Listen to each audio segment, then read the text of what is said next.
Are you guys ready for the final day of Best of Nintendon't 9? Have you guys been having fun here on the weekend or what? I can't quite fucking hear you because you're all nicknames in the chat room, so you better do fucking noise. It's not coming through either, so you better type some shit in the chat. It's going down for right. Your first streamer on his third and final day, starting us off once again, just like last year on Best of Nintendon't, on one of the days, is known for a DOS video games, and I couldn't imagine a better person or way to start us off once again. So please put your virtual hands together in the virtual audience of Best of Nintendon't 9 in the chat for Emmfoolery.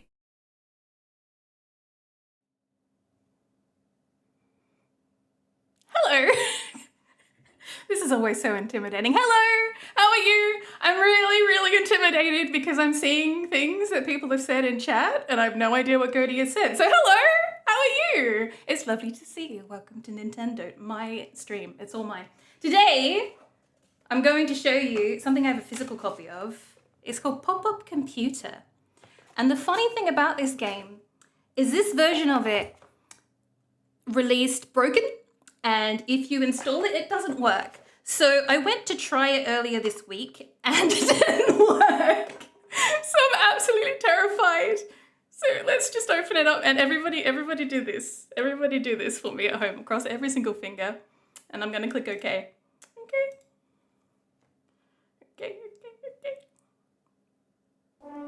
It is Japanese Windows 3.1. It has its very own installation of it because all of the other ones keep breaking.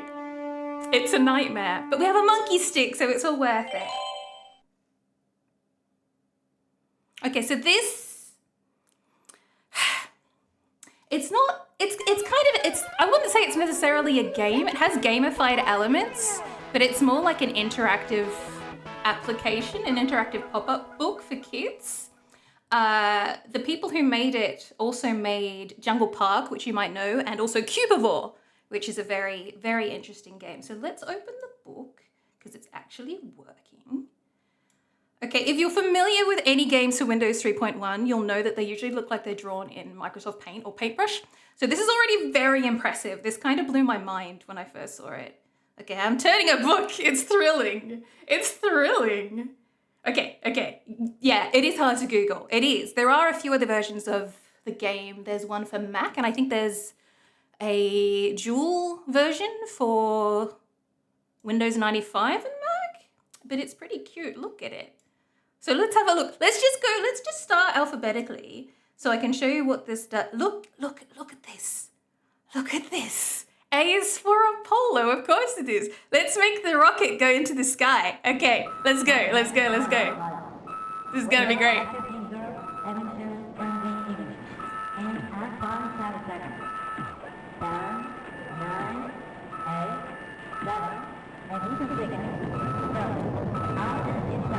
I'm very excited.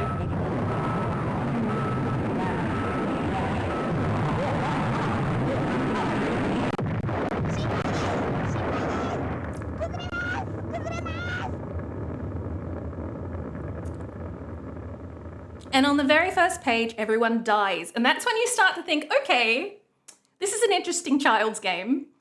And then you find out that the main person behind this company went to prison. For, I think he said it was for committing every crime that could be committed in a car, excluding running a man over. So I assume he ran over lots of puppies and women and children, but he said that prison is good and he recommends it for creatives. So that's the inspiration. This is an inspiring stream. Wait, what? This is the game law. It's a children's game. This is what happens. Anytime I play a children's game, there's always some curse law behind it. This is actually really cool and soothing, but it's quite long and we don't have time for it. So let's move on to Character Maker. It's so cute. Let's see what happens when we click it. Hello, Japanese fans. Hello, Character Maker. Hello, monkey. What's gonna happen? Are you going to change? Ah! This is so surreal. I love it. I love surrealism for children. I love high quality children's media so much. It's my favorite thing. Hello, Ash, how are you? We made a character. It's good. Next. Well, I don't know what that is. That's like a platypus. That's a platypus. Sure, let's go with it. Make it stop. All right, we'll move on.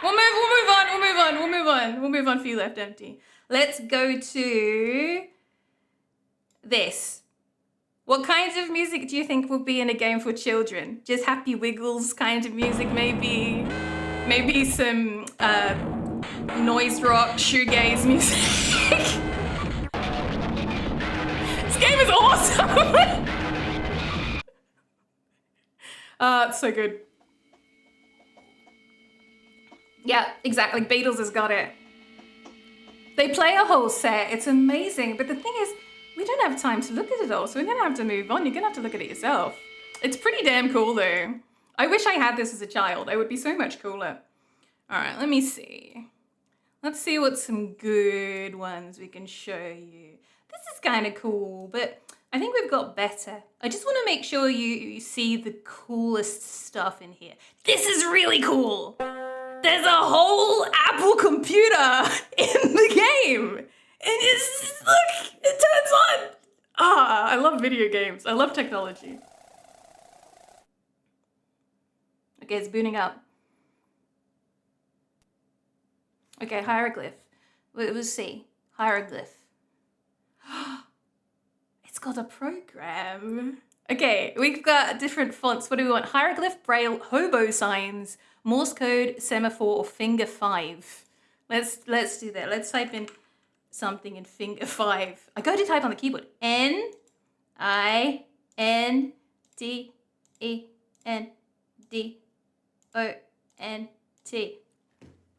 I don't know what this means, but I'm very glad I got to do it. Thank you, video game. Let's turn you off. No, we can't. We're gonna have to quit. Quit. Okay, good. I don't know how Macs work. It's got trash. What the heck? Turn off. No. How do I turn off a Macintosh? It's broken. This is not good for the DOS scale. What do I do? Gotta move on. Let's go to the next one. And we've got an IQM, which is very good. It just works. Top left. There you go. Okay, all right. Okay, personal computer, space drive, okay. Supercharge, okay. Rock spooner, warning.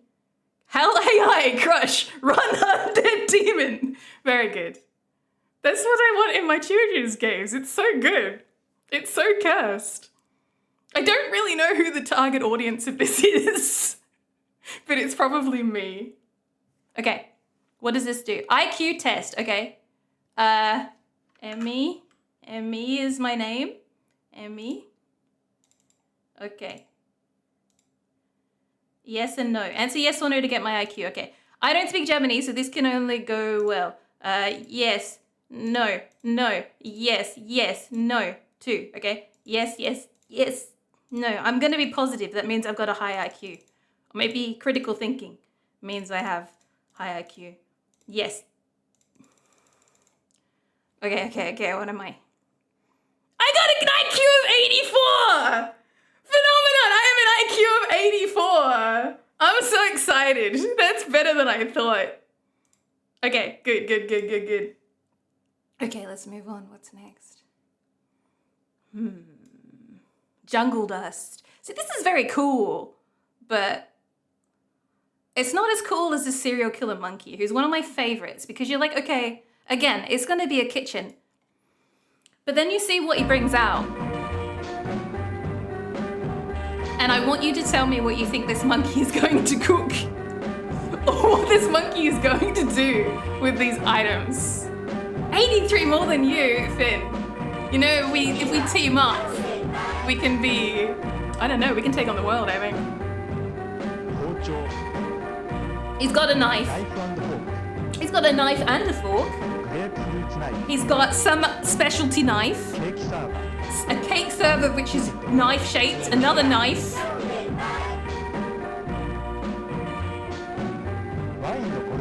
A corkscrew. I don't know what that is. Some kind of probe. An ice pick. A meat tenderizer. A frying pan that he uses to whack on the table. That was censored. Steam. I don't know. Piss, a bottle of piss. And a lobster. These are all implements of death. I don't know what that is, mate. And fire. It's a boning knife for fish, I should know that. And pepper. All of these items could be used to kill someone or maim someone or hurt someone. It's not basic cooking tools. It's very, it's just, it's weird. It's weird. Yeah, boiled lobster and fish. This is cute. This is a cute one. But you can't see it. I'm moving on. What else we got? It's just a comic book, but that's cute. What else is here? This is cool to me. I think this is really cool. I'm embarrassed by finding things cool, but it has national anthems of various places in Africa. And they're all done in different styles. And I don't know about you, but in Australia, geography education is horrendous. The only thing I know about geography I learned from Where in the World is Carmen Sandiego. And if I had little samples of anthems that are all in different genres for various parts of Africa, I would have memorized all of it. It's amazing.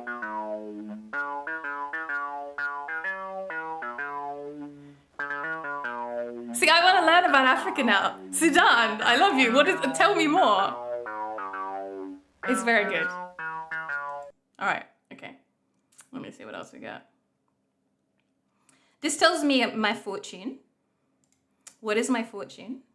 Ding. Ding. I don't know what this says. I get to hold hands with 3 men. 2 men? I can't even count. What does this mean? What does it say? 3 heads are better than 1, but this is a new kind of lustful, chaotic milk. I don't know whether that translated correctly or not, because this game is just like that. What lustful, chaotic milk? Incredible. I love this game. Okay. Oh, my glasses are fogging up. It's getting too exciting. 10% correct. Oh, 100% correct. Okay. That's better than my IQ. Okay. All right. Okay. Then we've got another diary entry, which, you know, again, it's cool, but it's not very exciting. It's not as exciting as lustful, chaotic milk. Okay. This is extremely funny to me. This is the quick quiz.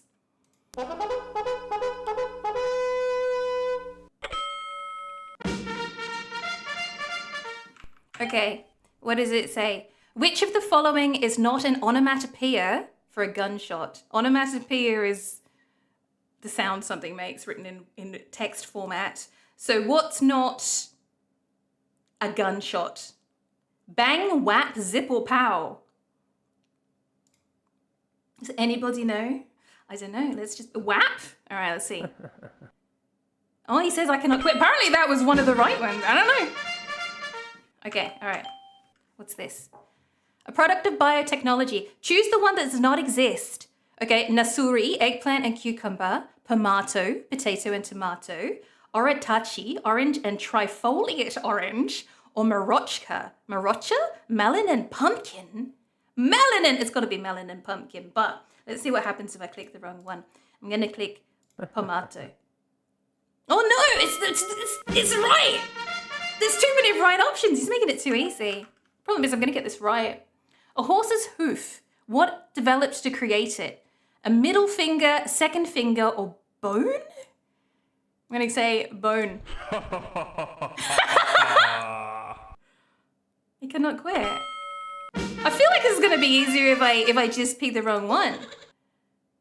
I'm just getting it right. If you get it wrong, it just force quits the game on you, which is hilarious. It's gonna go forever. I win. I win, monkey. I've trounced you. I've trounced you at your own game and I don't even speak Japanese. Ha! I won. That's never happened before. Let's play a victory song. My IQ is too high for this, I know. It's just pure instinct. What can I say? Monkey. Monkey. Play, play, play, play. What do we got? Some chill tunes.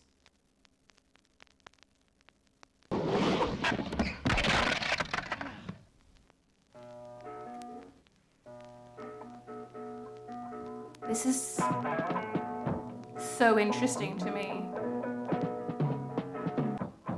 You think of children's media in this era and it's all slide puzzles and memory games. And at best you get a song that's like, we like fun, fun is good, be nice to people, blah, blah, blah. This is amazing! Good job, monkey. And the other thing is too, you get multiple records. There's like 4 records. You can actually turn it around. It's really, really cool. This game is so cool. Okay. This is one of my favorites. I don't quite understand it.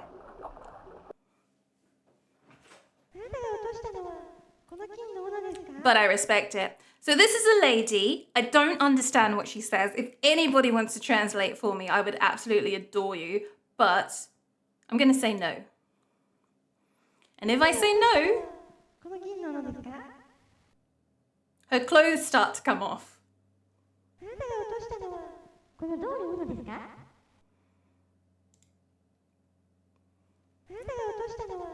In this program for children. Did you drop the golden axe or the iron axe? Thank you, Zenki. The thing is, something that's very odd about this, and I don't know if this is part of the classic legend, it gives you the option to grope her, at which point she throws an axe at you. Which is probably the best lesson in this game for children. I just wish I knew what she was saying.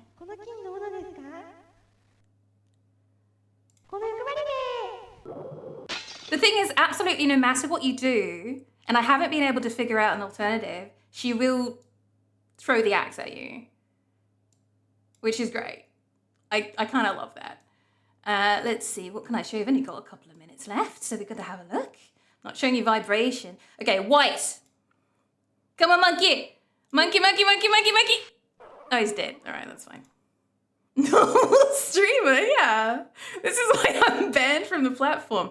Okay, I've just come out just for today. This is my favorite page for obvious reasons. And then we have this one, which is also a classic legend. Also lustful chaotic milk. What is the interactivity at this part, you ask? Well, let me show you. This is the only thing you can do on this screen.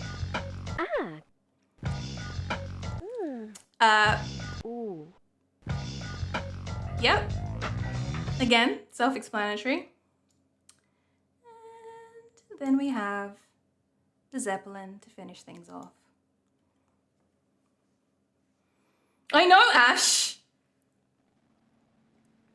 It's bizarre, but you know, the creator went to prison.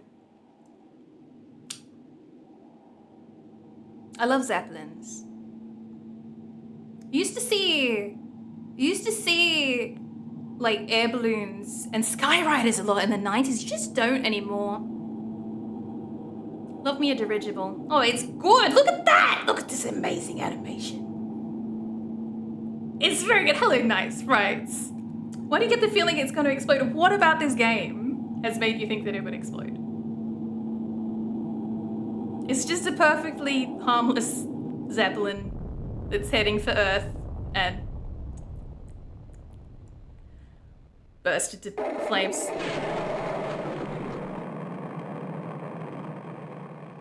It's fine. It's fine. The dev wasn't taken to court for this game The dev was sent to prison for vehicular-related crimes, I believe. So yeah, I do wonder how many children had nightmares after playing this, but it is very impressive. You have to admit, it's very impressive. There's one last thing I want to show you. This is like one of the only legitimate ways to quit the game, is to set the book on fire, which is fascinating to me. It's all about book burning. Goaty is all about book burning, and I want you to know that.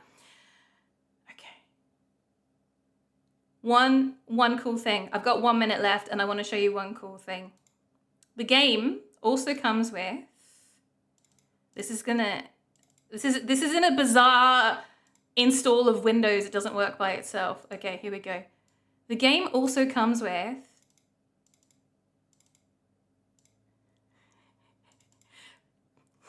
printable files for every screen in the game so that you can make your own pop-ups. They're all paper cutouts. It's amazing, and it comes with a little book, like the pop-up book, and you can make your own murderous monkey if you want. You can just print them out and put them in a little book, which is amazing. It's got literally every letter, so it's pretty cool. It was a pretty cool blind buy for $5. But anyway, that's me. I'm done. I hope you learned absolutely nothing.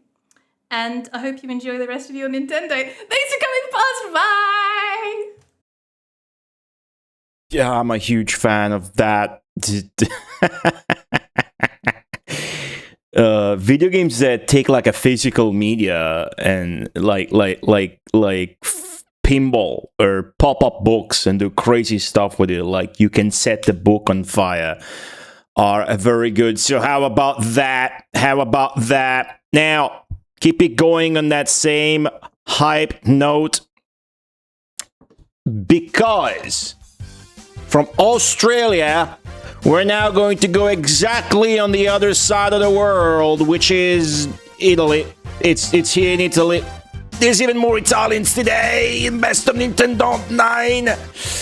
This next one has a great game pick for you guys. You guys are gonna love it. You guys are gonna love him. So give him your warmest welcome in the chat.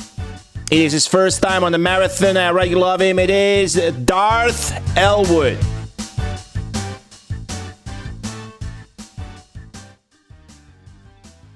Hello there everyone, salve a tutti and welcome to the first speedrun of my life. Guys, I'm Elwood, I'm a retro streamer from Italy, from Sicily, and today we're gonna play the Hook video game. Yeah, the game, the MS-DOS game based on the movie Hook, the Steven Spielberg's movie from 1991, and the game it's of the next year. It's a 1992 video game, and I'm sorry, I'm pretty excited, and this is the first time that I speedrun a game, but of course there has to be time for everyone, and I got 30 minutes to play it, and I really hope to beat the game in the time that I have. Hello everyone. Okay, let's start the game. This is a classic point-and-click adventure, just like Monkey Island, and it basically follows the plot of the movie. So first thing, we have to try to find some pirate dress to enter Hook's ship, but we can't because this old lady prevents us to steal this jacket. In the movie everything happens real quickly, but here we have to find every part of a pirate dress. So let's go.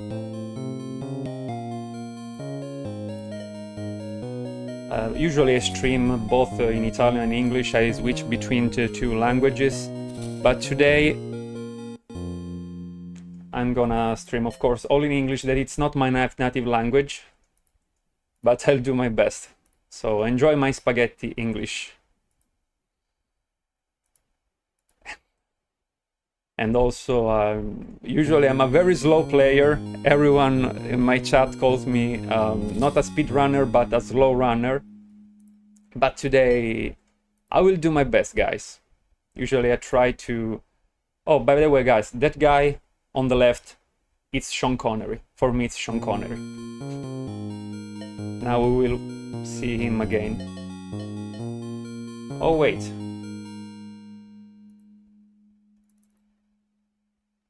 Of course, I forgot to take an item.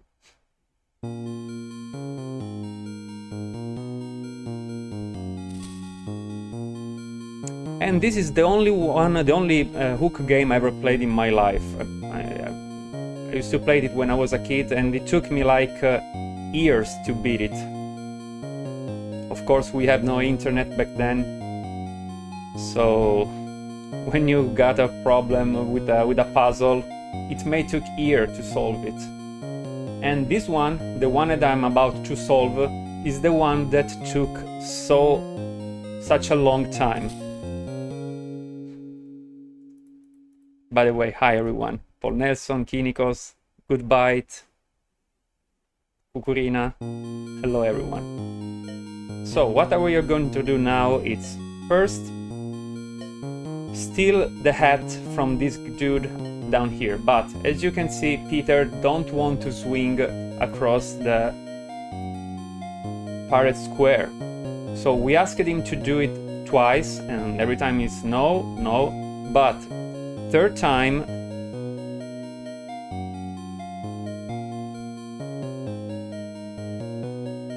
it's the right time. Third time is a charm. And now we got the hat. Also, this is the door, the other door of the old lady. So,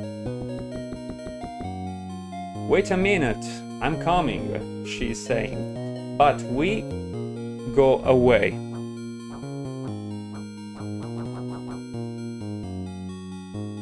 She's coming to open the door. This is a very difficult puzzle. Not a standard one, because it involves multiple screens of the game. You have to go as fast as possible. Yes, there is also an Amiga version, that's right. I discovered it some days ago. Nerdanabab, good morning. Hello.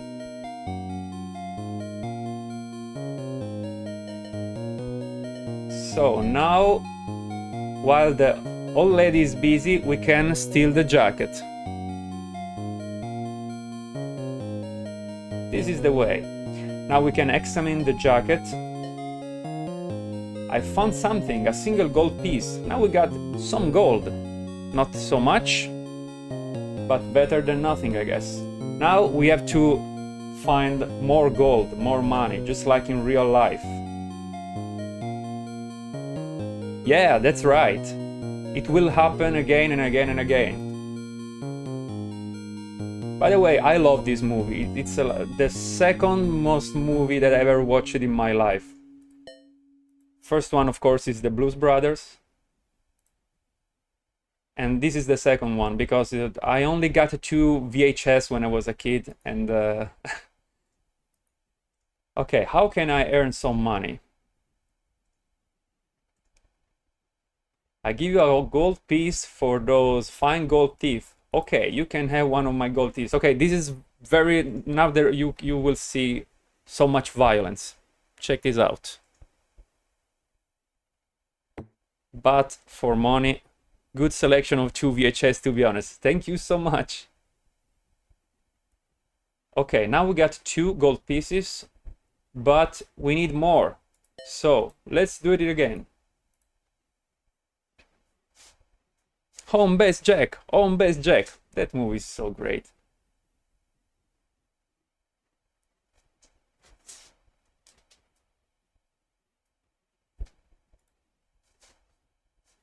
Okay, one more tooth. And we are now almost reached. Ouch. I needed that. Okay. Now we have to do one more thing here, and it's still this. All right. And now we need pirate trousers. I guess only 2 teeth. Yeah, you're so right. It really took me so many years to beat it. So many years. And it was a family effort. The swinging puzzle, it was solved by my cousin. I remember that day. I was like 10 years old. And I was having lunch and my cousin said, hey, I'm going to play some hook. And I say, okay. We were stuck in that puzzle for so many years. And he came and he said, I made it. I fucking made it. It was real. And the other part of the game, it's easier. But that puzzle, it was so hard. So now we got Grog. Or I think it's Grog. And we can give it to this guy, to this very sleepy guy. After 3 mugs of grog, he fell asleep, so we can steal his trousers.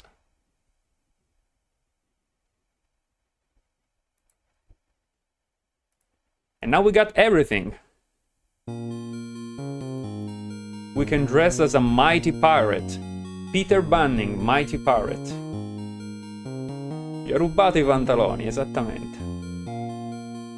I don't remember this part of the movie. No, it's just like in the movie. Just like in the movie. Okay.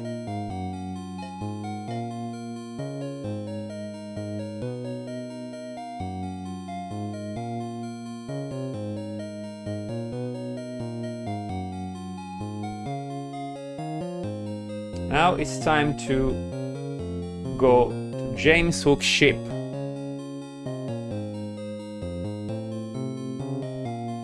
This was in director's cut version, that's right. By the way, the movie is so amazing. And speaking of hidden stuff on this movie, I'm a big fan of Star Wars, of course. And in the scene that we saw in the intro of the game, when Tinkerbell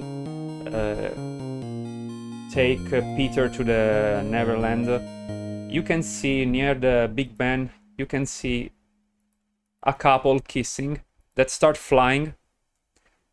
Oh, we can't pass, but here the kids, but we still can't pass. So you can see a couple kissing that start flying when Tinkerbell dust fall upon them. And the 2 actors are actually George Lucas and Carrie Fisher.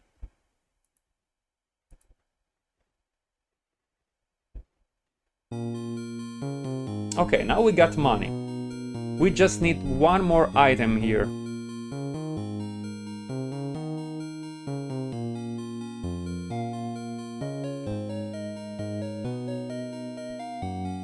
We return to the Pirate Square.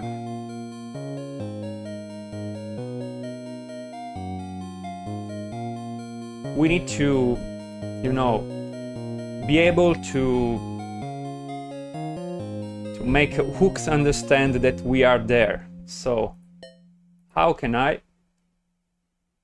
Allora, my name is Peter Banning. Where can I find this hook? This dude looks like myself when I'm working. Same face. Do you have any metal detectors? Huh? Sorry, magnets. Yeah, 9 gold pieces. There you go. And now we got a magnet. I gotta grab a cab. Hello, Sandalphone. Hello there, my friend. 1 for the money, 2 for the show. Well said. So, now we will use the magnet to find an hidden treasure. I mean, this is a pirate game. Of course there is a hidden treasure.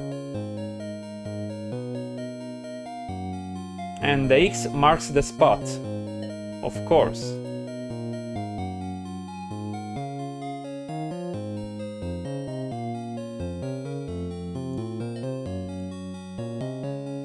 And we got a clock. Of course, Hook is scared by clocks.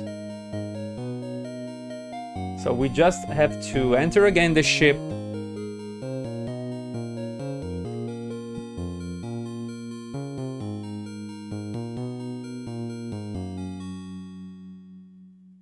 Absolutely same magic. Usually, guys, I'm better interacting with the chat, but as I said, I'm trying to beat the game in this run, so I'm doing everything fast. Those are my kids and I'm their father. Dad! You? My great and worthy opponent? No, watch out! He may look like a degenerate, but Peter Pan is inside there and is gonna to explode of that. Oh, too fast! This dialogue are so fast. I can't fight you. I just want my kids back. It's me. Who is this imposter? Here we go. Adoption papers, sir. Sworn affidavit by 1T Bell. Dental records, birth certificate, special security. It's all in order, Captain. But it can be. I'm retiring. Cancel the war. He ruined my beautiful war. And what about the name Hook? Is this how we want to be remembered? As a bully? Or as the great warrior who defeated Peter Pan? Banning. This is not Pan. Give me 7 days for a real battle. With a new improved Pan. 2 days. 4. Bare minimum for a decent Pan. 2. 3. Final offer. Done.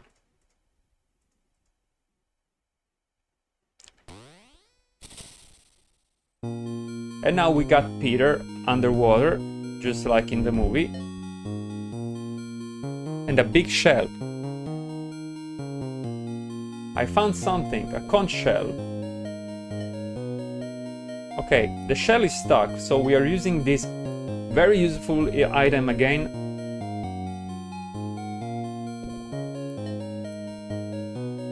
And let's go.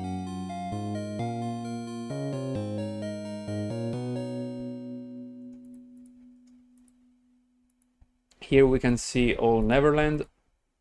And now we are about to find a couple of friends.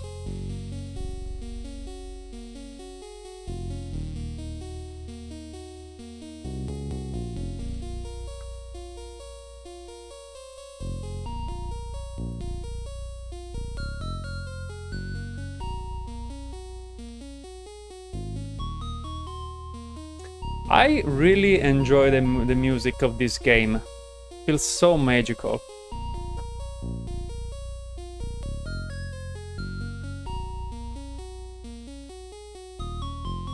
Okay.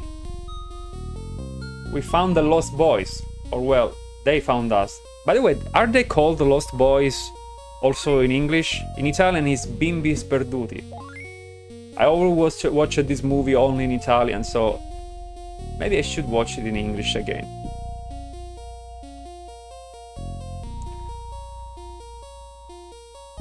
Not so lost. Yep.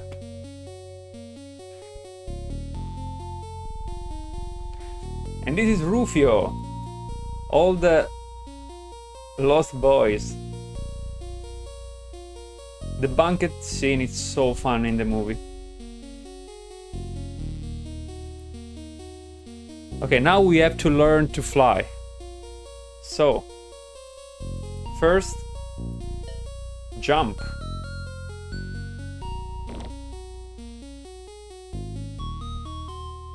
And we are gonna practicing doing the Avengers landing. You know, the classic Avenger landing.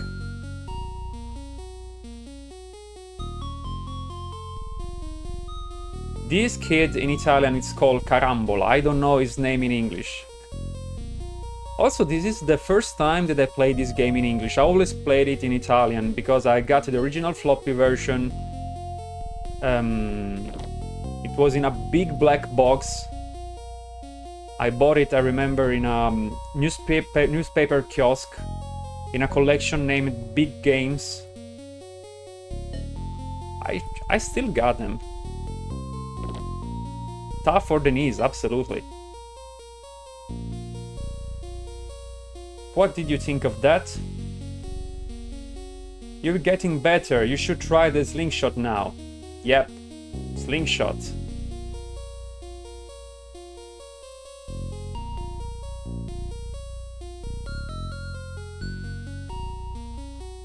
Lost Children. Okay, Lost Boys is the movie, the vampire movie.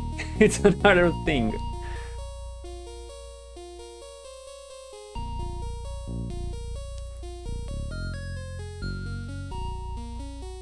By the way, Lost Boys.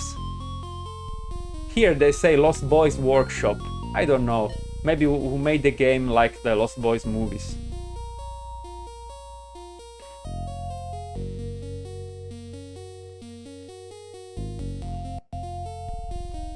Oh, we should ask this guy about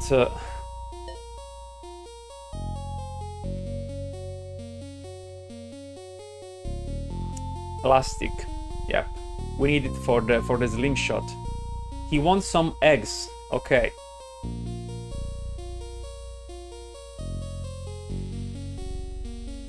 Got to fly.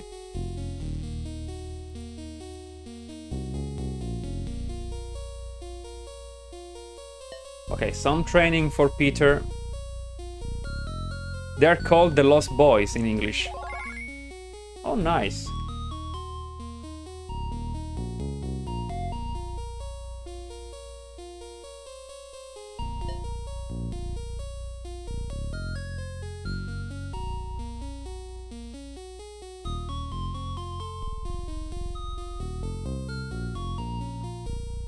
The Four Seasons. This place is called the Four Seasons. Just like Frankie Valli and the Four Seasons.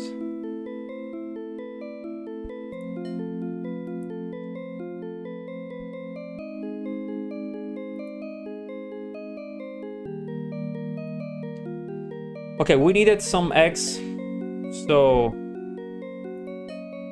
eggs.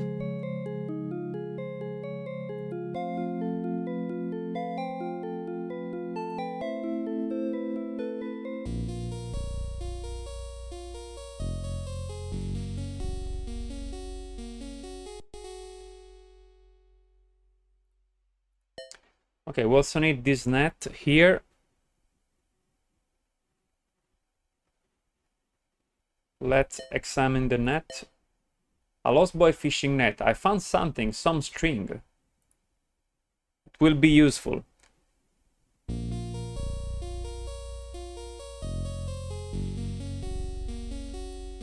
Lost Boys workshop. And let's give the eggs to this little fella here.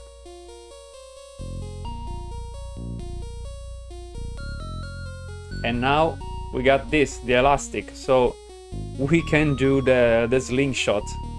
Awesome scene in the movie, by the way.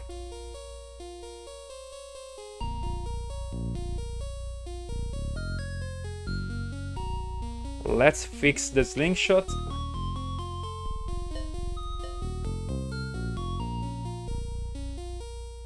And it's time to fly.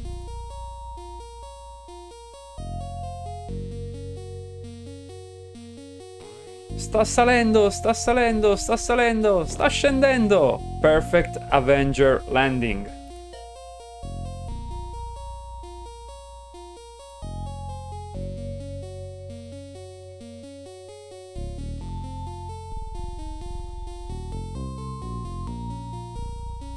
What are your happy thoughts? We need to fly, so we need happy thoughts. Mine is my mother, but Tootles were his marbles. Here you go. Thanks. So now we got the Tootles marbles. Just like in the movie. Just like in the movie, guys. Very, very accurate.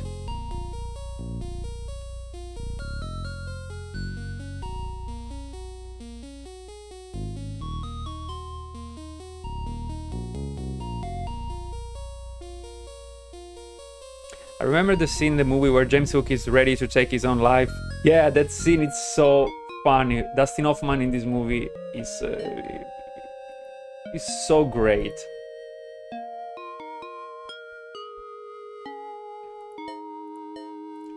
Okay, now we got a bow and Hook is pissed off again. Let's give Tinkerbell this nice flower. And here we got this.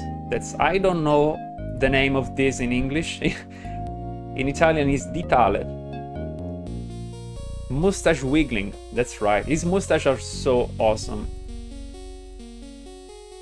Stop me, it's me, stop me.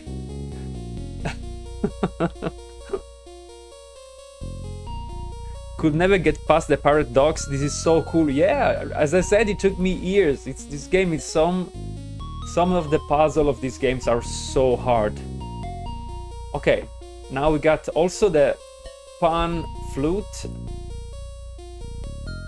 or pan pipes. Pinball.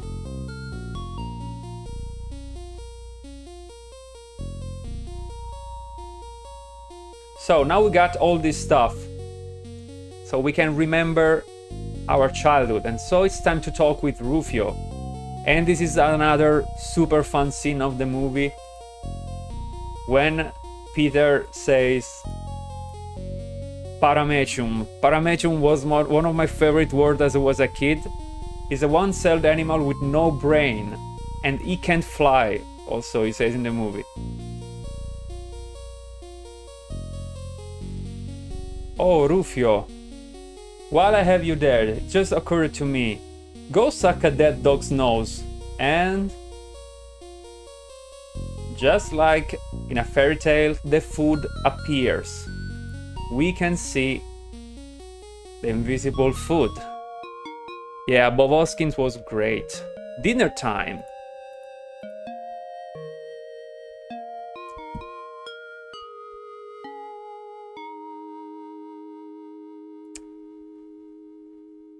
Now we are about to remember anything. Some charred and burned. Michael and John sat there. Also this chair. Let's look this. It's a smashed rocking chair. Wendy used to sit here and tell us stories. And also a burnout fireplace. I used to stand here and play my pan pipes. Thank you, Kinikos. Thank you so much, my friend. Think, what happened here? Hook happened. He set fire to it when you left. He fled to the Never Tree. We fled to the Never Tree. Here. Teddy. Oh, Teddy. I remember my mother. What else? Tell me. My mother, she put Teddy in my prom. I remember talking to my father about how I would grow up and go to fine schools. I was scared because I didn't want to grow up and die. Yeah. It rolled down to the hills toward Round Pond. I went back and they had forgotten about me. I soon found other windows to visit. That's how I met Wendy. I went back many times for Wendy. She kept getting older. Then I remember the last time. That's when I saw Moira, her granddaughter. Oh, Moira, my wife. Jack, oh Jack, I remember when you were born. Maggie, wonderful smiling Maggie. My family, gosh, I love being with you.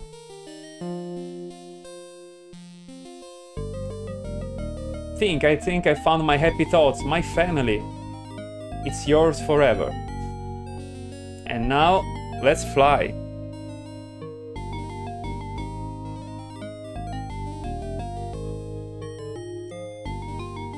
You can fly, you can fight, you can...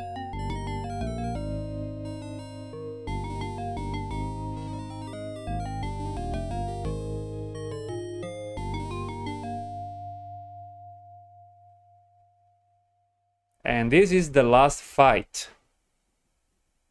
Peter Pan the Avenger. And this is why we need to learn to do the Avenger landing, because we are the Peter Pan the Avenger. And this is a classic insult fight, just like in Monkey Island. Super classic.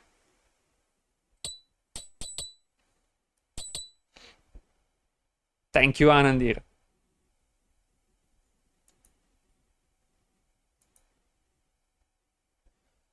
Good form, James.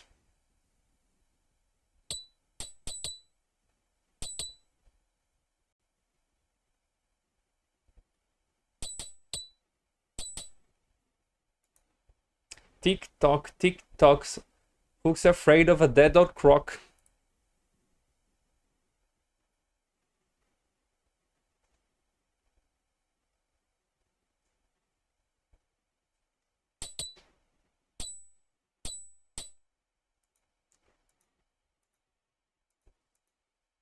You kidnapped my kids. You deserve to die, James Hook. I love the hair of Peter now.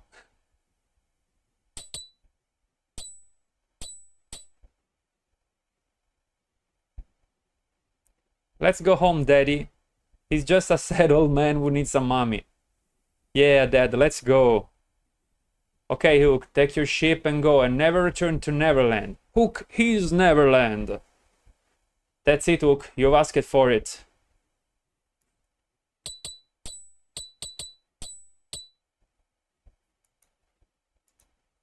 Put up your swords. It's Hook or me this time. I am rubber, you're glue. Very appropriate. You fight like a cow.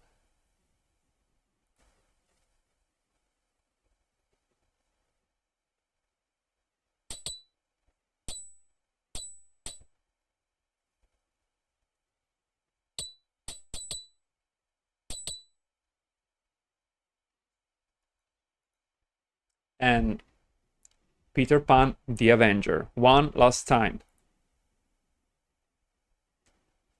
Prepare to die, Peter. It's the only adventure you have left. But... goodbye, Hook. Yeah, Hook's sprite is so cool. And we made it, guys. I don't know if it's a world record, but we made it. Very quickly. Veronica, hello there. Thank you for the GG's, guys. The end. Thank you, Ash. Thank you, Green. Rock, thank you so much. Phenomenon, thank you. Malkovich, King, Mary Lorian, Montal Griddle, Anandir, Setimu, Paul Nelson, Celteb, thank you so much, guys. Thank you so much. Else Angel, thank you. Goodbye. Tardis Brill, thank you so much. White Buffalo, Madusama. Oh, finally I can read chat again, like I am used to do. From several years to just under an hour. Well done. Thank you, thank you. Yes, I improved over the years. Pixel, hello. Nice to see you, Pixel Turkey. Thank you so much. Kukurina, Nerdanabba. Thank you so much, guys. Ocean Software. Yep.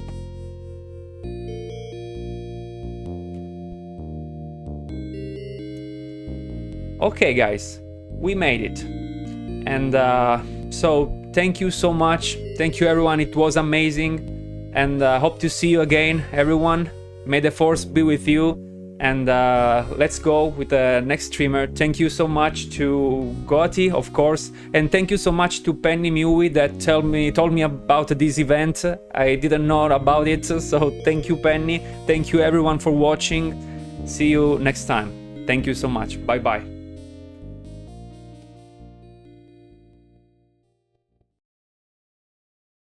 How about that? Keep it going in the chat for Darth Elwood as we introduce next on Best of Nintendon't 9.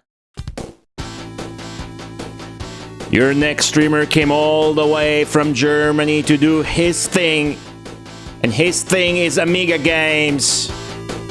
That's all he's ever streamed for this channel's events, not only for Best of Nintendon't, but also Gamer of the Year. We love him for it, so please welcome him in the chat because I'm very happy to have him back on the marathon. He is RebootTV.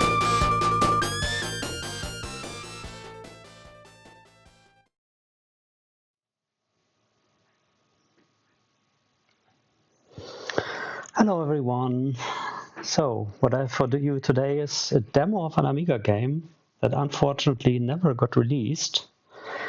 According to the README, they started developing it in '96, and they asked on their webpage who would buy it. And if 500 people would commit, then they would finish the game, but it seems that never happened. So we only have the demo, but it's still kind of impressive for an Amiga game, so I think it's worth showing off. So we want to play on normal, and what is also unusual for an Amiga game, you can really customize your controls here. And normally you have both firing modes on one button with a delay, but I will play with 2 buttons because it makes it much more easy to control. And I think that's everything. Let's go into the game. Still on normal, it's still kind of hard. So as you can see, run and gun game, but you can rotate your firing direction if you hold the second fire button, or you can shoot forward with the first fire button. If you use the first fire button, you can walk while shooting. On the second fire button, you have to stand on the ground. Otherwise, you cannot use the directional shooting. You can also scroll up and down the screen, which is kind of cool. It's usually complained in many games that you can't see what is ahead of you. Yeah. Oh, careful here. I can't really read the chat because I have to really pay attention. If the enemies touch you, they kill you instantly, almost. So maybe if I have some save time, I will have a look.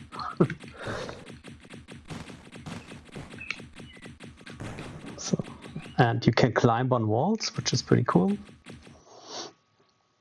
And you can also climb on the ceiling.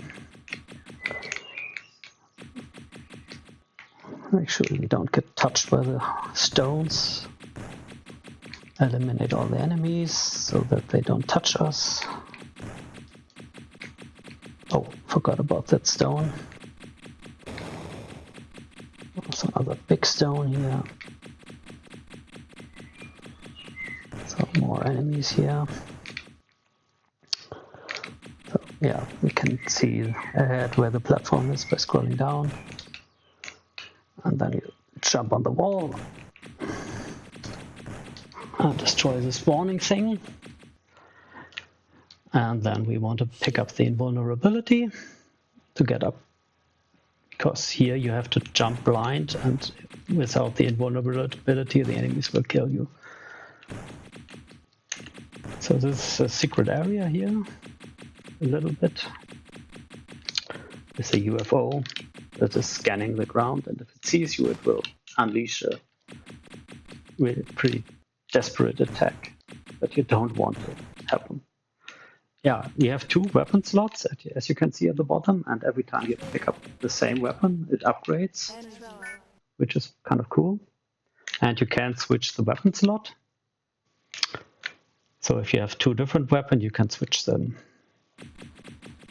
But I want to keep upgrading the first weapon for now. Oh, we have an enemy from behind. Scroll down to spawn the enemies on the wall.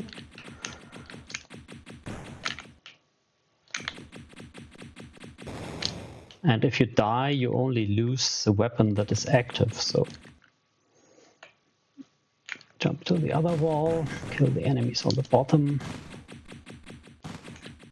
And here we get the third and final upgrade for the first weapon. Unfortunately, there is a little bit of RNG coming up with the weapon drop that is random, and I hope we get the right one.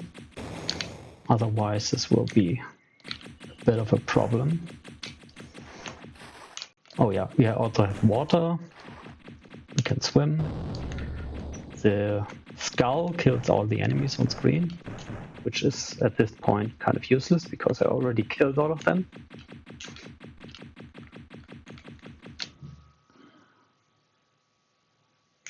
Alright, so here's the secret area. Can open it up, and we got the right weapon, and I switched to the second weapon slot so I can pick it up. Otherwise we would replace the weapon we already have, which is not what we want to do. Okay, let's go here. There are some rocks at the ceiling here that fall down when you get too close, and they really deal a lot of damage. So I triggered them while I had the invulnerability, and that was no problem. But there will be more later that I really have to pay attention that I don't touch them. We have this little face huggers here spawning from these nests, maybe. Okay, there's another spawner here on the other side. Jump over, get the invulnerability, and then we get the second upgrade for the laser here.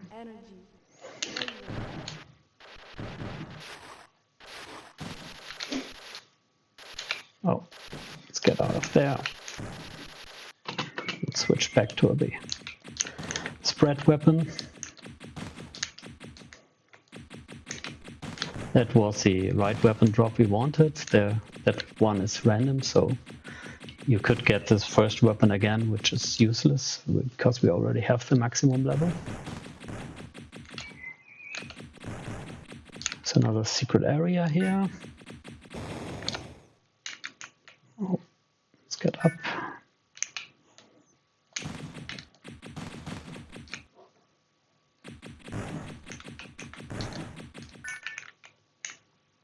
Oh shit! Oh, sorry. Yeah, one problem with the game is if you die, it also despawns all the pickups, and now we cannot get the next weapon upgrade that I wanted to have. Now I have to do this without.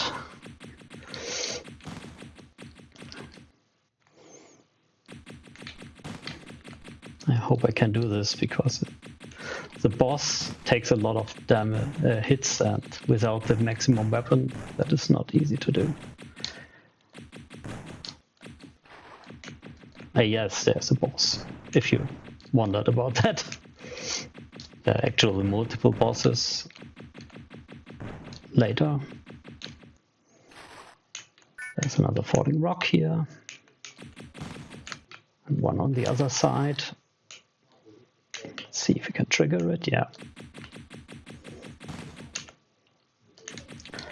the climbing is really cool. It's also a lot of attention to detail. For example, if you are hanging on the ceiling, you cannot shoot while climbing forward, but you can shoot if you are not moving, because when you're moving, you need both your hands.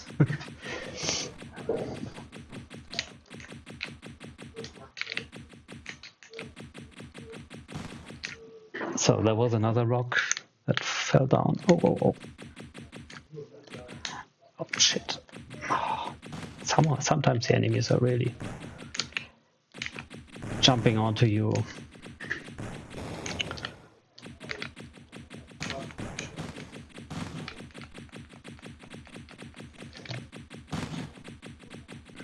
I think these pickups increase your timer. I've never really checked. I never went out of time. Okay, another pickup here.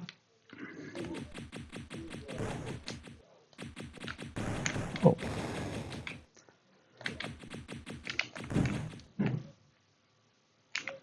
Jump in the wall, and then you have to go around here, hang on the wall and the ceiling to get over there here. This is another weapon. That is a short-range electric shock. I never use it, and it's also hard to get. So destroy everything, pick up the energy, wait for the enemy to kill itself. Otherwise I would jump into it, and that's not good. And we made it to the first boss of the game. So I hope I can do this. We will use a laser that does a lot more damage.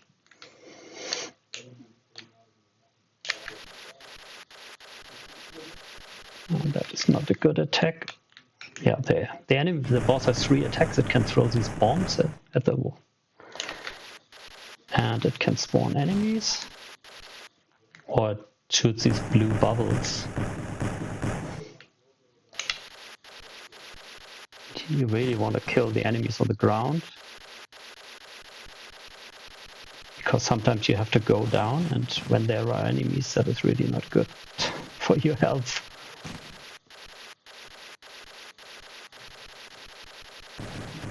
And we beat it.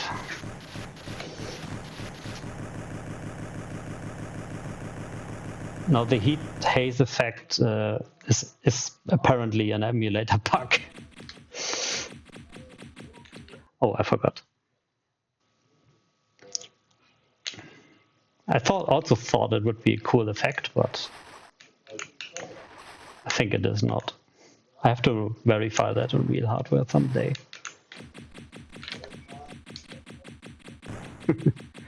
Oh, there are more to come. So if you play on easy, then the level ends here.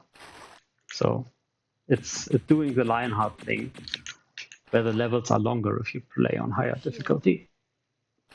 So I want to get the invulnerability and then continue here, because there are some enemies here that I cannot really kill. And with the invulnerability I can die. But okay, and now I despawned another power-up.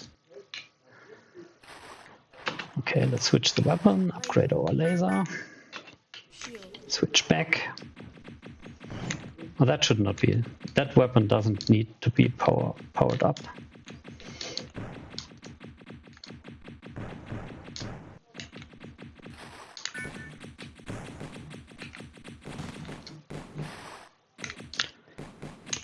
Not anymore.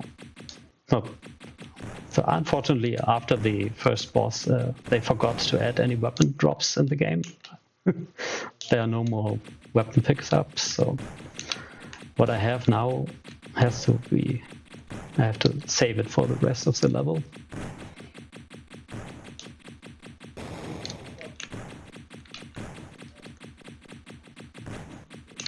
Should make sure that I don't lose anymore. Shoot all the spawners here. Yeah, we discussed what similarities this game has, and it has a little bit of rough and tumble with the multi-directional shooting. Oh, the wind stuff. I did not really explain the wind that pushes you back. It's kind of a little bit of Terrican. So it's kind of an advanced version of Terrican, made in '96 when the Amiga prime time was already over. Okay, let's jump on the wall. Yeah, and I also read Strider in the chat. They had a lot of cool ideas they put in the game, and it's really a shame that it's never got finished.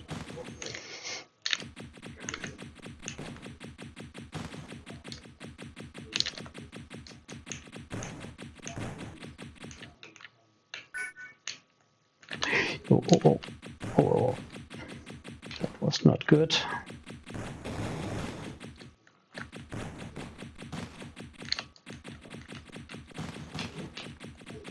You really need the spread shot to kill all the enemies on the ground.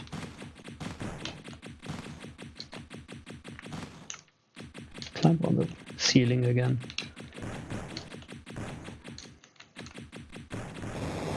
Oh! What the... Okay, now I'm back to the machine gun. And it despawned the energy refill. No, but I don't need it anymore right now.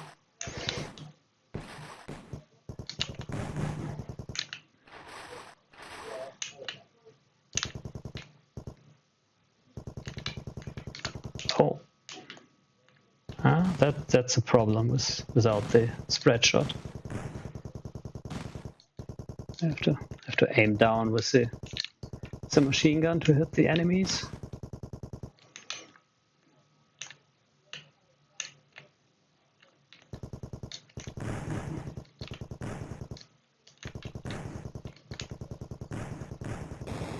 Kind of a little bit like Starship Troopers, maybe.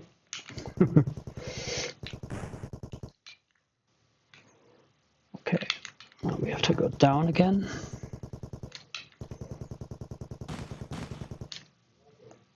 Oh, shit.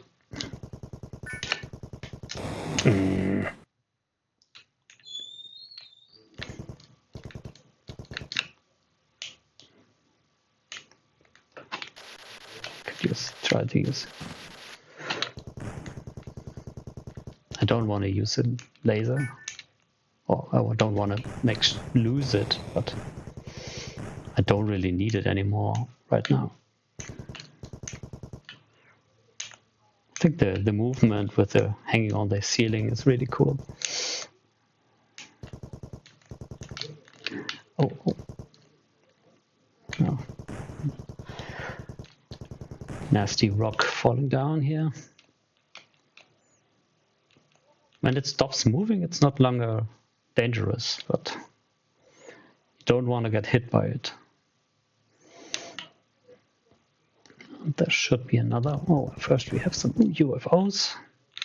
And I just said that's another rock, and then I forgot about it.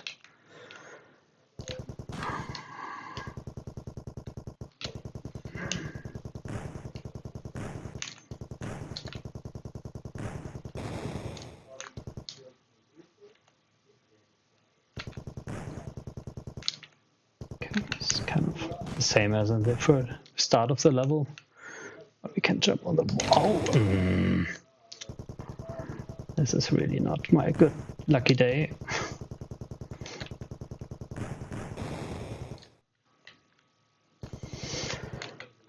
Down to 1 life.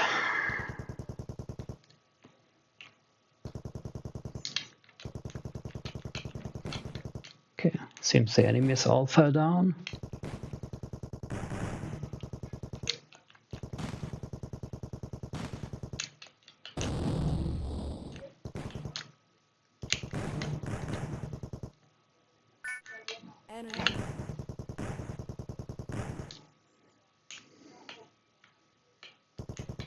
Oh, that's what happens when you get spotted by the UFOs.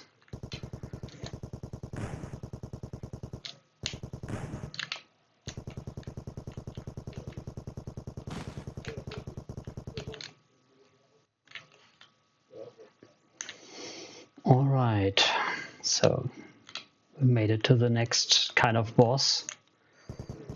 It's a volcano throwing rocks at you. And you have to wait for it to fill up the whole area so that you can get up on the right side. You have to make sure that you are not hit by the rocks.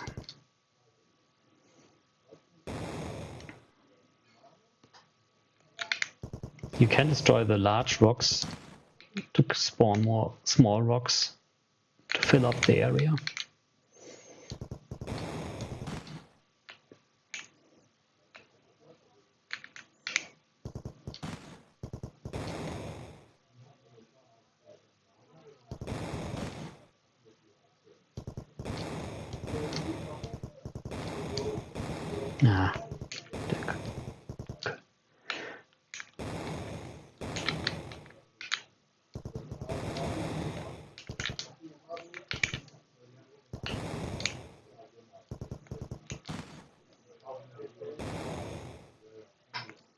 Come on, throw rocks in my direction. Don't throw them on me.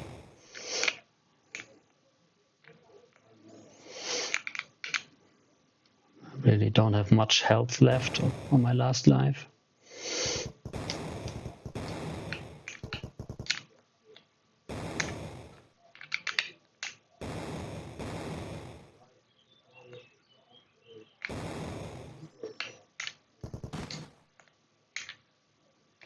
Oh.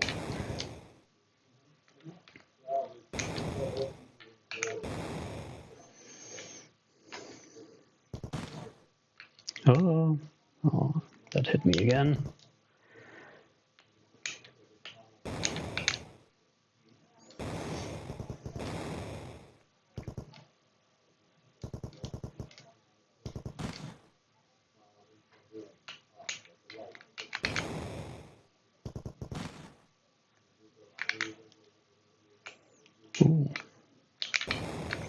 Sometimes they get out of the hole back up. That can be a little bit surprising. Whoa. I think I will not make it. Oh no. Yeah, that is the end of the normal difficulty anyway. If you make it up to the right, then the game will just end and it will tell you that you should play the hard difficulty. But I couldn't make it safe for the marathon to play on hard. I wouldn't even make it to that part of the game. The hard difficulty has 2 more bosses, so maybe one day I will make it there. But no luck today. So I guess that's it for me. Made it basically to the end of normal difficulty, but couldn't make it to the final screen. If you want to see more Amiga games, we have Amiga August next month. So for all the infos, or if you just want to try Amiga games and don't know where to start, check out amigamonth.com.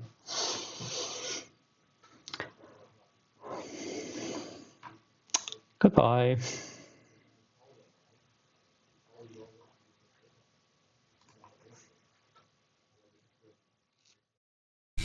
The game giveth and the game taketh, especially true for hard, badass Amiga computer games. Up next on Best of Nintendon't 9, we got a new blood again being injected into the marathon. Very happy to have this person presenting this game, which is also very badass. So please keep it going in the chat room for none other than giving you an arcade game with the absolute best theme possible. It is Sarzac.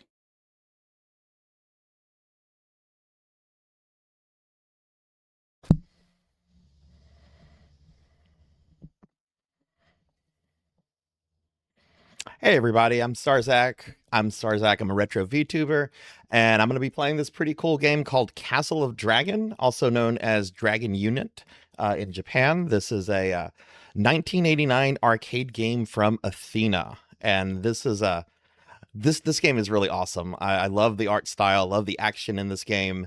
This game is also pretty infamous for being able to be speedran in like less than 5 minutes. I am not doing a speed run. I am just going to try to 1cc it because I want to actually show you the game. So why don't we go ahead and get started with some Castle of Dragon. All right, let's go ahead and get started. All right, so let's see. All right, so here we go. All right, so we have to rescue this cute anime princess. So I'm all for that. All right, so here we are. We're playing as our knight. I'm going to call him the Guyver because he looks like the anime manga character, the Guyver. There's a lot of Guyver references in the art in this game. If you know that manga, which was really popular in Japan whenever around the time that this came out. So I think this probably had some, probably drew from that. This is the first level. There's 6 levels in total. And one of the key things you want to do in this game is you want to get as many boots as possible. Boots let you go faster, and that's a big speed running key to doing this. So we're about to fight the first boss. I got these 2 clerics here, and some of these levels have 2 different rows. You'll notice I'm alternating between 2 rows here. The clerics here each have their own row. They cannot change rows. They're just going to stay there, and like a bunch of nerds, they're just going to like jump and throw fireballs at me that I'm just going to dodge. When they get solid blue, they are very close to dying. So, all right, so bottom guy is going to die, probably 1 more hit. Okay, want this boot, and we're going to finish this guy, and that's level 1. All right, cool. All right, so level 2, level 2 is, I think this is the hardest level in the game. This looks like something like right out of Castlevania, and what makes this level the hardest is this level is actually pretty prone to dropping inputs. So you're going to notice I do a lot of hopping in this level, and that's to try to avoid dropped inputs. It's the only level that has an input issue that I've noticed. So we got to kill these cute anime girls. they're in the way. They're problems. All right, so we're gonna keep going.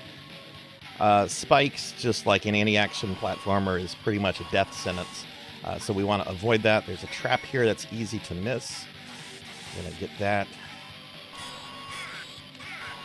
Oh, that's not good. That's not good. We took a death. I'm actually going to restart that. That is not bad. That completely throws the next level out the room. So yeah, we're just going to go ahead and redo that. I'll move quickly through the first level.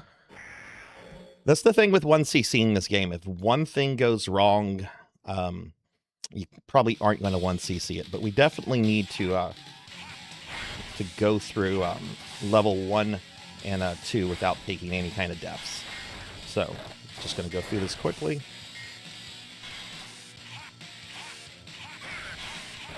You also have a bomb you can use, kind of like in a shmup. You can just clear the screen of enemies. All in all, this game should take me about 10 minutes, so we should have plenty of time even with that restart. So we're going to get that. Let's trigger the boss.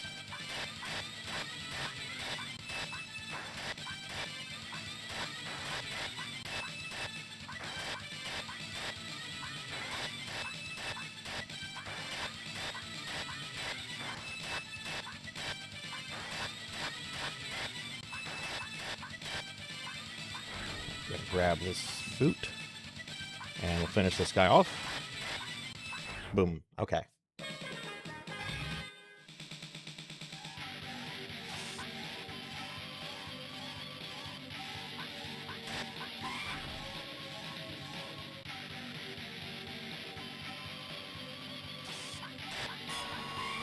Again, you gotta watch out for these spikes. Everything's trying to murder you here. Alright, get rid of these shield maidens. Again, gotta hop a bit to watch out for the dropped inputs here. Just gonna go over that, trigger the trap. Gonna get some power-ups here. Okay, great. Okay. Alright, that's level 2 done proper. Gotta have some scuff, right?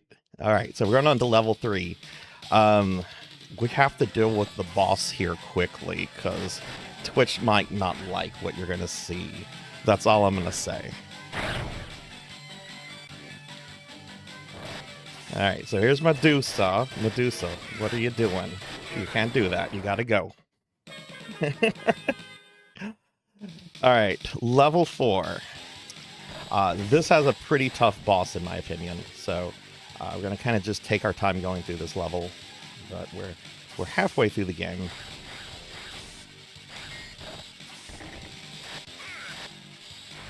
Alright. So here you want to stay in the top row unless you're like doing a speedrun strat. The bottom row is filled with all kind of scary shit. You got birds, you got bees, all this Lovecraftian nightmare you don't want anything to do with. You want to get the gauntlet that makes you invincible. You want to get your Guyver bio boost armor there. Good, you're going to do some platforming. I'm going to come over here. I'm going to kill this guy. I'm going to get another Guyver suit. And, okay, these guys can murder you super quickly just by jumping on you. There are no iframes in this game between taking damage. So if one of these guys decides to sit in my lap, like that could have been it. That would have been a death. So you got to be very careful with these guys. All right, so first one's down. All right, so second one is going to jump at me. It's fine. I'm going to meet him halfway. And we're just going to hopefully do this. And if he tries to jump at me, I can actually avoid him very easily now by moving to the down row. But these guys will be back. And in my opinion, these guys look like Zoonoids. I'm going to keep talking about Guyver, because there's a lot of Guyver influences in this game, in my opinion.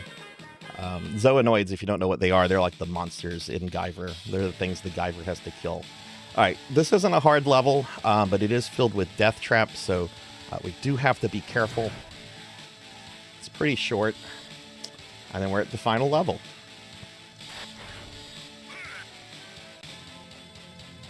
Alright, let's get rid of the happy little trees here. We don't want happy little trees. Bye, happy little tree. Alright, so we're going to go up here. Now, I took some damage here. Exit's right there. But we want to get this armor over here, so we start the next level with full health. Alright, cool. Final level. This level is chaotic.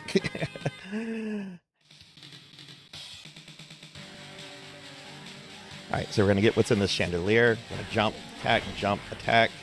Here comes Evil Orko. We're going to kill Evil Orko. We're going to get this thing. The Zoonoids are back. We got to finish them quickly because they can fuck this entire run up. Oh, sorry about my language.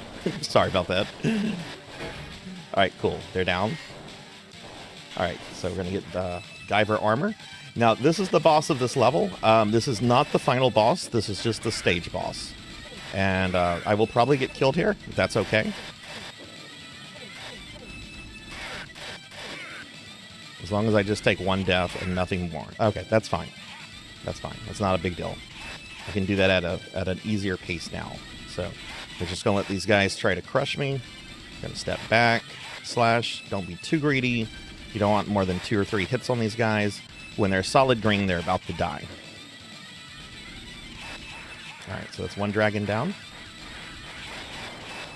Okay. I'm going to let this guy come this way. Alright, boom. Hi. Okay, he's got one more hit, I think. Oh, shoot. Get this Guyver armor. There we go. Alright, final boss time. I mean, come on, we have to do the final boss, right? Check out this princess. We've got to rescue her. Alright, so here comes the big dragon. He is a big boy. He is going to try to crush me by getting on top of me. We do not want that.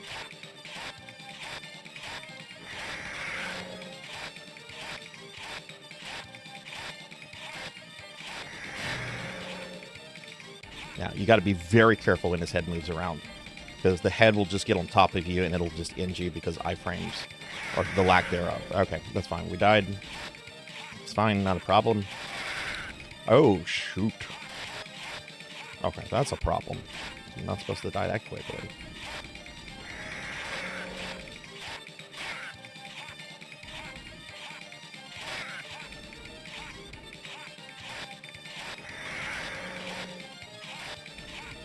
Come after me.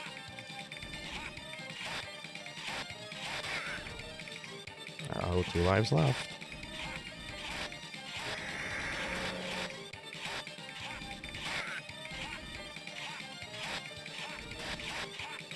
And there we go. It's Castle of Dragon, also known as Dragon Unit 1cc'd. Really cool arcade game. I strongly recommend this. I only played this about maybe 2 months ago, and I fell in love with this game. And you know, it's got some jank to it. We rescued the princess, but I think it has a lot of character. I think it's a lot of fun, and yeah, the kingdom is happy, if only briefly. So a little bit of sequel bait there. Now these credits are kind of cool. You got the knight there walking. And at the end, we're going to have a picture of what I assume to be 3 of the developers that worked on this game. So I'll just let this pretty short credits. And yeah, that's going to be Castle of Dragon.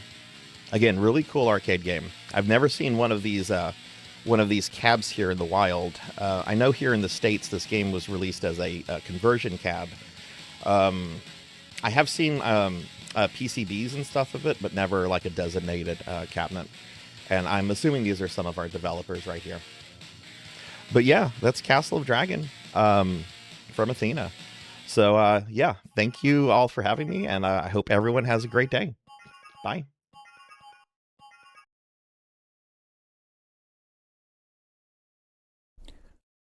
Don't sit down just yet after that fantasy rush, however.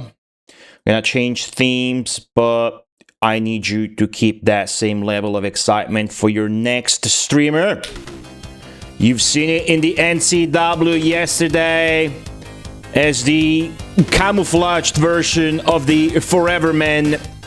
Here to show you his true power with another Mega Drive game, coming back after his amazing segment last year, all the way from England. Put your hands together in the chat room, for it is Hysteric Moon _.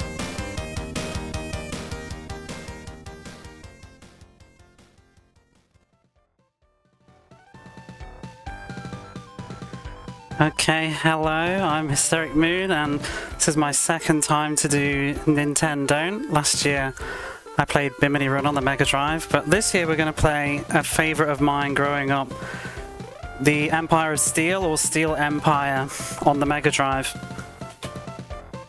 And I'm just going to show a few pictures before we begin. This is the box art for the two games. On the left, obviously the Japanese box art. On the right is the PAL copy, which is the one that I had growing up. The North American box art is exactly the same. Hey Ian, thank you. And I'm not going to dwell too long on this, but this is the World of Steel Empire. You can see on the left hand side is the Silverhead Empire, or the Silverhead Republic, which is us, the good guys. On the right hand side is the Motorhead Empire, who are the villains of this story, and you can see these are some of the bosses that we'll be encountering in the game. Apparently the boss on the bottom right hand corner was inspired from Future Boy Conan, which I've not actually seen.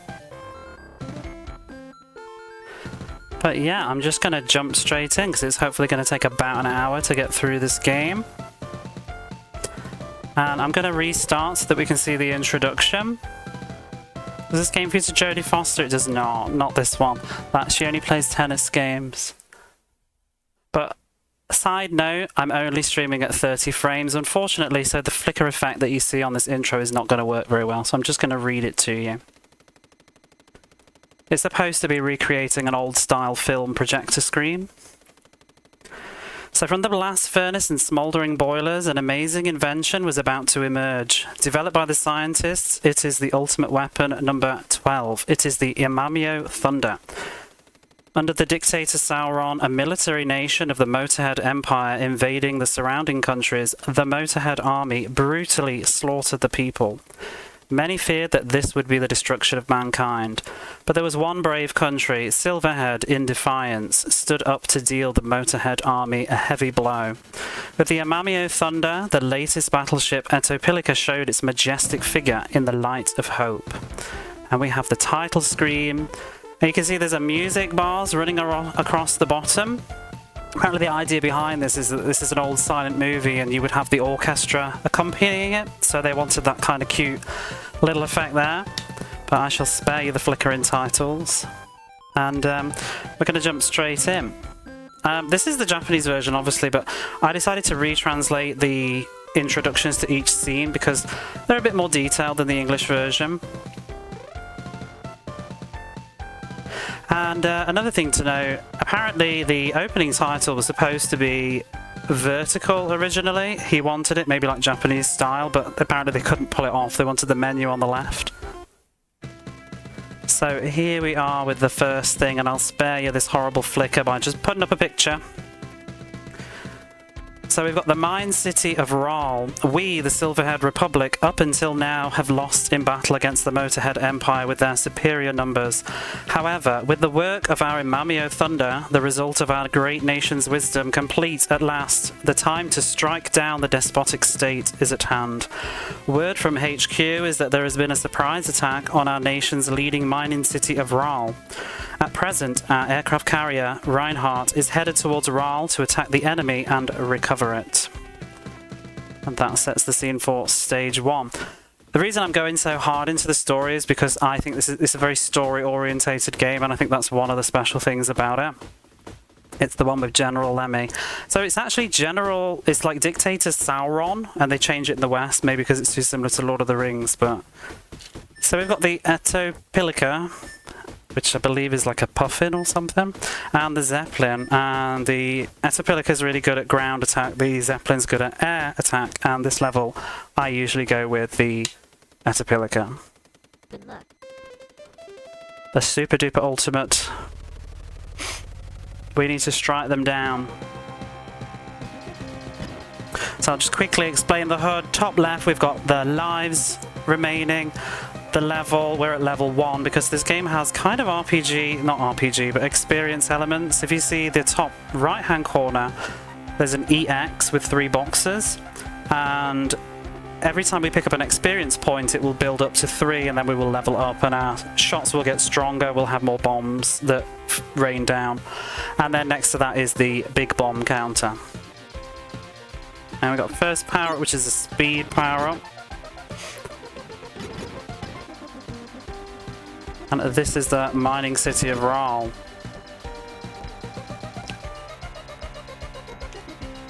Another thing that differs from a lot of other shoot-ups of the era is the fact that we can shoot backwards at will whenever you wish.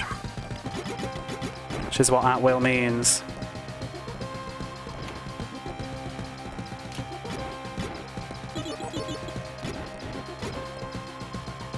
And it's supposed to be like a science fiction futuristic shooter, and obviously it's got very heavy steampunk elements in it.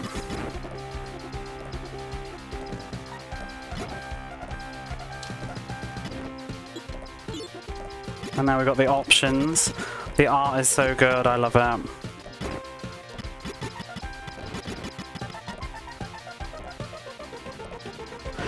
I think when I was a kid I wasn't really interested in like the spaceship shooters, but this one just really stood out as different from everything else. The aesthetic of it is very unique.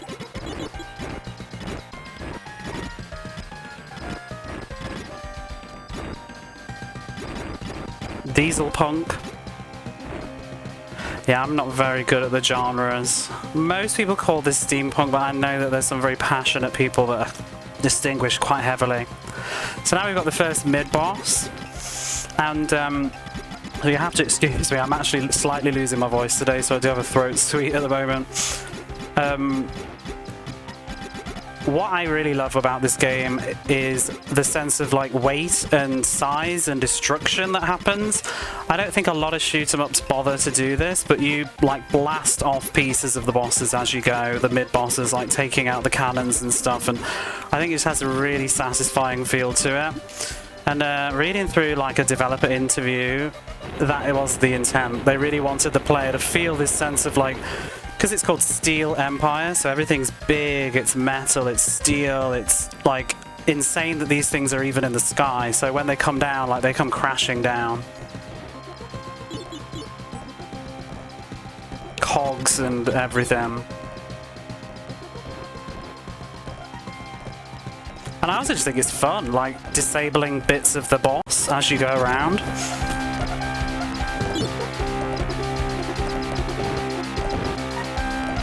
Hey DC. I can barely read at the moment. So I don't want to pause the game like too much because of timing.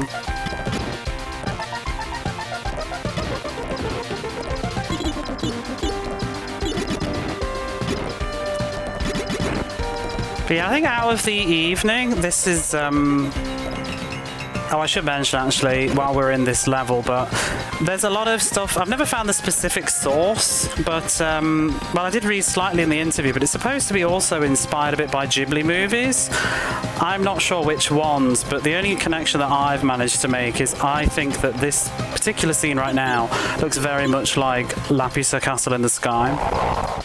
But I don't really remember heavy war steampunk in the Ghibli movies that I've seen. No, it's not.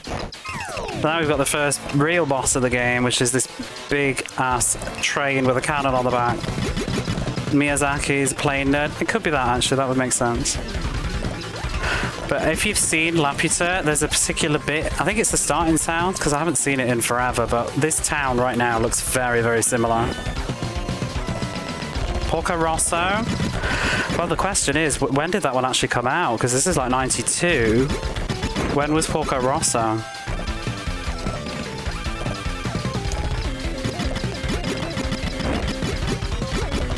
There's only so many films out at this point, I think. But that would definitely be the plane.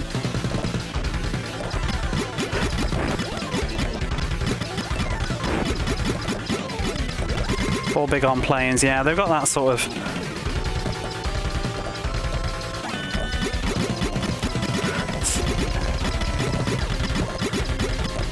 So, I'm just going to address the elephant in the room right now. Oh, the manga, good point. I'm just going to address the elephant in the room. The frame rate on this game is awful. It's what most people talk about a lot, like the bosses, you'll see it, but... It's something that's never bothered me. I think it helps like dodge all the crazy bullet patterns and stuff. But yeah, we'll move on to the second level now. The Ghibli is the plane. Oh yeah, yeah. It's very playable. It was also why I wasn't too stressed about 30 frames per second, because you'll be lucky if you get 15 half the time. So we move on to stage 2 now. I'm going to cover up this horrible flicker. And we have the Lidengal Caverns.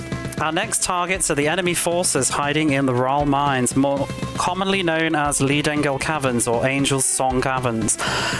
While there are lamps scattered around the caverns that will provide some light, we ask that you exercise thorough caution for the enemies lurking in the darkness. Furthermore, great care should be taken in the deeper parts of the caverns, as there's a high probability of a buildup of gases there. Okay, we should help the miners. So I actually did read, it's called the Angel's Song Caverns or something, and apparently the creator, his idea was it's like called Angels because apparently a lot of people have died here or something. He really thought a lot about this game. It is more than just here's a shmup level kind of thing, so. But I'm going to do the Zeppelin for this one because it has more health. Good luck. Didn't look horrible. It gets worse. It really, really does chug towards the end, but I kind of vibe with it. It's like doing like slow motion bullet dodging. It doesn't really bother me. And with this level, I think it's also time to say that this would have looked lovely on a CRT, and it did. All this dark caverns.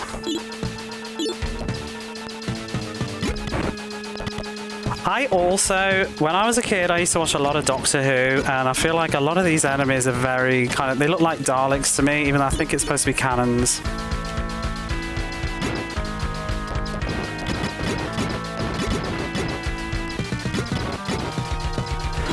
I want to say I got this for about Christmas '93, maybe? It was a bit random. I think my brother decided to get it, but I'd never really played a lot of shooters, and one of the strengths I think of this game is that it's very, very beginner friendly, but not to the point that I think it's boring. I think for beginners it's got a really lovely difficulty curve, and for kind of intermediate shooters, I think on hard mode it's still interesting, but I think hardcore shooters probably don't spend a lot of time with this game. I think that's why it's lesser known. It tends to get a bit lost in the sauce against other stuff like Thunder Force and whatever on the Mega Drive. So this boss is one of those bosses that when you know, you know, and I always find this boss really boring, but whenever I watch someone play this game for the first time, they usually die on this boss, because until you sort of know that it's just this simple, just up and down, he tends to just like ram you with all of his missiles. And then he gets this cheeky, I'm not really dead, second bomb. It's slightly hard to fit through with the Zeppelin though, but we have enough health to just compensate. And also, I'm playing on normal difficulty, so there's a lot of leeway you can get away with here. I was going to do on hard, but I changed my mind at the last minute and was like, no. I did a quick run through this afternoon. After this morning, it was fine, but this afternoon I died on the last boss, and I thought having to redo it is going to like add 10 minutes to the thing if that happens, so let's not and say we did. But this is why I like to use the Zeppelin, because the gases have exploded that were in the introduction.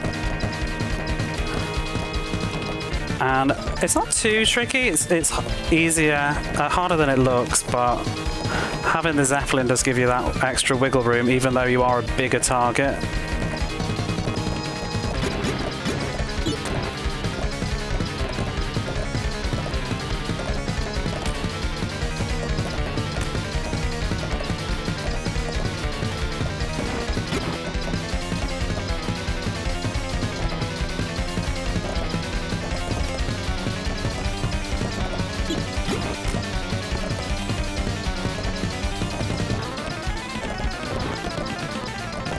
To be honest, if it wasn't for this section, I would just take the plane, because the plane is just better equipped for the rest of it.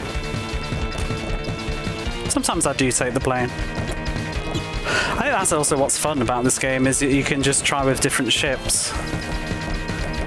A bit of a different play style. Hey, psyched.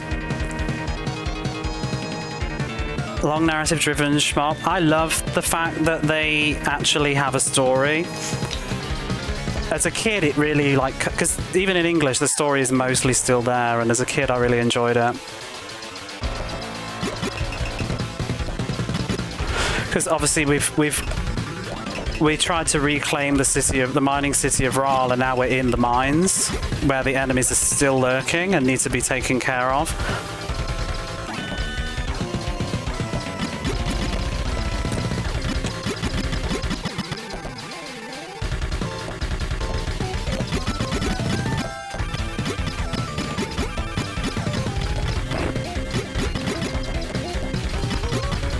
I also just enjoy using back shots. I think it adds a different dynamic. I wish more shooters would make use of it. I like the forwards and backwards moving around a boss.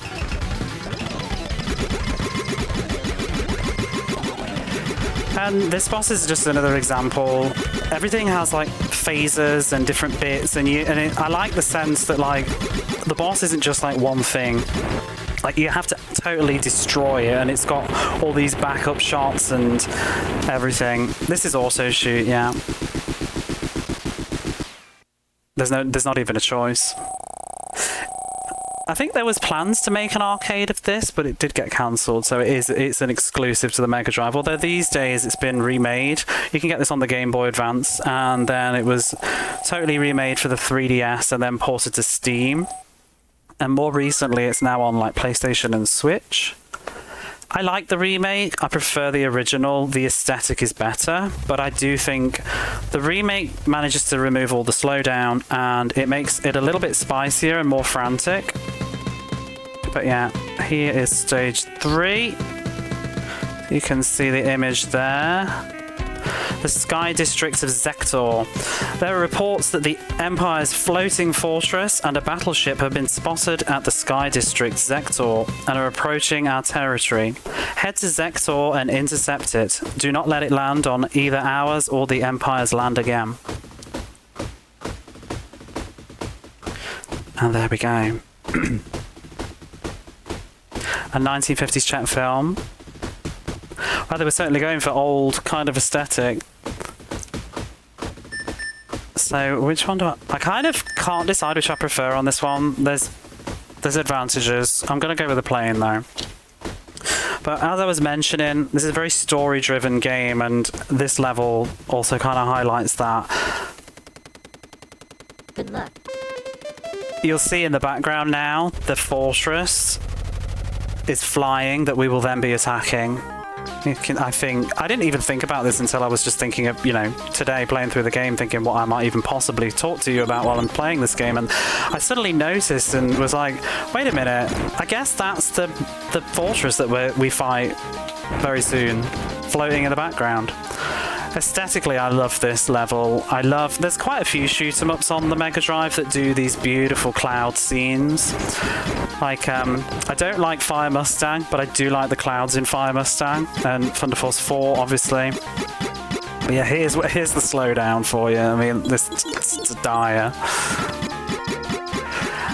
This came out the same time as Thunder Force 4, the same year, and I do feel like it gets neglected obviously, I'm not going to pretend Thunder Force is not better made in terms of horsepower than this, but aesthetically, I don't think they're too far apart in like kind of ambition of what they're trying to do with like parallax and details and just giant things on screen.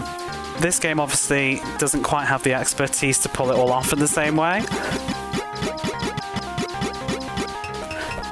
And unfortunately, yeah, we do get repeats of bosses in this game, but they do change up what is going on with them. Now we've got homing missiles for this boss.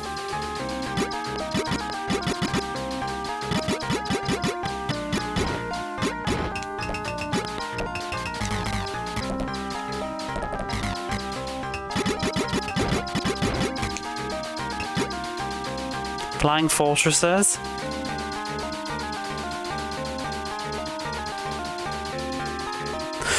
But mentioning the story factors of this game, the developer really put that as a main focus, and he said in this interview I was reading that he can't make a level without, like, the story has to come first rather than just the level, and he said that was a bit uncommon with a lot of shooters.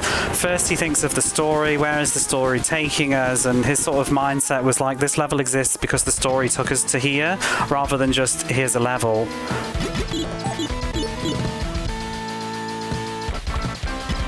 And I do think there are not everyone, but some shooters, even though I love them dearly, they do have this sort of like kind of incoherence to them. Just this is a level and this is a level and this is a level. And this is the big fortress now that was approaching our territory, so we need to blast it down.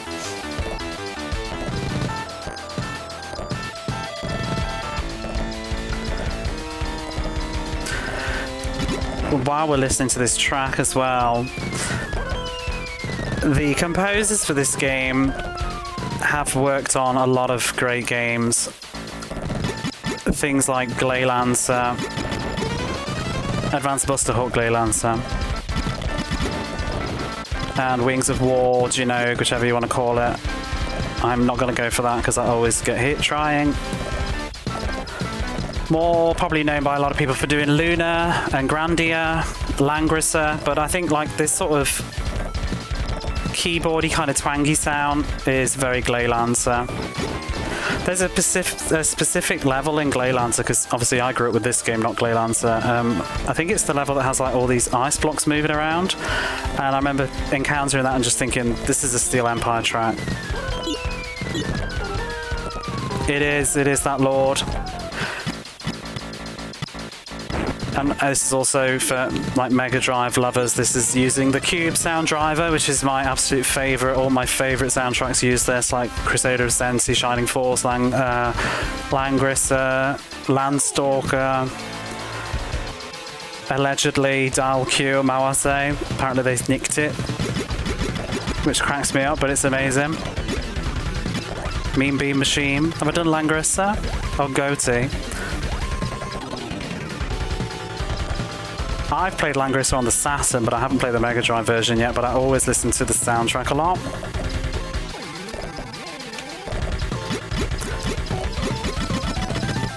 Cube.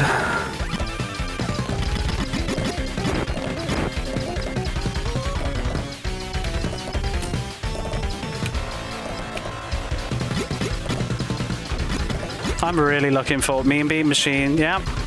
They didn't compose it though, but like the difference between Puyo Puyo and Mean Beam Machine is it uses a different driver. Mean Beam Machine uses Cube. That has a bit more oomph.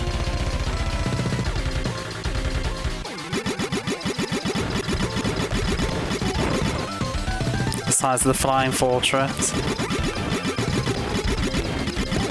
See, I mean, this is nothing unique. R-Type and, you know, most shoot 'em ups often have like this giant ship that you fight, but I do love just blasting it to bits. You don't even need to, but it's fun to do so. So this is the part where the Zeppelin's considerably better. Inspired Vandal Heart. I've done the first Langrisser, and it has that pathway system. I played the Saturn version, which uses the, I think the PCFX cutscenes. It was really good fun. I'm very keen to see how the Mega Drive version holds up.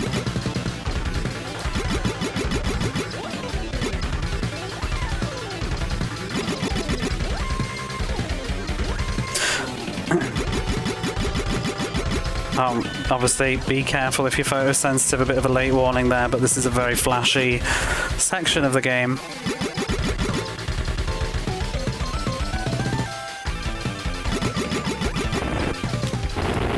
There we go, that's stage 3.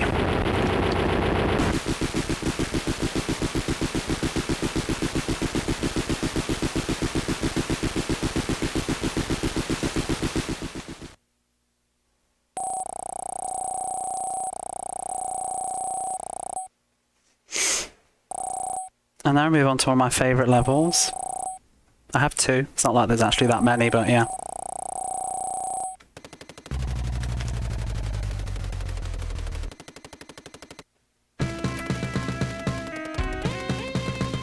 We've got Gardandi Coast, which you can see there, with a red circle around it. At present, our main units are facing the Imperial forces in the Dam district, and thus are keeping each other in check. We receive word that from our tactical office, that the battle will commence in approximately 30 minutes from now. Once the battle begins, we are to break through the Gardandi coast and storm the Imperial capital of Damned while they are short-handed. We want you to destroy the coastal cannons lining the beach. We depart at once. And there we go.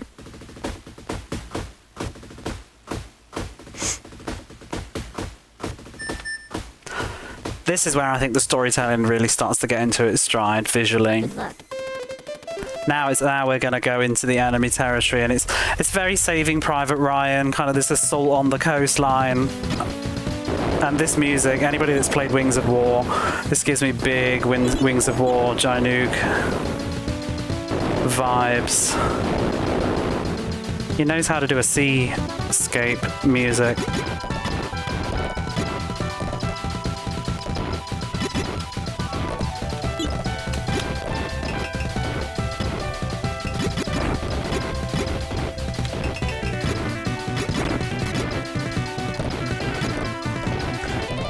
So you can see we're now level 15 for our weapons. The maximum is 20, and the idea behind that, he tried to do something a little bit different.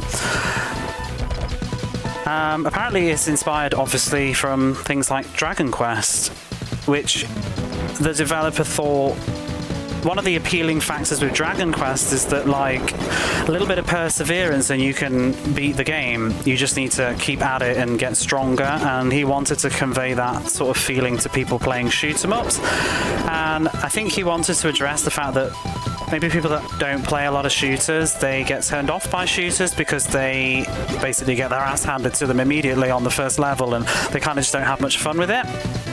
So wanted to make a game that was a bit more forgiving and accessible, and where even if you're struggling, like, you will lose your life, get your life back, use the continue, but you'll still retain your firepower, and even you can get the experience points again and essentially be even stronger than the last time you did the level, so that the bosses will die faster and you'll get a little bit further.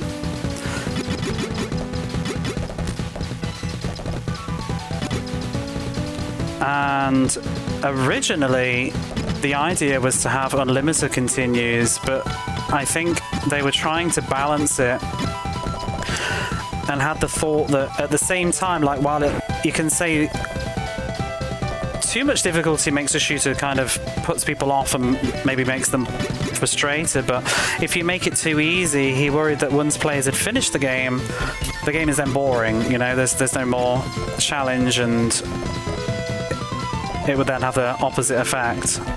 So they did end up having fixed continues. Kind of a bit weird though, because if you play on easy mode, you only have 2 continues, but you have 5 lives instead. And normal, I believe it's 4 lives and 3 continues. If you play on hard, you only get 2 lives, but you get 4 continues. So I guess one of the challenges is also just having to survive, because if you get a game over with a continue, you have to go back to the checkpoint rather than restart on the spot. But if you're playing on easy, you might get caught short because you don't have a lot of continues.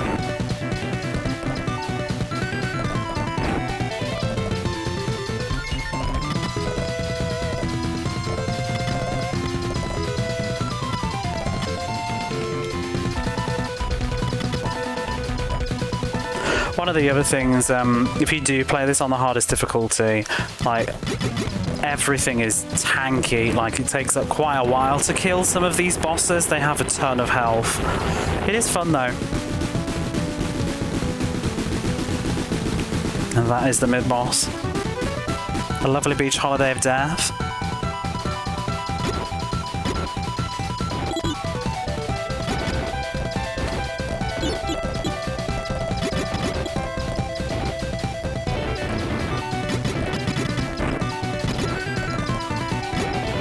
I love the explosion. That's my favorite. I like it too.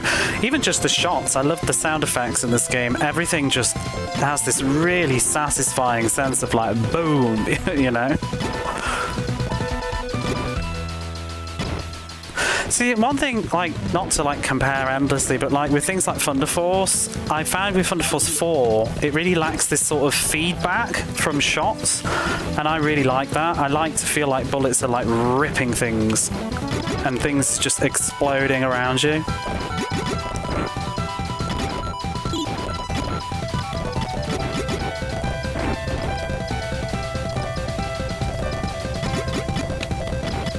Hey, Dreamy.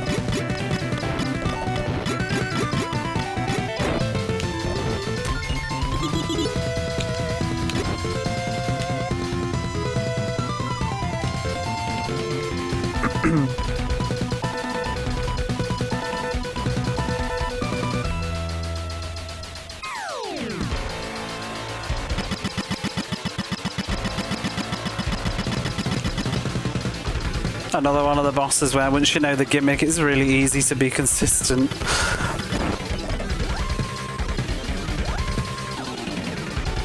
Hey DJ, I can actually look at chat in these slow phase bosses.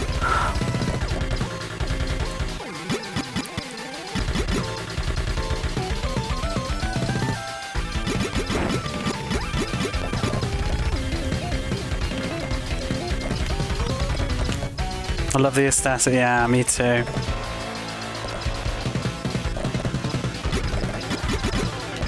I do think it really did just stand apart again, because most of the shooters, not obviously all of them, but so many of them, they're just spaceships, you know, blasting through space, and you've seen one spaceship, you've seen them all, kind of thing.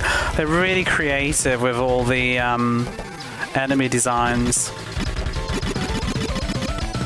You found it's on yeah, it's on the 3DS. It's on Steam. The Steam version is based off the 3DS version, I think. I mean, it is on 3DS, but yeah, unfortunately, it was digital only, so unless you use other means, it's gone for good.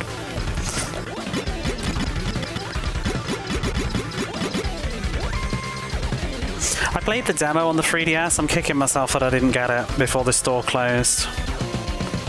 I also have yet to play the Game Boy Advance version, but the 3DS is based on the Game Boy Advance version. They changed some of the enemies due to screen space and whatever, so the first boss with the train, it's actually like a little steam train at the front. It's kind of cute, but it's not, I don't know.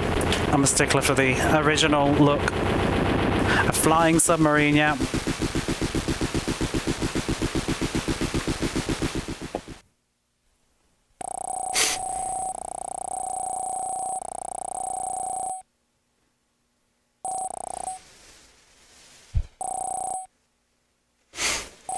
No debt bonus.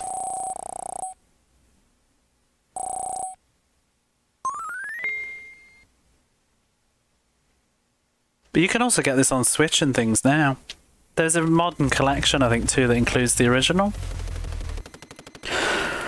So now we get to stage 5.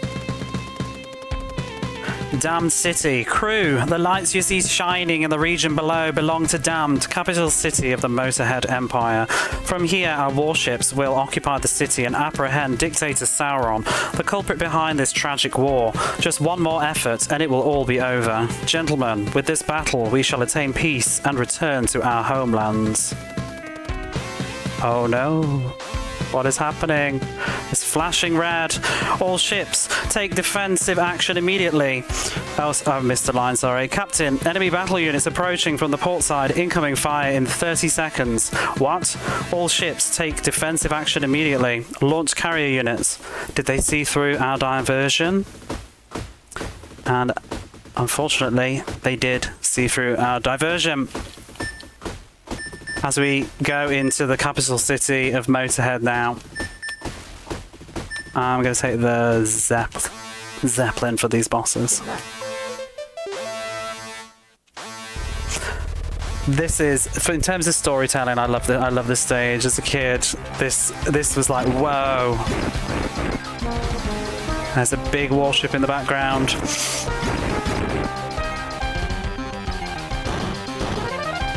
Zeppelin versus Motorhead.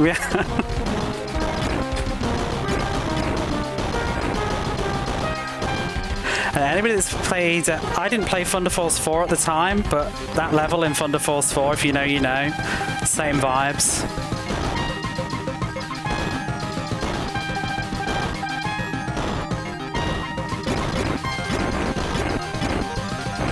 And the music goes so well too.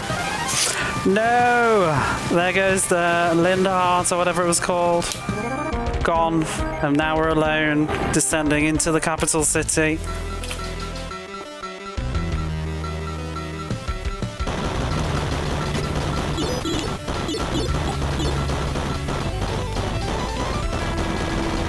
Like Treasure Planet with the ship. And this track's an absolute banger. The whole soundtrack slaps. A good switch up of pace.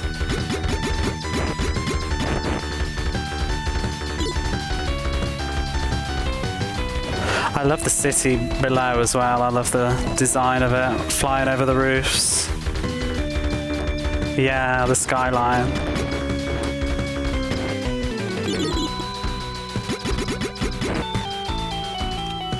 It's probably your favorite level. Yeah, mine too. Like, honestly, when I was a kid, I just have, it left such an impression the first time I did this. I remember just thinking like, whoa, like the ship is gone. No more good luck at the start. So if you play it on hard mode, you want to spam your bombs here because you can just net loads of goodies. There's extra lives, there's health, there's tons of bombs. It's actually ridiculous. Trying to actually shoot these with your bullets ain't worth it.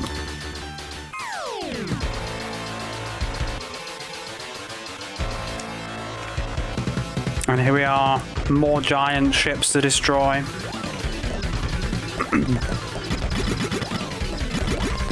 This is why I take the Zeppelin.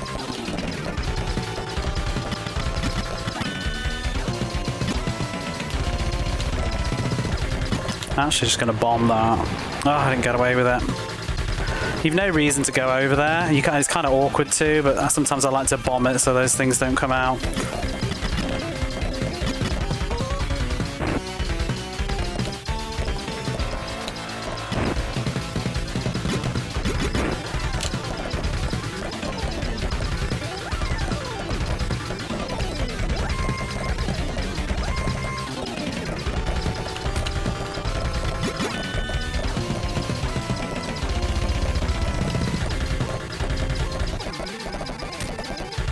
Boss from Bucky O'Hare. And if you're the Zeppelin, you can just sit here and do this. It will take ages, but it's a viable way to deal with this boss. I think that was intended too. Like those of the, if you can't dodge the bullets, then just don't. Just take the Zeppelin. But if you're the plane, you got to really fly up in there and shoot it. Zep cheese.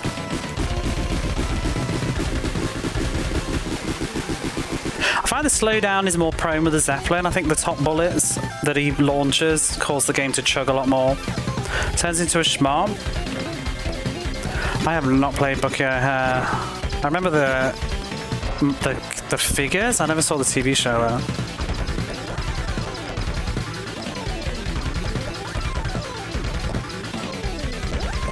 This bit. is a pain with the Zeppelin though.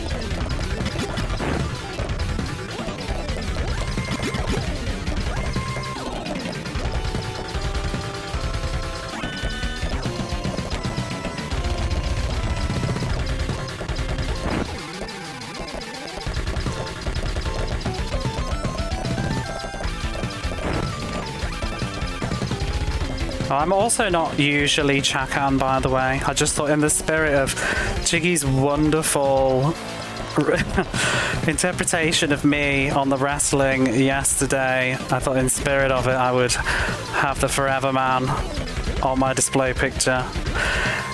Jiggy knows really well though, like on my channel Chakan has kind of been a long running thing because I did not have a good time with that game when I played it on the Mega Drive. I am very salty about Chakan.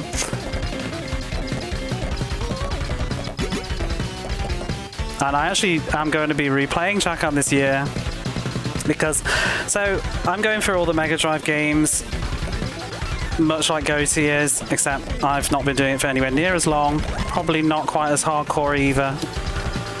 But I do need to replay Chakan because technically I cheated at the end. I did drop a cheeky save state because I was running out of time and I was on the final world, and if you know the game, like you have to do the turning the sand timer over and all that stuff to like reset the, but it was going to reset all the worlds, and I was running out of time and I was just so sick of this game.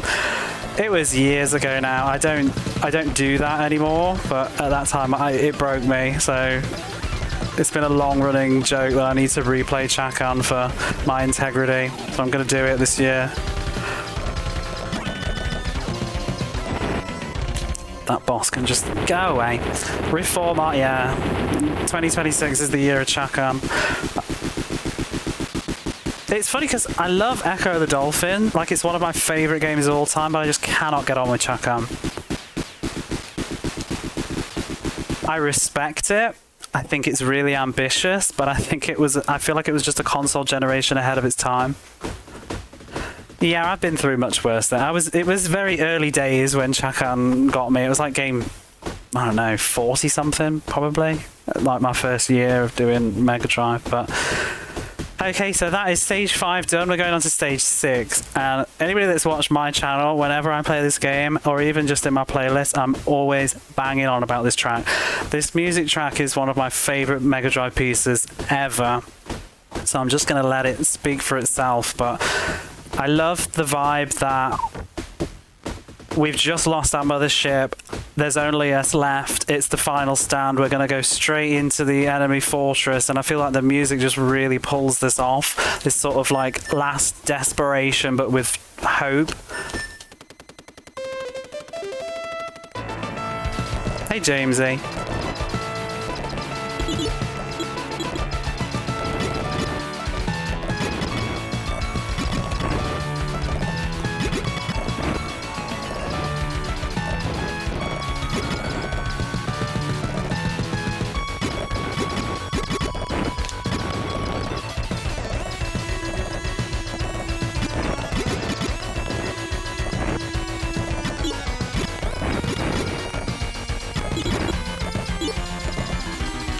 I'm going to pause it. I love this little bit.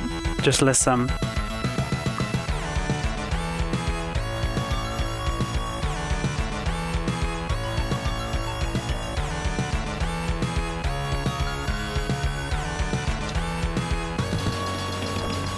I just love that little call and response melody line that it has going on. It's so layered. It doesn't even do it justice in the context with the shots firing. Like, if you like Mega Drive music, like, go on YouTube, get some headphones, listen to this track, like, full blast. It's so complex with all this percussion. It's such an underrated piece of music. And it's a short level.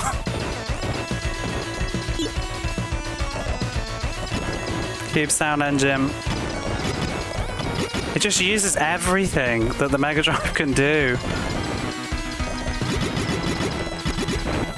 It is, gee, it's so good.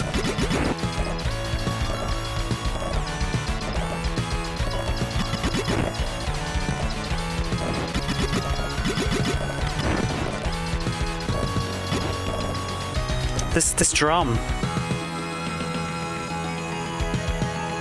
So good. And now it's over. Damn boss. Oh, I'm so obsessed with Mega Drive music. I have like a 70-hour playlist of all my favourite Mega Drive music for when we're going through all those long sports games that have no soundtrack.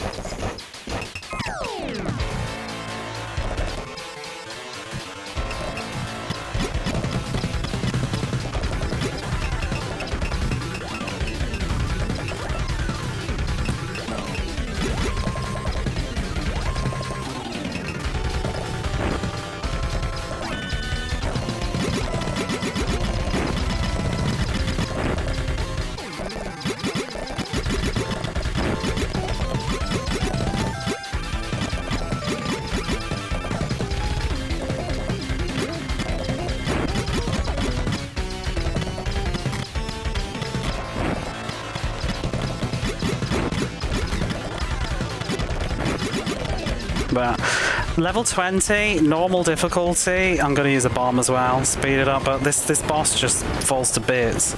But when you play this on hard mode, like, you have to do a lot of the dance for a while.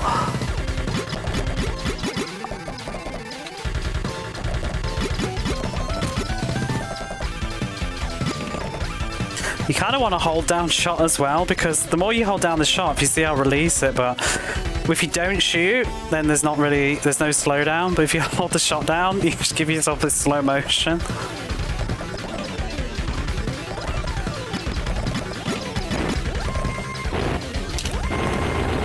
That's a really I recommend this, like, anybody, even if you're not into shoot 'em ups. I've literally like watched other streamers, they don't play a lot of shooters, they've had a go at this and they think it's really good fun because you can just get somewhere in it. The game is forgiving as well because it's not one-shot death, so you can take damage and still keep going.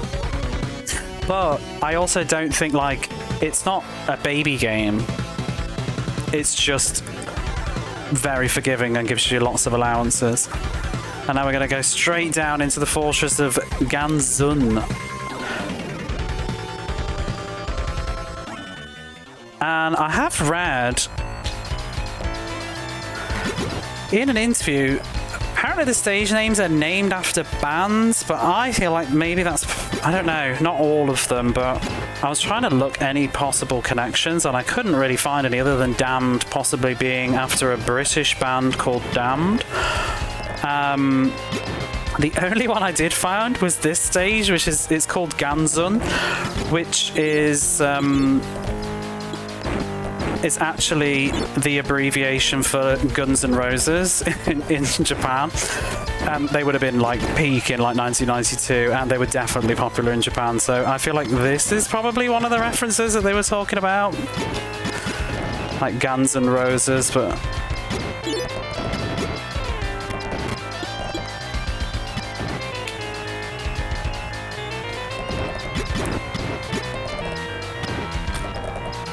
welcome to the jungle. Shit. Might die now.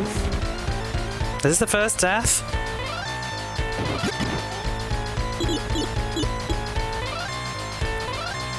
Could just pull it off. I think there's some health coming up, but maybe not. Oh.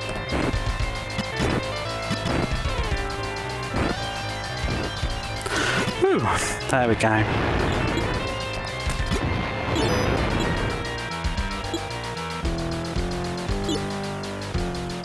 But then I just bluffed it by ramming into that UFO. The B-52s, yeah, it's obvious. Led Zeppelin, like Mystical Machine Gun made the pun, you know. I mean, like, well, actually, Motorhead, I guess. Obviously, it's right there.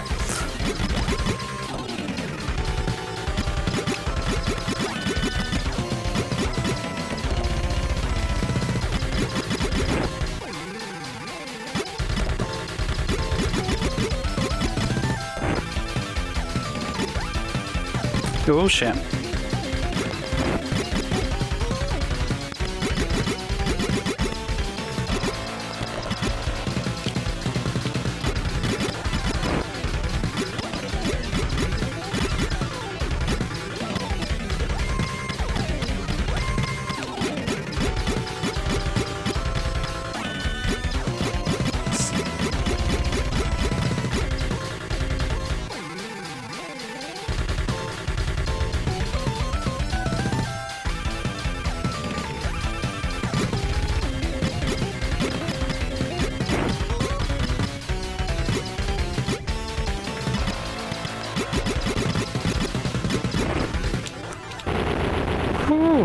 Lord let me. Other dams are celebrating their 50th anniversary. They have a Japanese Wikipedia page, so that might mean that they're at least known. I was going down some rabbit holes this afternoon in preparation for this. Welcome to the machine. Oh yeah. So we need to go and capture Dictator Sauron, but unfortunately he's escaping in this big escape vessel. Where is he going? We've got to go after him. Flew all that way into the heart of the base and he's buggering off. Stage 7. No introductions. I'm just going to take the plane. I've got 8 lives. It'll be fine. Shoot on. Hey, Jeff. Where's he going?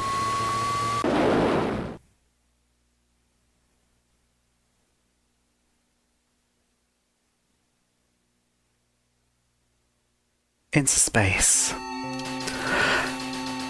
And here we are in the final stage of the game.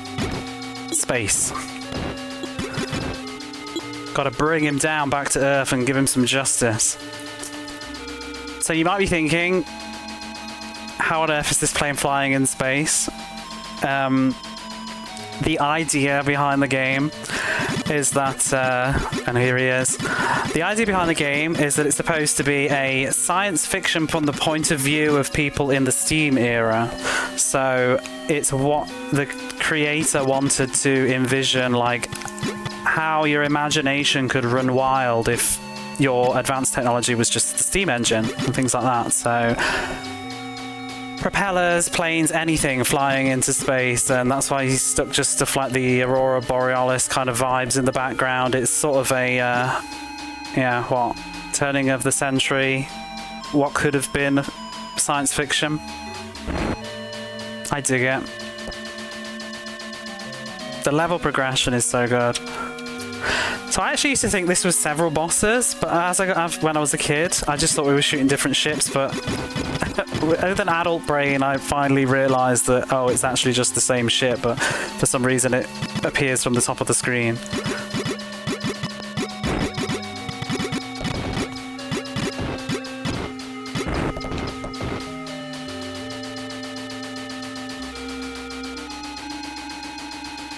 I would say we've got about 8 minutes left of the game at this point.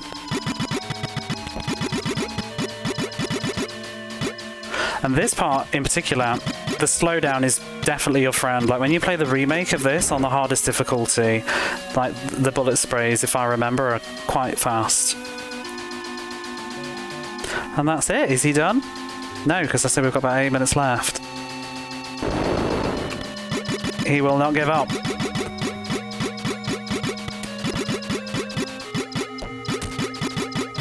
Oh god, I'm going to hit every single bullet apparently for this bit.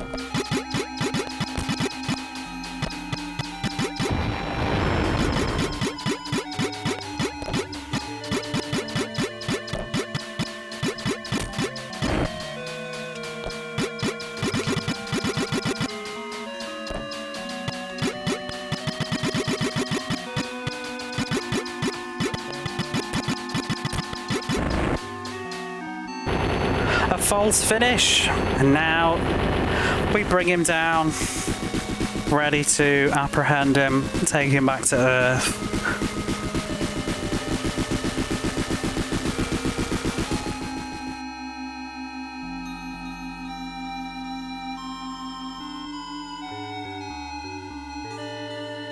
Leave him in orbit. No, he needs to be brought to justice for his crimes.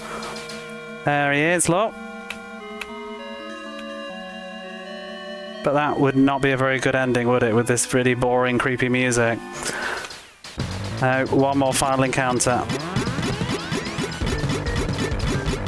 And this music goes so hard.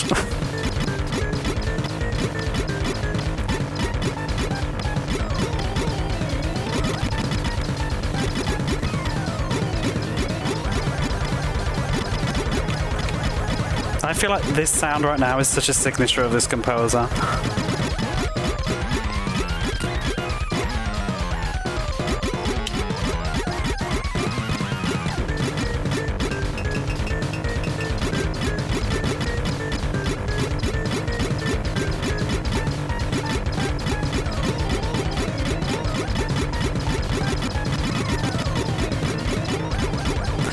I remember when I played the remake of this, I just put it on hard the first time I ever played it because I had experience with the original. And I remember this boss being really like exhilarating because you don't get all of the slowdown, so it really was quite frantic.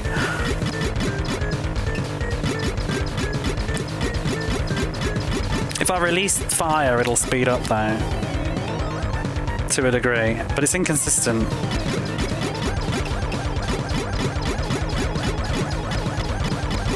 Trumpets in. I'm really bad at naming what instruments are. I just feel like it's like this distortion. It sounds like, you know, you got those keyboards as a kid and you play a note and just like move the dial at the side up and down to make a stupid noise.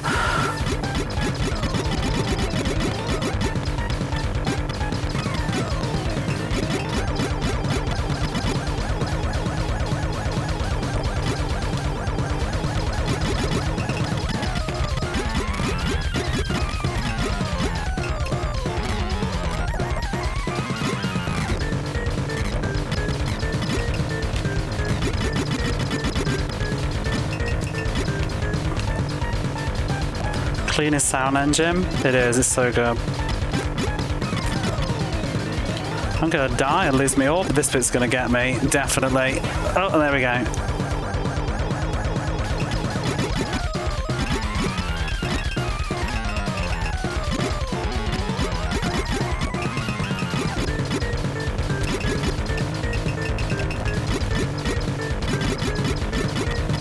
So you need to create your own paths by moving a lot to cause them to go in different directions, and then just improvise. There's not a lot of memorization in this bit.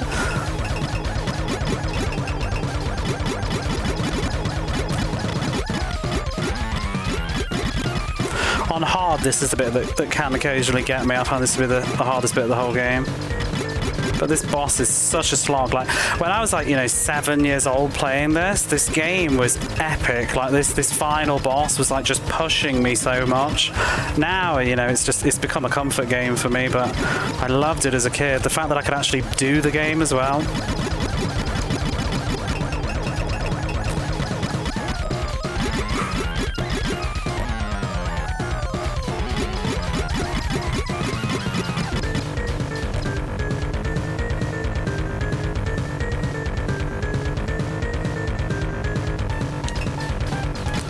That's a very lovely placement of that rock there. That means we can just sit here now.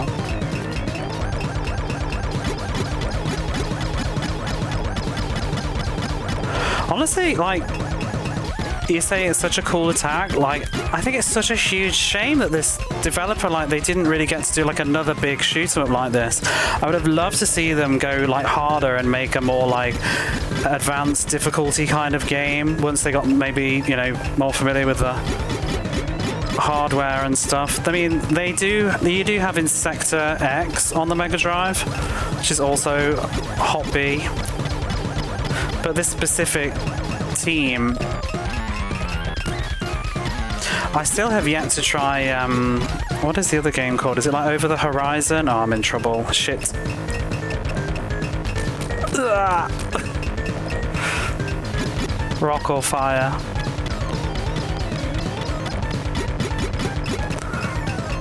But there's a game, I think it's on the NES, that I need to try at some point. And there we go. That's the end of Steel Empire, Empire of Steel.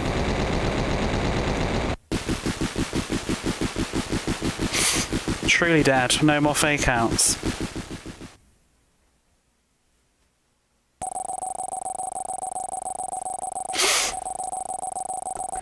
Thank you for the GGs.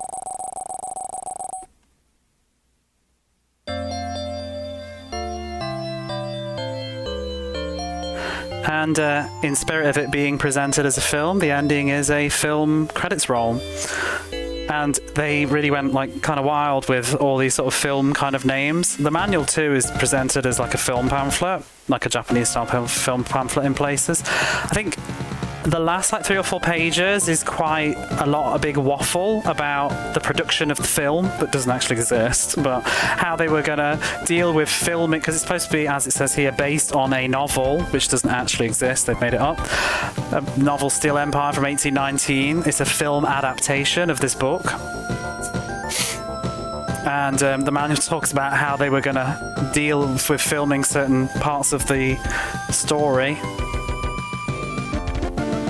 I love it. I just love that. There's something I've always said I love about like these older games too, and just the era of these games is the sincerity that you had. Like they commit to something. It's not tongue-in-cheek, cynical kind of self-awareness. It's just sincere kind of devotion to the idea or theme that they've committed to. It's goofy, but it's so endearing.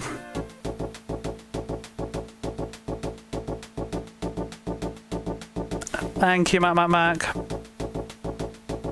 Matte painting supervisor. I mean, I guess, I don't know, is that the guy that did the backgrounds, perhaps? Construction manager. You just missed me. Yeah, broccoli, that's it, we're done. See ya. Steadicam. Translation assist, Sarah Y. I wonder if that's for the opening scroll that was actually in English. Lordy Wadare. And there you go. Cube stereo in selected theatres. And a load of jargon. Hot B Film Corporation, all rights reserved. In selected theatres.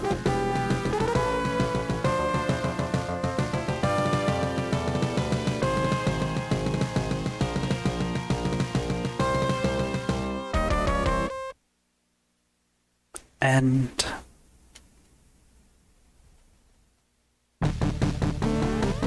Oh, I got number 1 this time.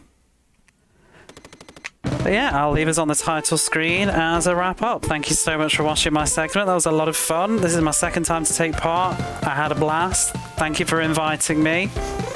And look forward to next year. I'm just going to keep it short and sweet and leave it there. So thank you so much. Goodbye.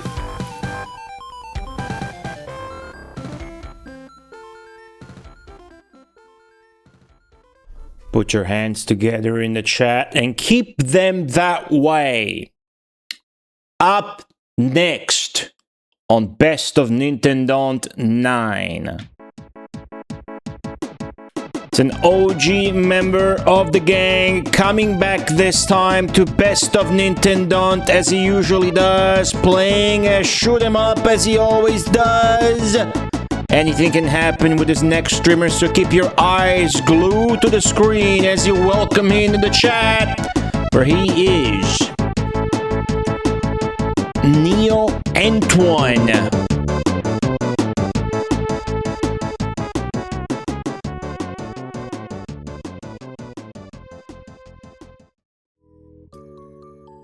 Oh, hello chat. I'm Neo Antoine. You may remember me from such streams as Dial G for Garega and Roll Joystick Across Face for best results. I'm here bringing you a very special game made on Dynamite 2 for the Sega Saturn. It's a very exciting game full of copyright infringement and hype bullet dodging galore. Chat, welcome to Mucha Kucha Fighter, a game with one of every character. I'm excited to bring it to you today.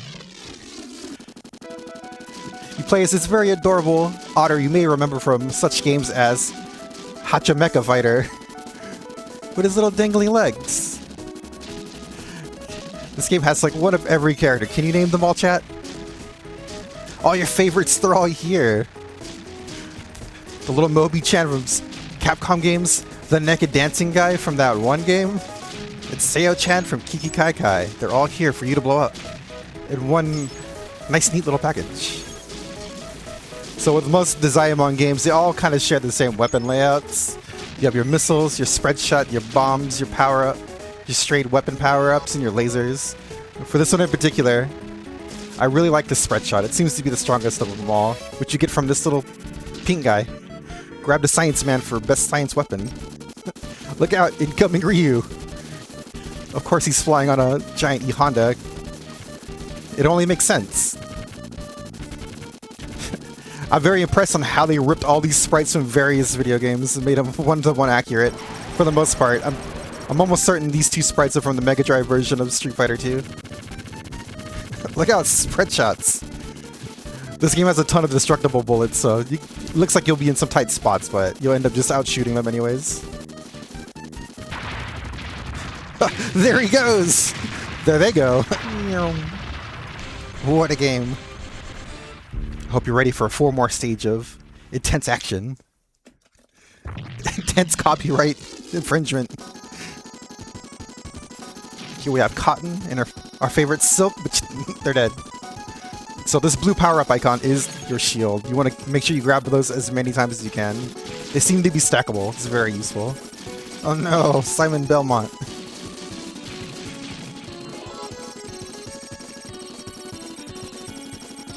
Sorry, Pengo, you gotta go.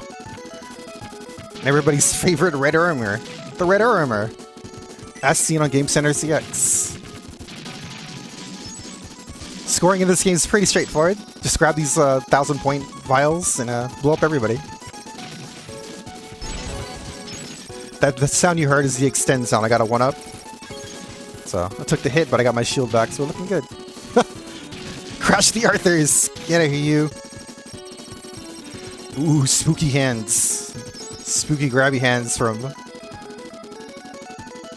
that one game. You know the game, Splatterhouse. The house that splattered.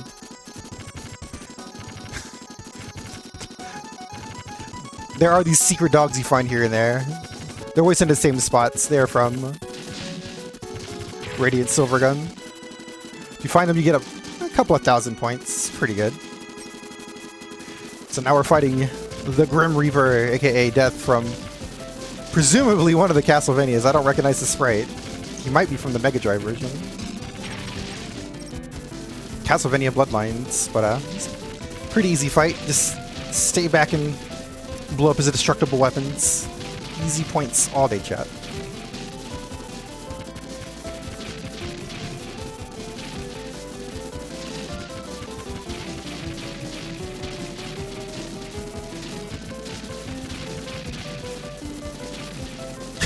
Dude, the amount of work that went into this is out of control.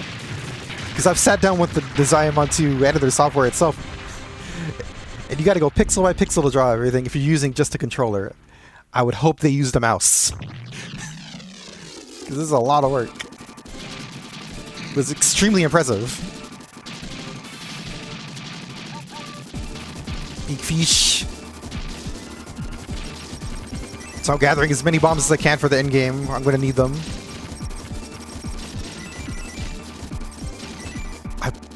I don't believe the cap is 9. I might be able to hold 10, but we're going to use some against this boss. It's going to be very exciting. I hope you're ready for this bomb. We're in Gut Zone.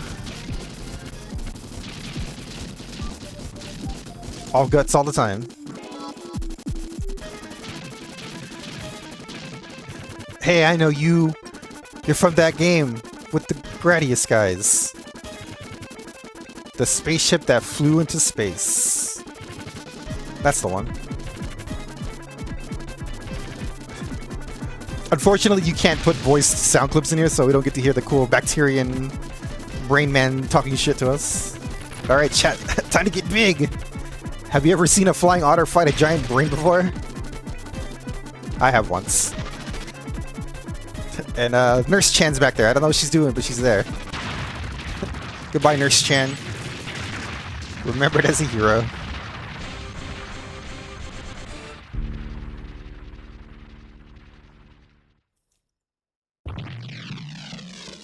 Alright. Now we're in PCB land. Look out, Puyos.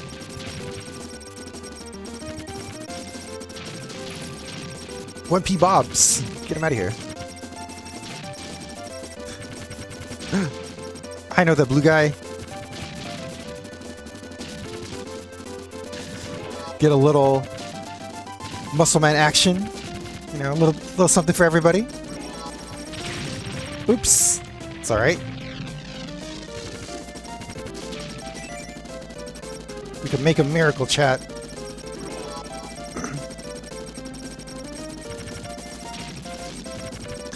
This game has more than enough power-ups to recover. Fair and fun video game for the whole family.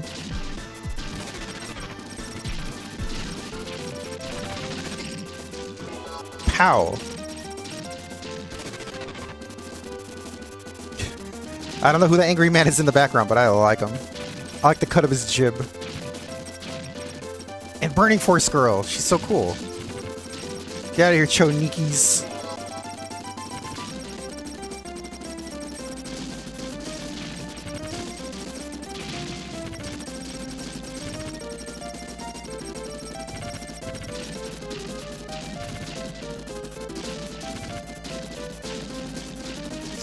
I like these little Xavius UFOs. Told you one of everything was in this game. Alright. Hell yeah. Treasure time, boys.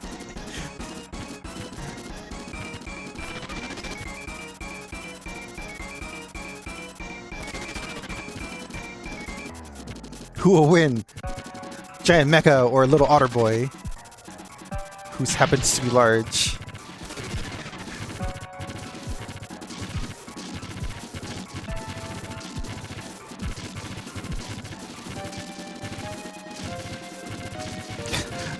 They rip sprites from arcade, Mega Drive, PC Engine. They're all here.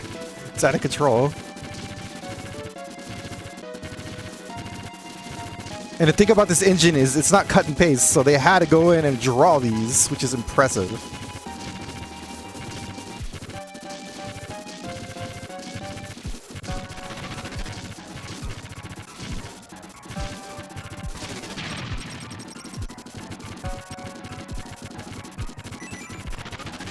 Big.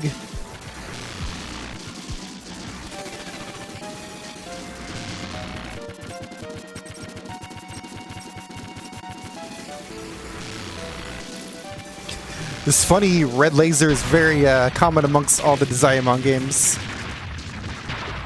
It's like the engine special, draw a funny orb laser. Alright, chat, on to the home stretch. This is a short but a goodie.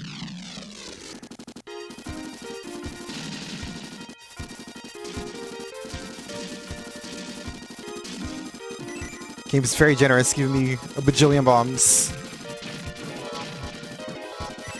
Oh, look out! Marvel Land!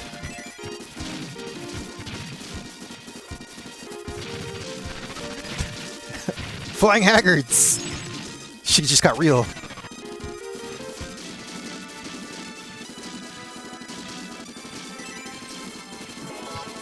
Oh no! Pastel from Twinbee! The ultimate betrayal.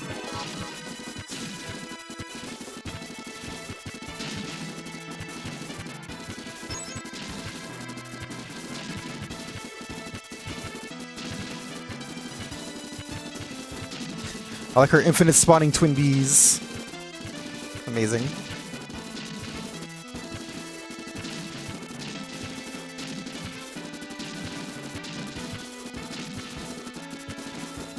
Just gonna sit here and stay between the bullets. That's all you have to do. Might go big just to finish her off. She has a ton of HP.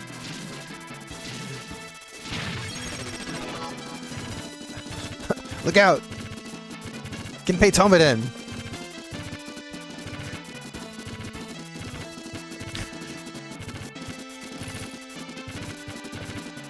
Goodbye, bitrate.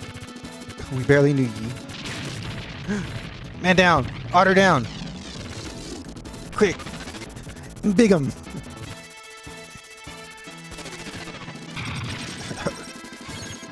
Home stretch. Mystery crystal.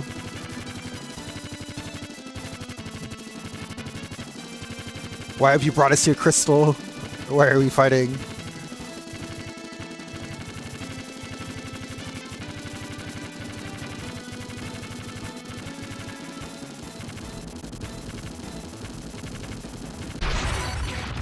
GG chat. The world is safe yet again, thanks to Flying Otter Boy.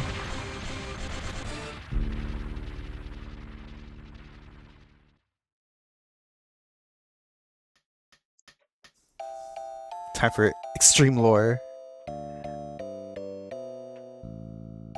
Look, chat, all your favorites, they're all here. Yeah, so you can find this and all kinds of other crazy games made on Dynamite too. Go to Internet Archive and look up the Dynamite 2 game save editor. Just go nuts.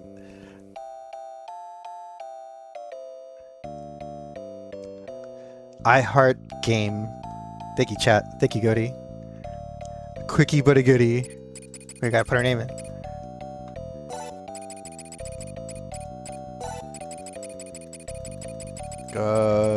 This one's for Goody. You got a high score. What champion? Does this have underscores?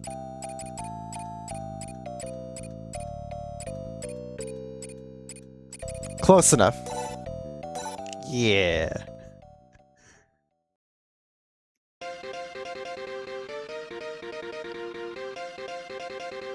Thank you, chat. Hope you enjoyed that quick one. I'm out of here. I'm going back to space or something.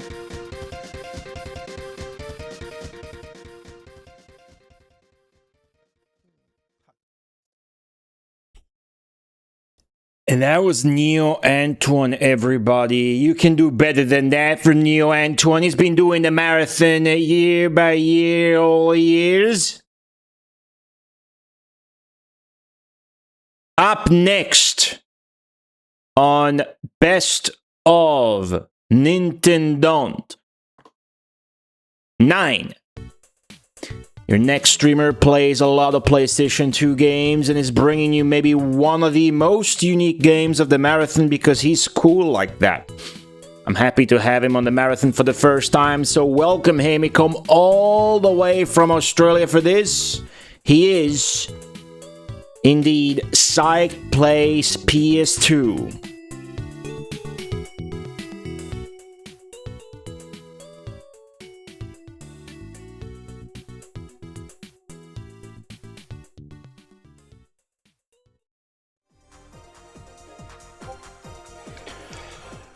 Hello everybody, hello. This is a first for me. I've never done like a marathon stream like this before. So yes, I'm really looking forward to this. I'm psyched. I'm a PS2 challenge runner, as you can see behind me. A big old collection of PS2 games, playing this game physically as well, so this game was one that I really enjoyed when I was a kid. Weirdly enough, you get one of these cheap games when you start off with. Hello Kaneda, hello Evo, hello everyone, welcome on in. I have a question to ask you guys though. Are you cat people or dog people? I would like to find out which train to use, so we can pick the right train to see what butt of the train we want to see. Cat. There's 3 cats already, so that's already a good cat. Okay, we're going to be starting through. So I'm going to play through the first 3 of these GPs, giving time permission. I should better finish all this and get to the qualification screen. So we'll start with the first one. High-speed line covered in snow. The highlights are its length and many switchbacks. So this is a train racing game. You have six competitors, and we're going to be the Interkitty. So these are, of course, you got the little puppy as well, Killer Boy, but we're going to go Interkitty. Okay, You're going to hear something multiple times. You're going to hear the words slow down way too many times than we should do. I'm going to try and best not to get derailed, but this is a racing game, so let's go. Good start with the dash. And yeah, so you're supposed to get from point A to point B as quick as possible, and you can switch tracks and try and derail the competitors. And when you go around corners, you have to change your center of gravity with the right analog stick, because if you go too far to the right or left, you will derail. So you got to make sure you brake, or else you get absolutely destroyed and slow down too fast. And you need to get at least third to continue with the continue with the GP. So we'll try our best to get at least first. Some guys creep on it. There we go, nice and easy. The map on there on the right, you can sort of see where the other trains are. It doesn't really help, like it doesn't tell you which tracks are where, or you just have to, hopefully no one's going to try and smash into you and slow you down, but we should be pretty good. What's the head-to-head racing mode? Honestly, I never played Versus on this. I had friends, but nothing too crazy. I wish it was head-to-head, just smashed into each other, but I'm pretty sure it's just one-on-one racing. There's another camera, is this one right here. So you have the camera of straight up, and then you got that's it. There's no reverse looking camera, which is a shame, because it'd be cool to look behind you, but you cannot.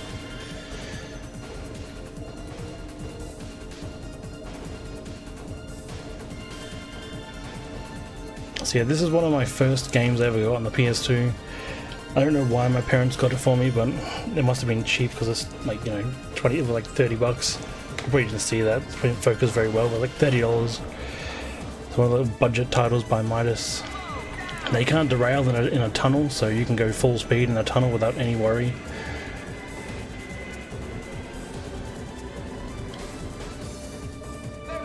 Alright, so we get to the end of the goal, and you have to stop within the station first. There we go, nice. New record, hell yeah.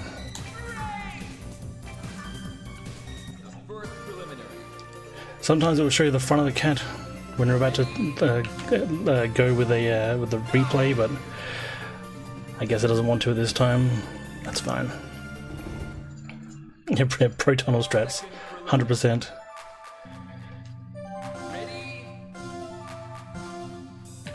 Ah, damn it! Dang it! I got too greedy there. I went too fast. All right, that's fine. So is this density go only getting, yeah, basically. To shove him off. But there was actually a second game for this, a sequel, but because this game was released in Japan, of course, and then Midas port over a lot of unique Japanese titles. But there is a sequel which I really look forward to getting at some stage.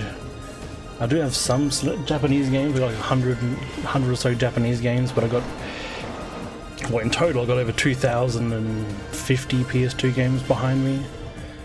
So I'm halfway there to a full set.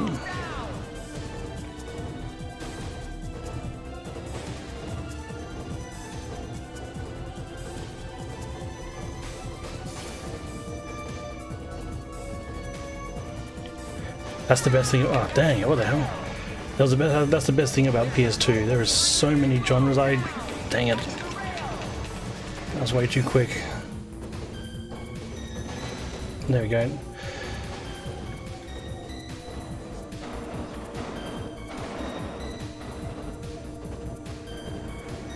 Oh no, they made 4,500 PS2 games, some guy in a hat. 4,500.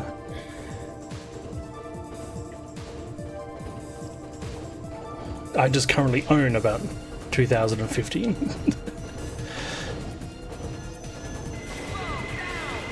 Ah, dang it. Come on. Okay, this is not going good.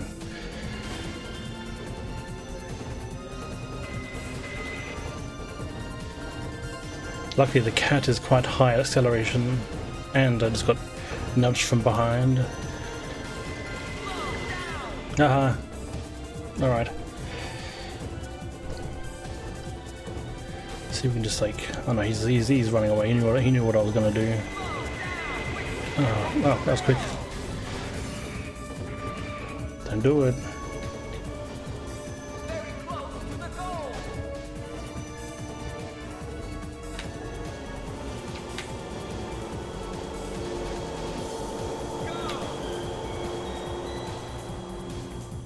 Okay, got second, that's fine.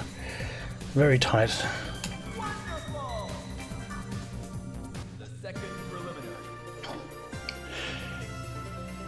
There's the PS2 mine, gold mine, yeah. It's always cool to look at. How many of them are sports? Probably too many. But I will say that there is probably only about 300 or 400 sports games. There's not as many as people say, as everyone sells all their PS2, their crappy PS2 games. This train line runs through a large city. Watch for frequent changes in elevation. So you see a lot of sports games because people sold a lot of sports games on PS2, but like that's all the ones you'll see everywhere because no one really wants to buy them. But I mean, I know there's less than 500.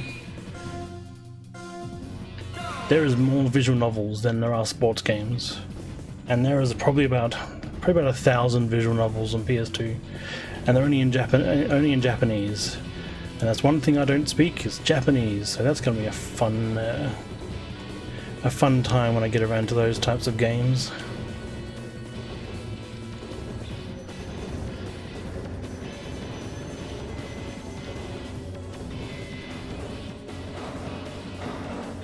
So weird, the lighting in this level makes the cat look grayscale.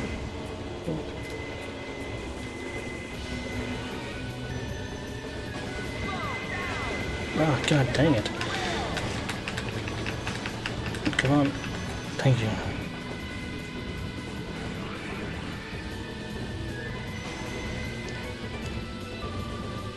Yeah, I've been trying to figure out a way of doing it because I've done the phone trick before. It's fine. But it'd be cool to have something where it translates on screen and everyone can watch it, can read it at the same time as well. So like the translation happens live on screen.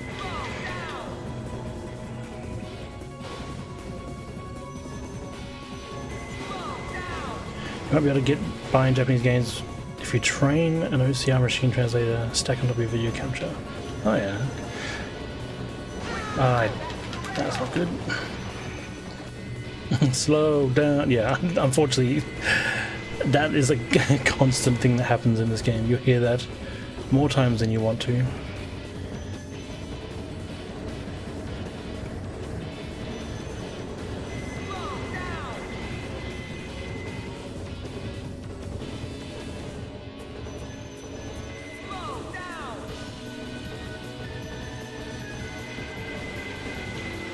Oh my gosh. I'm putting my brakes on, but not like enough just to be able to turn the corner, but not so much that I basically slow down too much. Because speed is the key here, of course.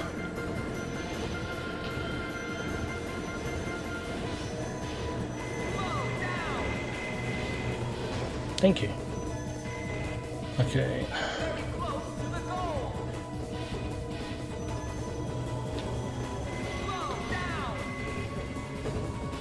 Oh, there it is.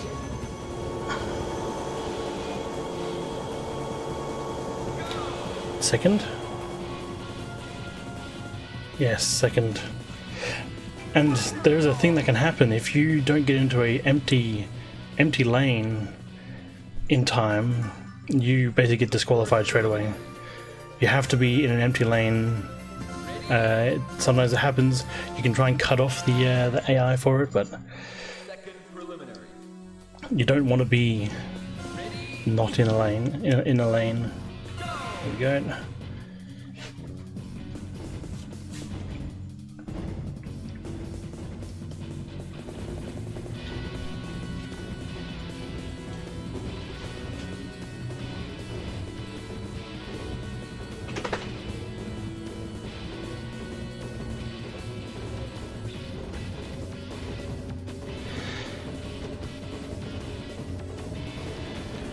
One of the first ever renderware game ever renderware, Scorched Planet. I swear I've heard of Scorched Planet. Is that like the tank game where like, was that Scorched Earth? Never mind. I've never heard of Scorched Planet. Have I tried this? I haven't tried this multiplayer, no. Which is weird because, yeah, I thought I would at least at some stage, but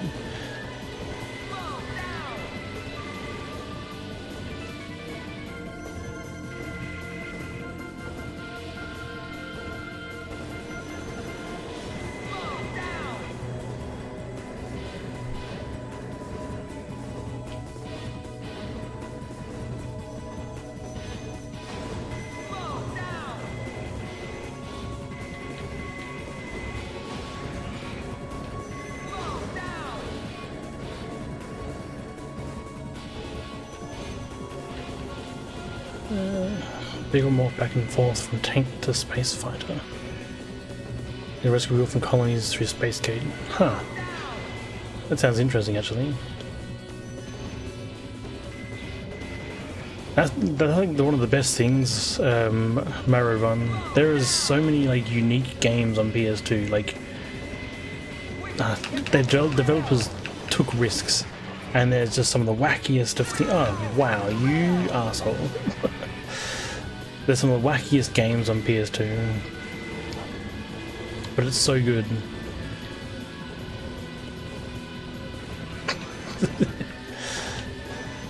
Okay, now I need to get into a different lane because I'm not going fast enough in this guy. Never mind. Well, he got back. Oh, that's right. Tunnels and bridges can rescue you from derailment.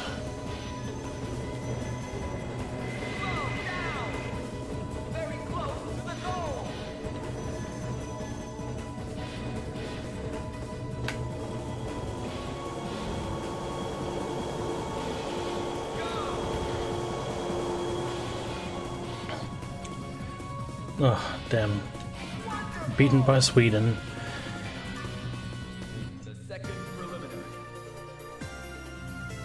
See, the cat looks looks terrifying in that color. Jesus. Okay.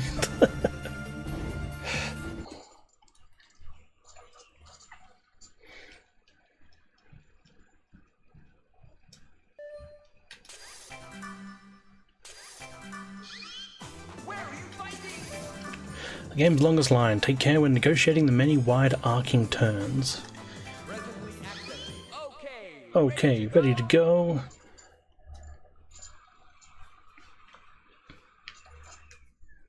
I love the, like, when I was playing this game, I saw these loading screens. I was like, oh, that looks so cool. Imagine like just train racing through the sky. But I know they're just things you can just like wallpapers. It's so good, so over the top.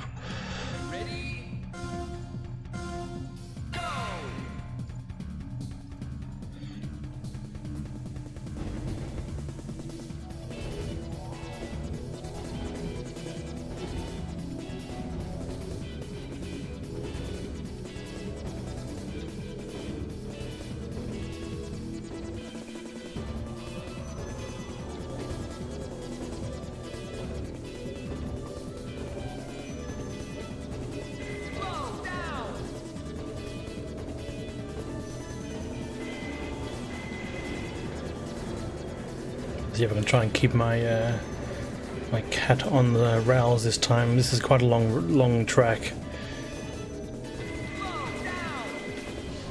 But the one of the good things is, even though I'm using one of the special trains, there is no, like, every train is balanced, so there's no like pick this super fast train and win every match, win every race. So it's more or less like, what train do you like?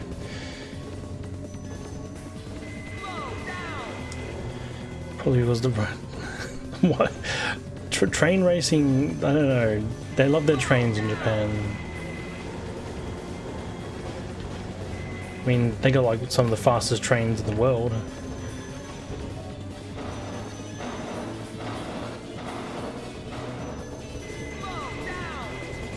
But imagine being on this train, you're like turning a corner and you're on the side like this. Oh, there we go, nice bump. Thank you, okay.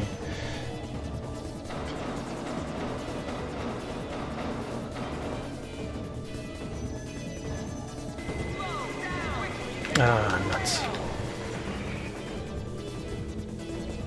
Oh yeah, and when the arrow icons for the computer opponents goes orange, it means they've derailed as well, so you can sort of tell if they're turning a corner and they've derailed as well. Just so you know they're gonna slow down. You got no one creeping up behind you. No.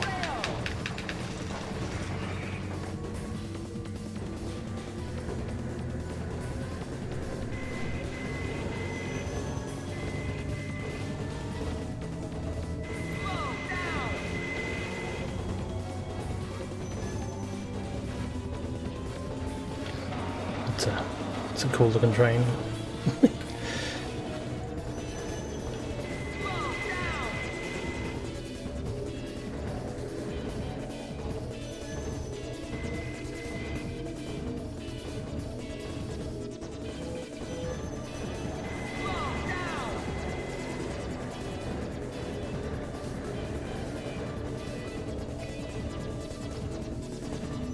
There's another Midas game. I don't know if anyone knows the company Midas, but as I said earlier, they did port some random games from Japan. So there's a lot of random titles you wouldn't really normally see anything else. Again, the PS2 had so much unique stuff. There's another game, like a fishing game. I can't remember exactly what the name of it is, but it's the same thing. The announcer is just over the top and yelling and screaming and just... yeah, it must just be a Midas thing.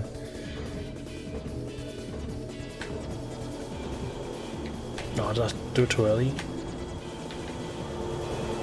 Oh good. Nice and first.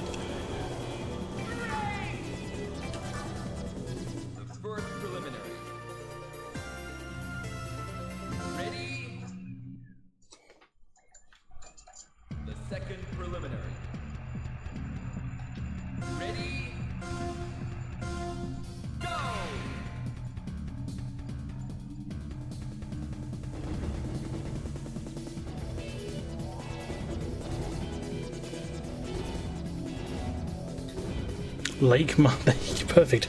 Lake Masters EX. That's exactly what it is. Thank you, Evo.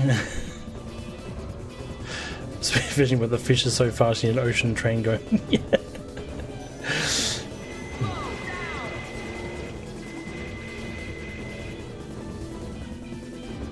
Oh, yeah, just train fishing. That'd be fantastic.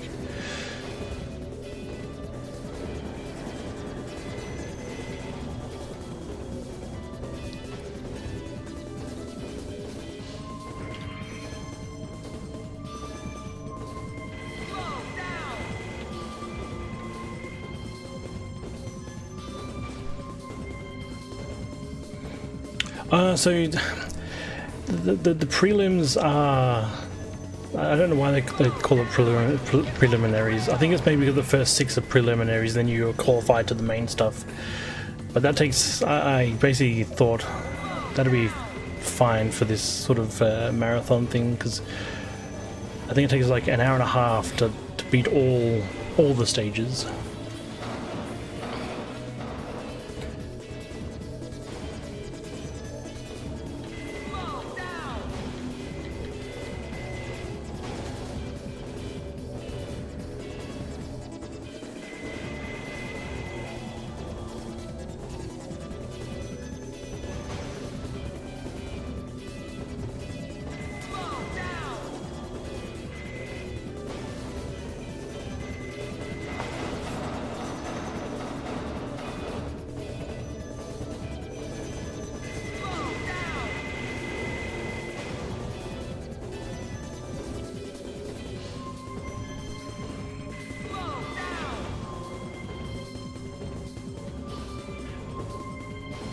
I wish I watched a lot of Leslie Nielsen's movies. They all look hilarious, but I've never like sat down and actually watched them. Like, of course, Airplane and Naked Gun. I've never seen them. I've seen clips from them, but never actually watched the movies. So, like, have the train like derail itself to hunt him down the forest just sounds like something that would normally happen in one of his movies anyway.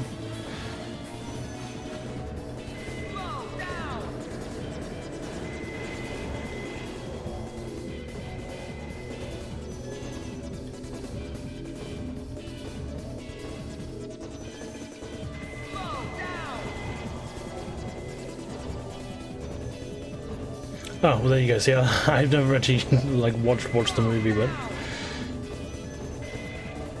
yeah, I heard that he was like a serious actor, and then of course they found out he was a comedian, and a very funny comedian at that. Hello, mate, cargo.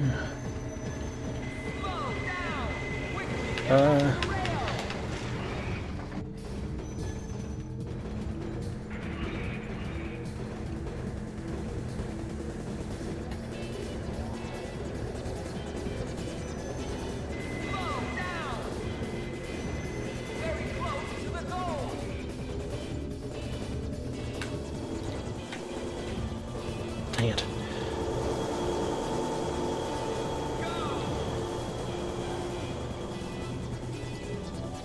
Well, that was very close. Oh yeah, no, yeah, getting derailed is almost like part of the game.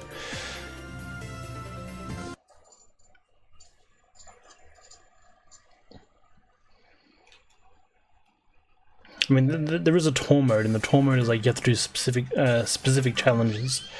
That's how you unlock new trains, and some of the stuff is like hit the back of each train before you get first, which is just crazy, and don't derail, and this, that, and the other. This line meanders through a small city that is a mix between the old and new. Opportunities to change tracks abound. Is there multi-track drifting in this? There is not multi-track drifting. That would be really cool if there was, but there is not.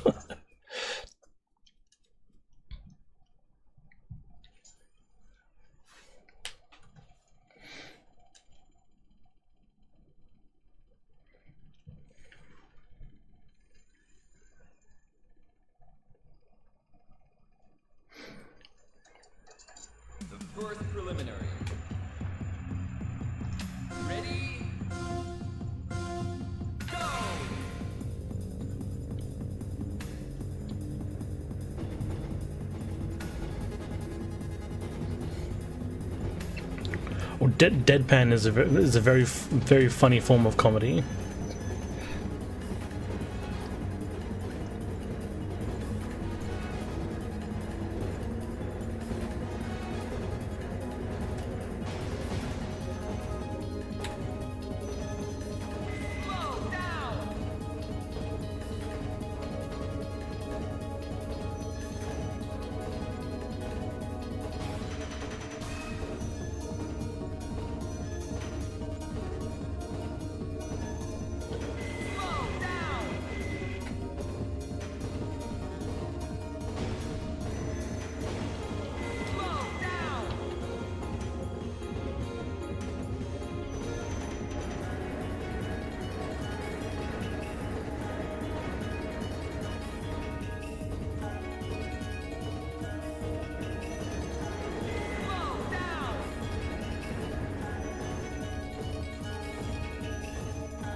Actually, I'm pretty sure in the Japanese version, the names of these areas actually coincide with actual places in Japan.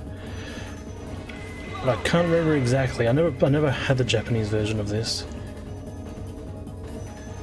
But they just changed it all to normal, Western titles for the PAL release of it.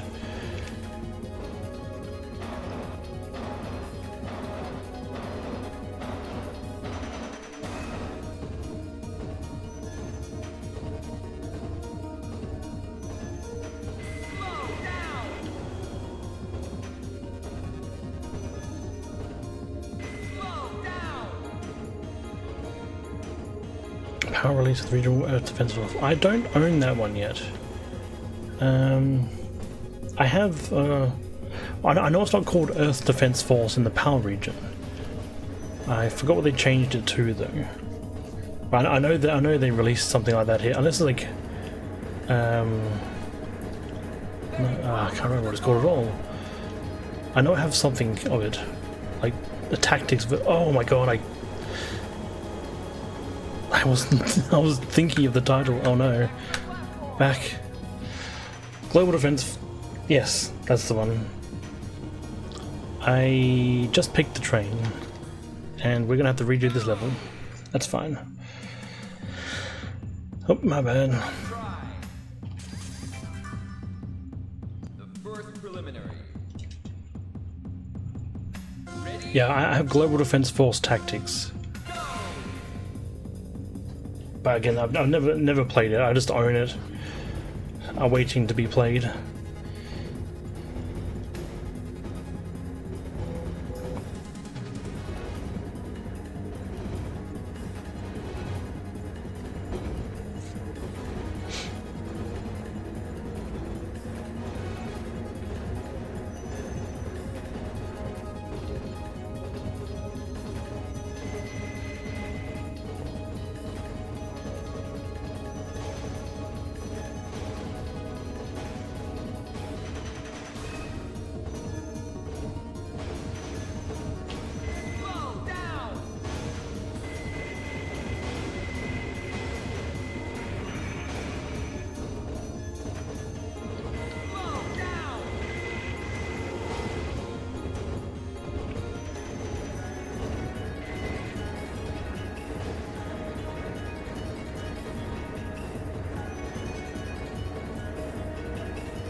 Actually, I was looking at it the other day. The design of this cat train reminds me of the cat bus from that the Studio Ghibli movie, My Neighbor Totoro. Reminds me of the cat bus in that. Instead of a train version of it. I can imagine the inside of this train being all furry as well.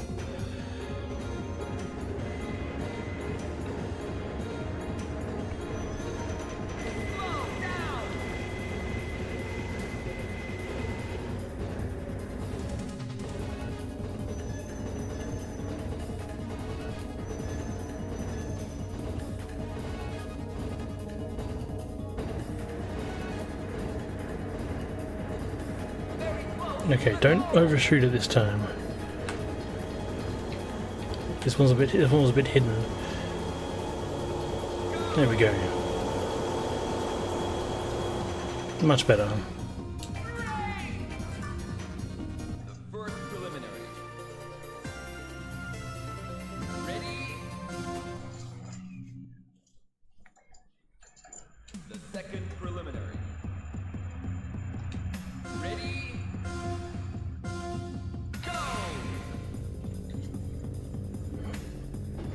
And yet, the dash mechanic is just like in Mario Kart. If you press accelerate at a specific time, you can start off with the boost start. This is like half a second after this says go. If you push the analog stick first, if you accelerate, you get the dash. If not, if you're too early, as you saw earlier, and you get a false start, and you basically get penalized from it. Gives you a little bit of an advantage, but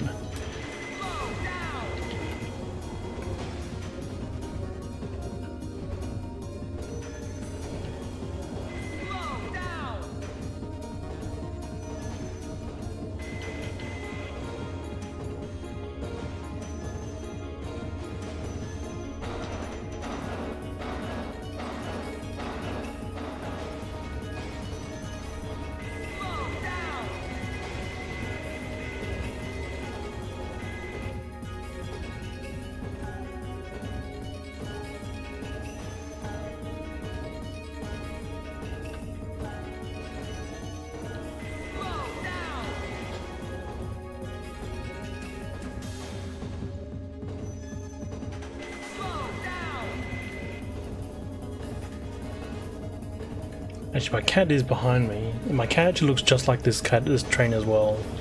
She's a ginger cat, and most ginger cats are male.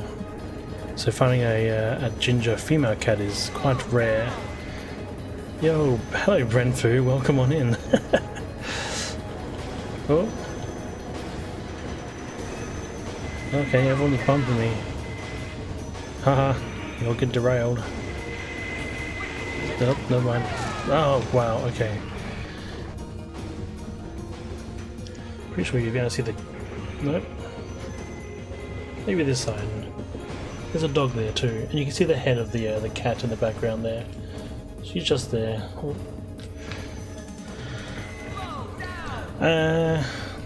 My cat is lazy.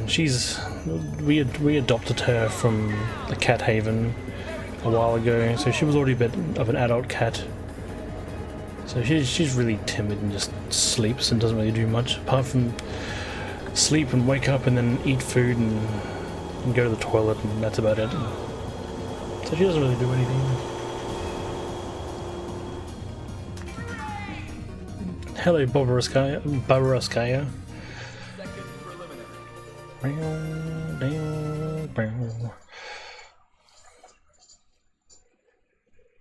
Sounds, yeah, sounds like a cat, alright.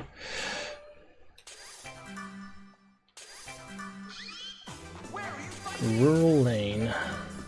Take a bumpy ride over a cobblestone paved line that travels through a country town and its surroundings. Presently accessing. Okay, ready to go?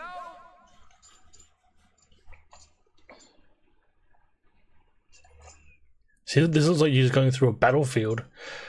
Like if trains replaced people in World War II or something.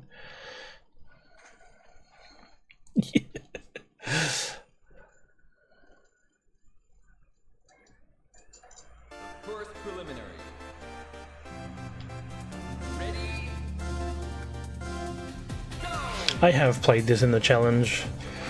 There's 6 original GPs, and then you unlock more GPs as you go along. I think there's 10 in total, but the timer I got for this is just for the first 6. But I have played through this and gotten to the ending.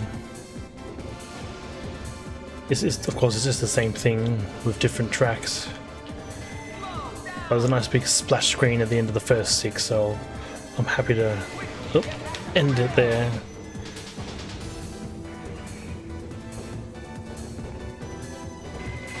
Oh my god, that was quick.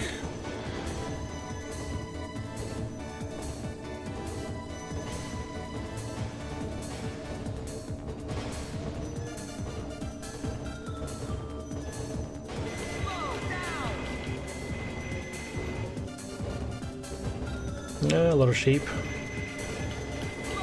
I love the static sprites as the background characters or background items and features.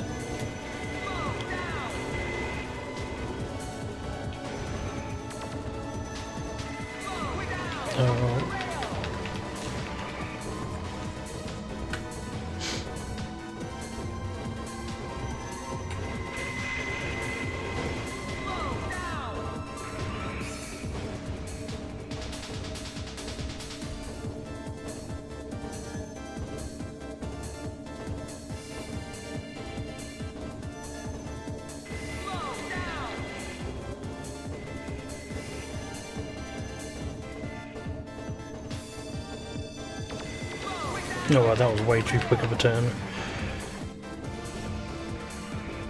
Maybe we should be a bit mid-range.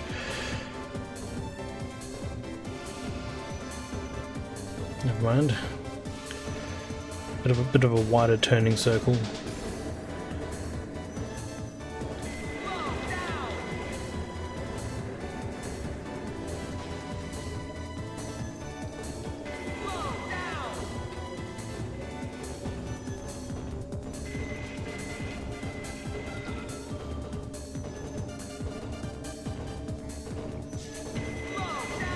Oh, that was tight.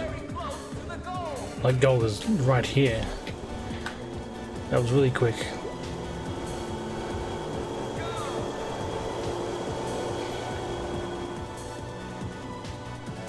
There you go, see, Italy and Austria got retired because they couldn't get into their own specific lanes in time. The first preliminary. Imagine seeing that on a train track. You're just like walking down the road and just see a cat train. That'd be fun. Refrigeration and denture to go had a baby, yes.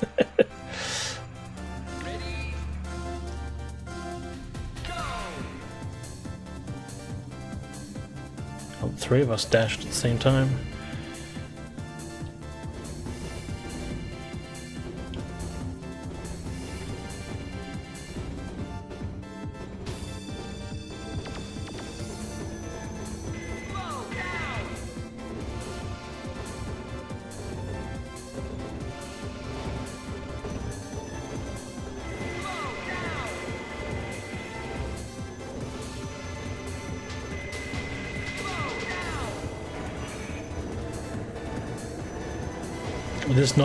This does not have multi-track drifting. You can change tracks, but you can't drift between them. You just tilt and hope for the best so you don't derail.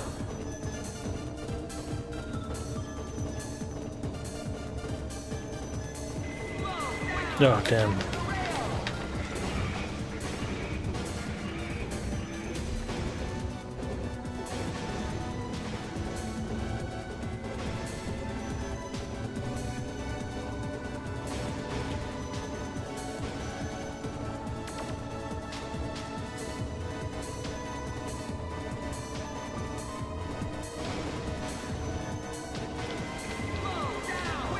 No.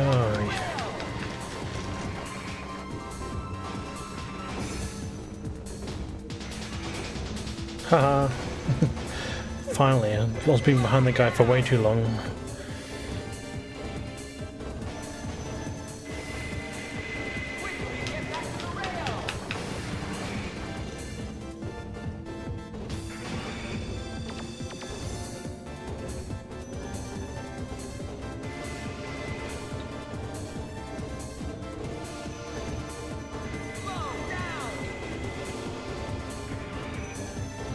Multi-port drifting, perhaps. That'd be cool, just going sideways around a corner.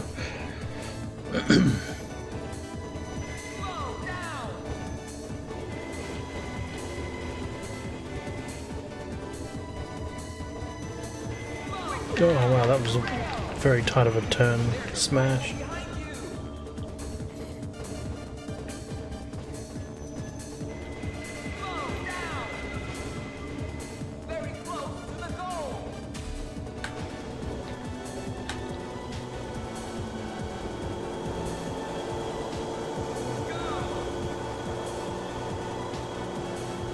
Nice. The second preliminary.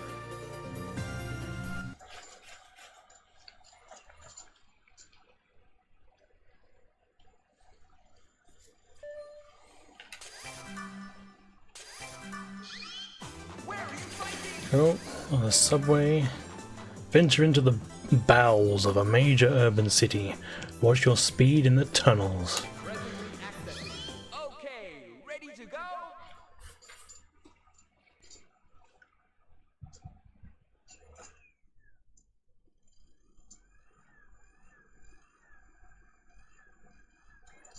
The first preliminary. Oh, back to the grayscale cat.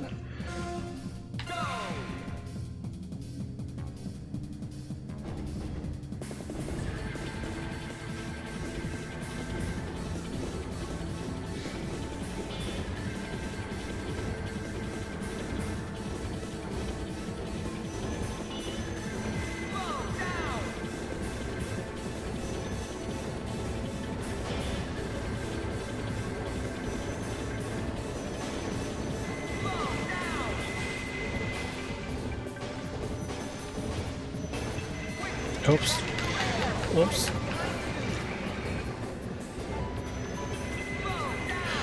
You switch tracks. You switch tracks. There's plenty of tracks to switch and knock off your opponent.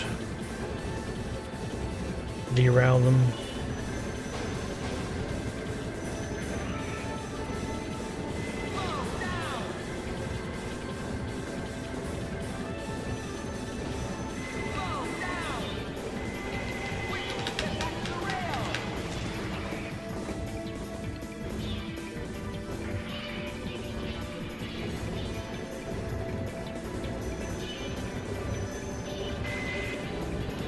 Actually, I think this is an evil cat. For some strange reason, it must change the skin from a good, like happy cat to an evil cat. Because we looked at the face earlier when we were I'm gonna say the evil cat, and his face was all angry compared to being the nice little smiley face. Got a Statue of Liberty over there.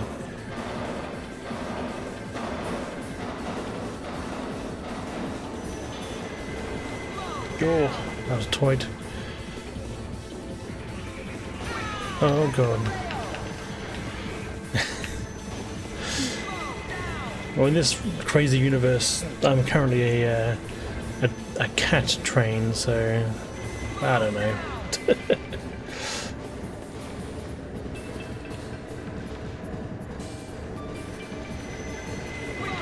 Damn, these tracks are so tight.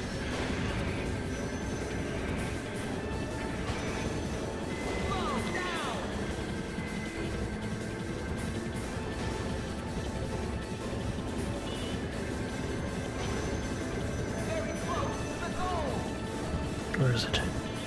Goes right here.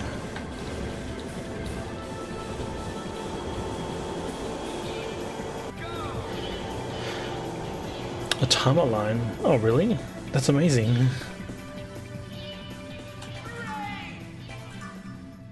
The first preliminary.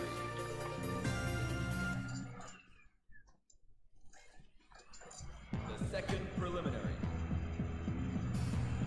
Ready? Go!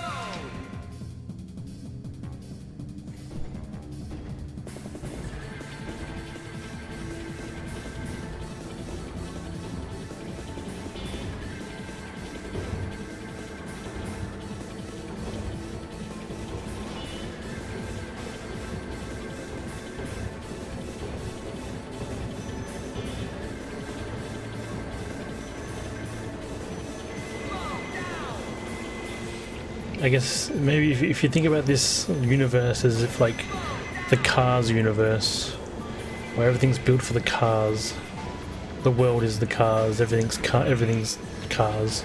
This is like trains, everything's trains. So there's the roads are the trains for the like the rails, and they just like place their feet on wheels, and just that's how they change between different tracks. Ah, Jesus, okay.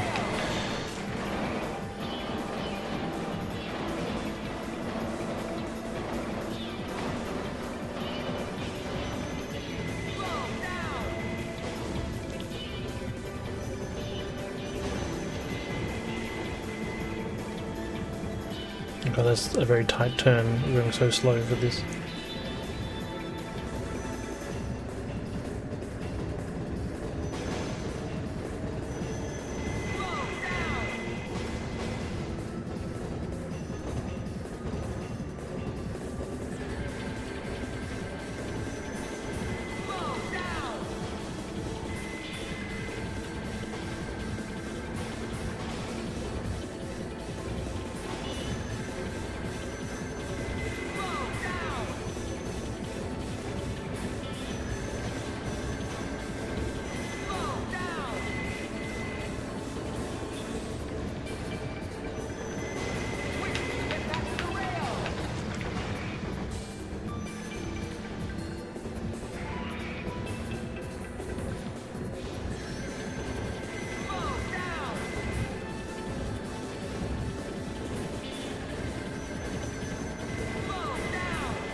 Let's knock this guy off.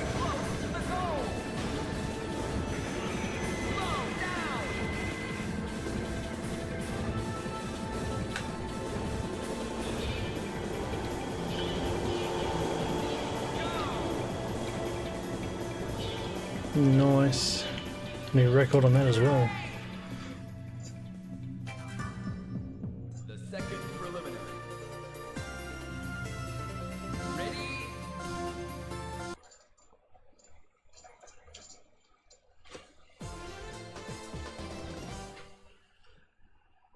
Go to the final. So the 6 were just the preliminaries, and this screen pops up, which is like the ending of the preliminaries, and then there's more levels after that. But I set the timer, not the timer, the schedule to be just those 6. So I'm happy to just end the game there. Don't need to go through any more. I did fail at one attempt of the races anyway, so the time is sort of almost there anyway. So hopefully you guys enjoyed some train racing. Again, I loved this game as a kid, had so much fun with it. I look forward to playing the second one eventually, and this is my first time doing a marathon. Hopefully it was okay. Hopefully I was okay. I don't tend to talk much, so. But thank you all so much for watching, enjoying, and enjoy the rest of the marathon. So I'll catch you all next time. Thanks to Psyched for joining the Best of Nintendon't universe. And up next on Best of Nintendon't 9. We are keeping it cute, we're keeping it friendly, we are keeping it welcoming to new participants of Best of Nintendon't. As the marathon continues on day 2, your next streamer is coming from Russia to an Italian channel playing a very Japanese game to an English-speaking audience. And that's what this event is all about. United by game. Please welcome our next guest on the marathon. It is his first time, so make it particularly spammy in the chat for him, for he is Royhu3M. Please welcome Royhu in the chat, guys.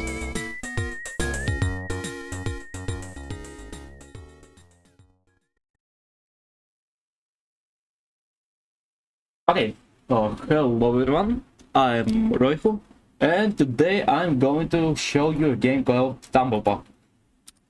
It belongs to a subgenre of platformer similar to Snow Brothers or Bubble Bubble, where you have a single screen, you defeat all the enemies, you go to the next level, and so on for so forth for like 50 to 100 levels. Hello everyone. Yeah. Okay. So this game has 100 stages. We are going to play 85 of them in a single run. So first we select our world. I'm starting with Egypt because it has one of the hard bosses. Okay. This doesn't start so good. So yeah. You suck in the enemies and form tumbles. The bigger the tumble is, the more damage it will deal to enemies.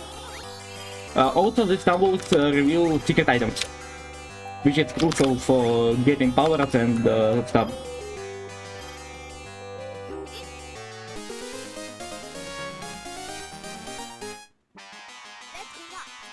You deal maximum damage at 4+ enemies. So if I get 4 enemies, I get the maximum size tumble. Here we go, like this one. One of the goals of my run is also to collect letters, which you can see at the bottom part of the screen.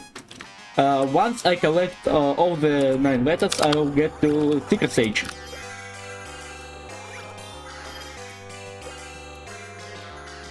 Which is the only way to get expense.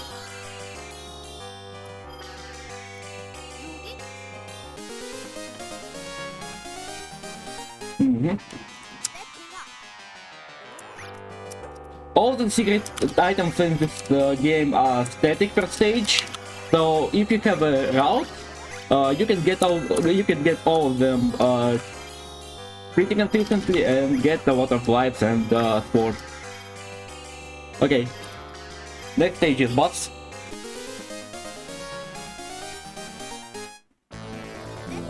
This boss is Genie. He's pretty tricky because he spreads out his arms and he has a huge hitbox in that.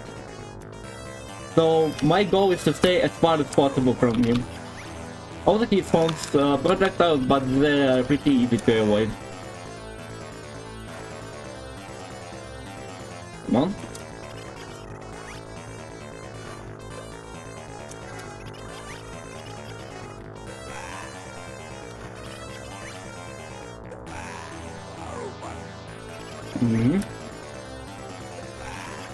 Here we go.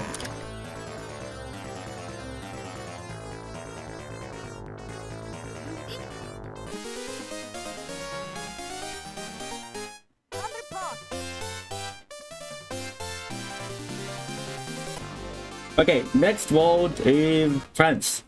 France, according to the game, is invaded by robots.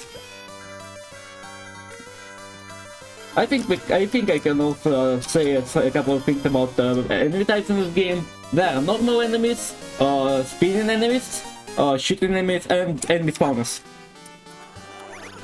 Normal enemies behave well normally. They're just going around and they chase you when they see you. Speeding enemies can block your tumbles with spinning. And projectile enemies, well, they shoot very projectiles.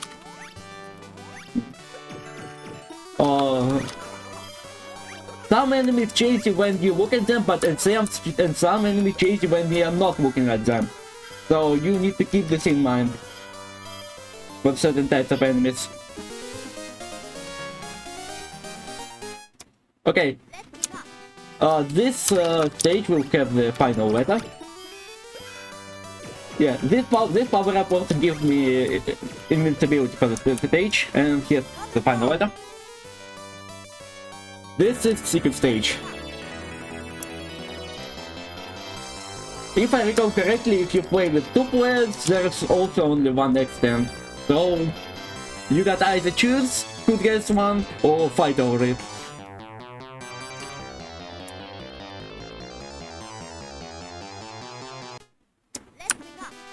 Thanks for the good luck, chat. Enemies that shoot projectiles, depending on the side which where they're located at. If they are on the left side, they will shoot to the right. If they are on the right side, they will shoot to the left. Yep. Okay, here comes the boss. It's very annoying because these hands cannot be stunned. And you need to get rid of them quickly. Yep, it went really smooth, fortunately.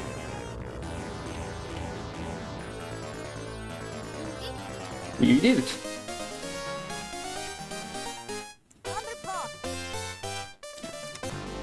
And next round is USA. New York to be exact. I love those squid enemies, especially the stun animation. How they're holding their head in pain or confusion. Literally me when I have a migraine. Oops. Oh my god.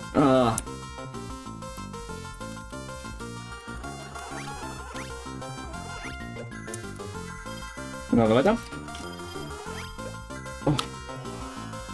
This game is very easy to recover when you remember the stage layouts. So deaths here are not really punishing. Yes, I can show what happens when you attack on an enemy for too long. If you keep holding the sucking button, you will die, and enemies will jump out of you.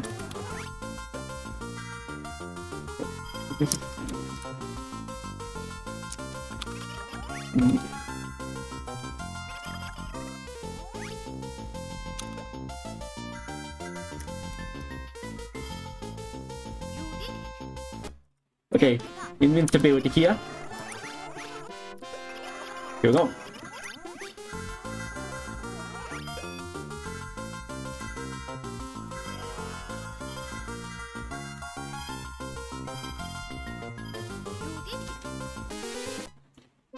What else can I say about the game? I think that's all. There is no story. You just go around the road, you defeat all the monsters, and that's it.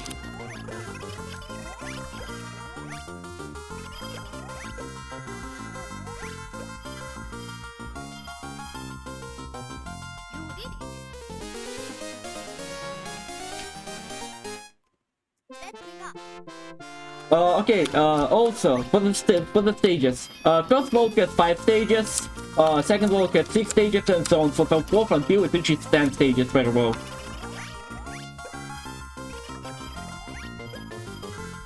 That's... So this game technically has 100 stages, but you get to see only 85 of them, as I said before.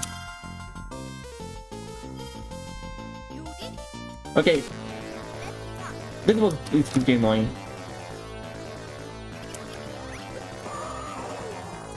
Tentacles are random and can reach the topmost platforms. But you have a plenty of time to react. So the best threat here is just staying on the top platform.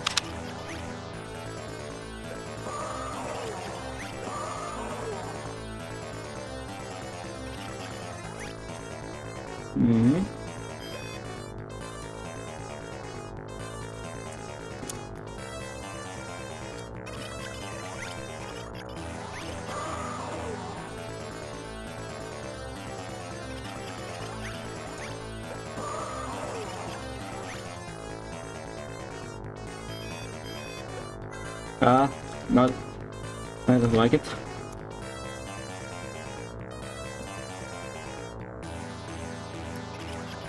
Thankfully there's no timeout for bosses. But there is timeout for stages. When you stay in the stage for too long, there is a guardian enemy that starts to chase you, and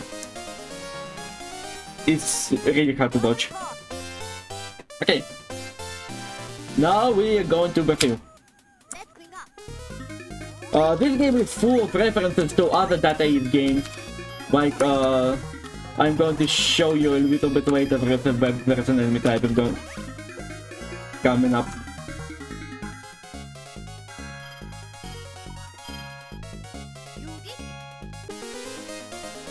Yeah, awesome.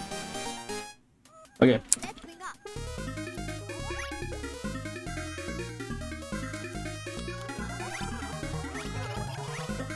One last weapon.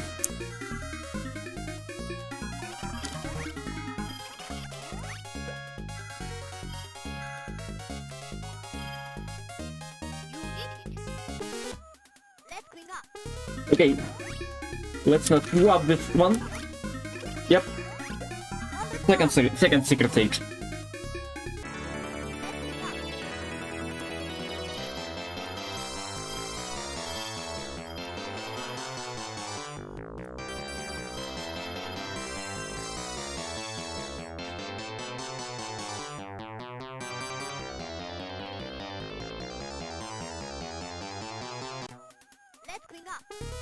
Oh, yep, here he goes. This is Carnage, literally.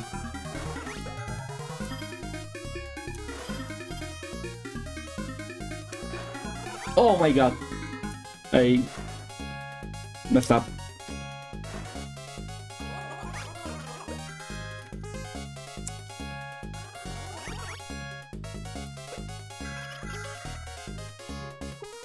Hello, attempted.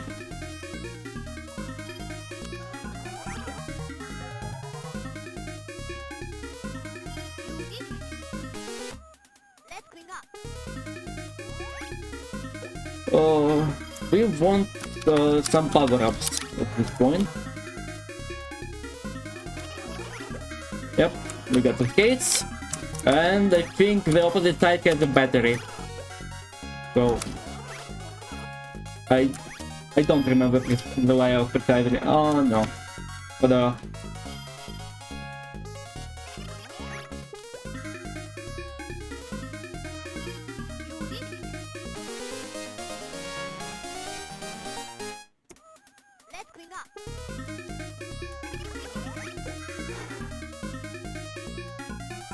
oh! I thought he wouldn't hit me with that. Oh my god. Here goes the first credit. I'll try to keep the credit count as low as possible, but only if the game allows me to.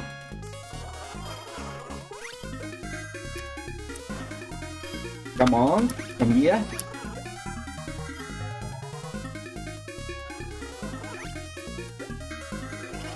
Yes, this power up, I call it Super Gun. It instantly kills any enemy.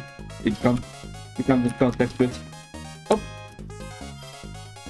no enemies.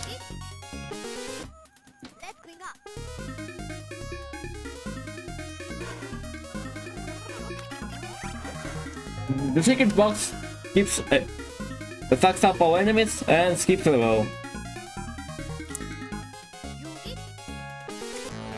Okay, this boss without power up is pretty annoying. Oh,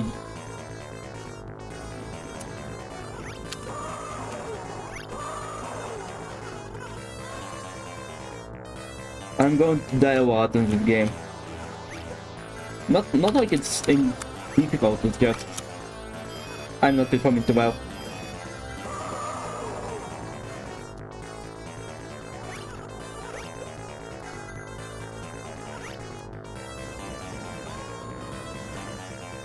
Here comes the second credit.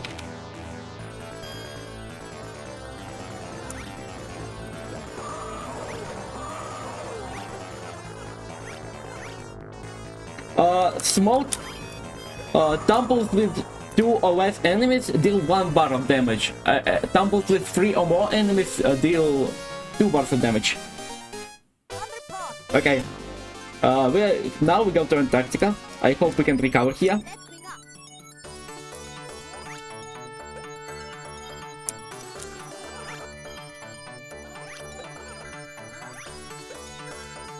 Okay, here are the skates. Oops. Yep. Another that is reference, Deca Letters. I think it's a reference to an arcade platform by them. Like the first ever unified arcade platform.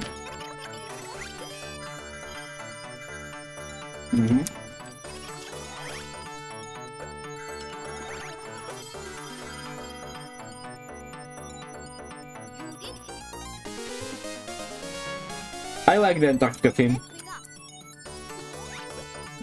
Pop. I don't remember. I think this corner, yes, it has invincibility power up.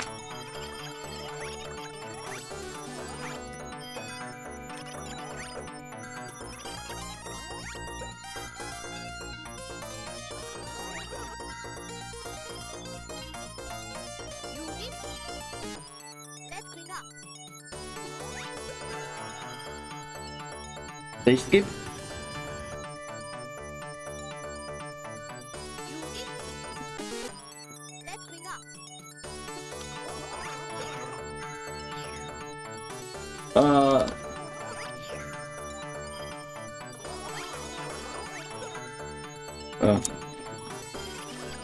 See those snowman enemies with shells? Please remember them. We'll see them later, but in quite a funny way, I'd say.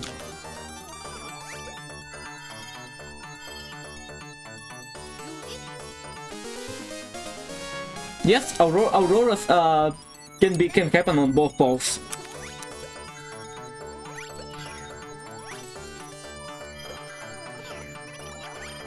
It's not an off-pole unique thing.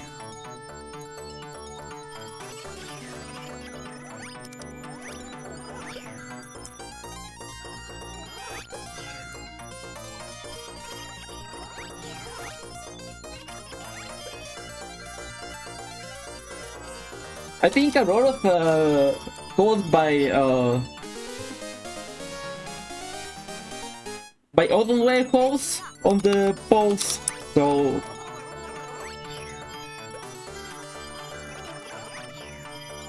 air gets super ionized in the upper layers of the atmosphere, and you get an aurora glow.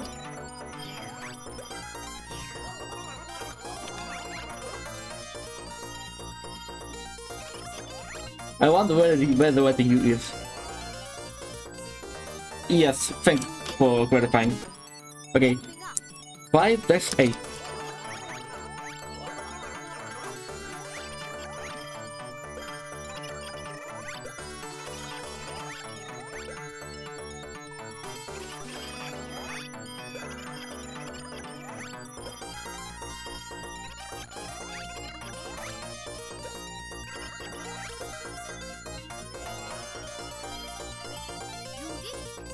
Okay. Finally a boss.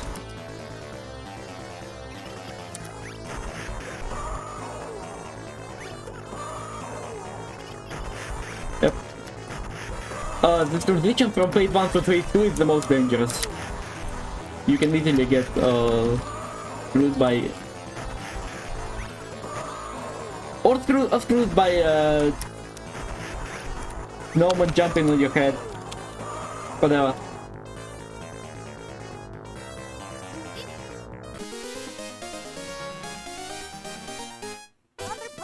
Yeah. I want to see me just... We go to Australia. And Australia is coming to the game is inhabited by carnivore, plants and cavemen.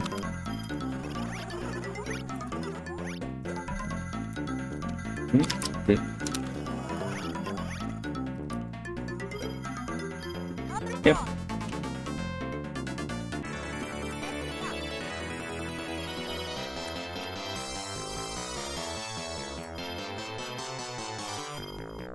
Honestly, it's a little bit tricky when you don't have power-ups.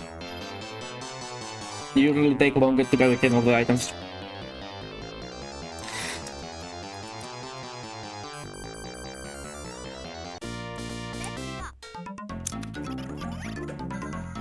They go here.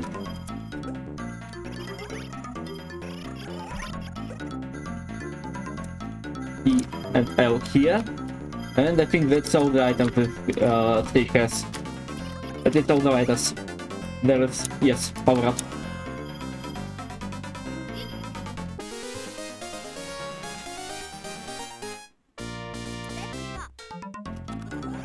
Here we go. Game on. Yes, remember those snowmen enemies? Now they are mudmans. And they throw balls of mud at you. Can you please jump down the platform?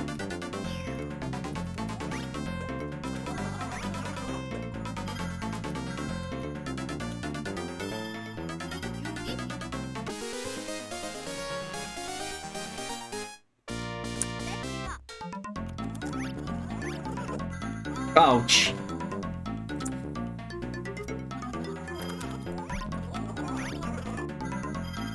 Yes, that was speedrun this stage.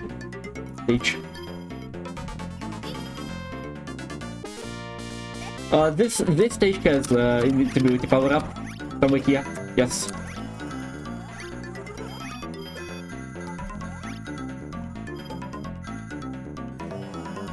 Let's try to recover. Oh, so.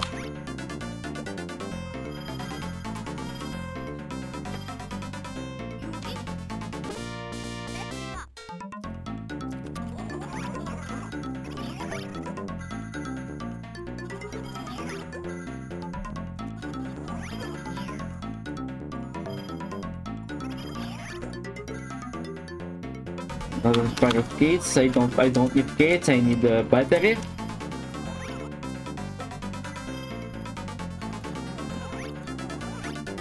Please.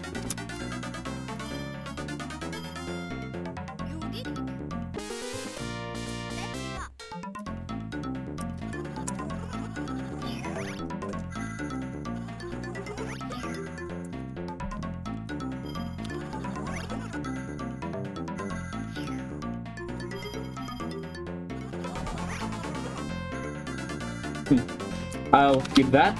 I want to find another battery. Whatever.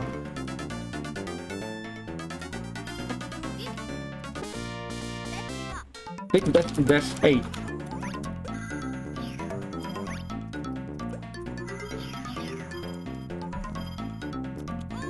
Oh my god.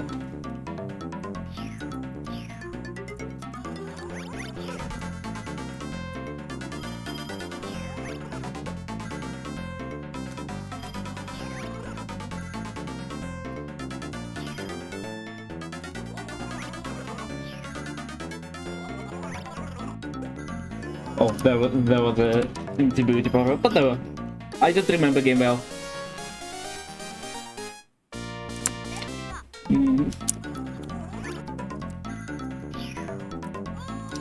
I tried to avoid a madman projectile, but instead got bamboozled by an enemy on top of it.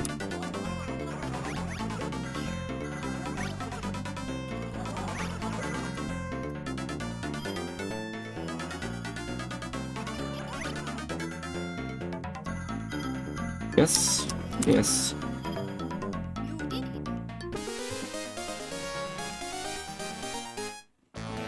Okay, Australia boss, carnivorous friend.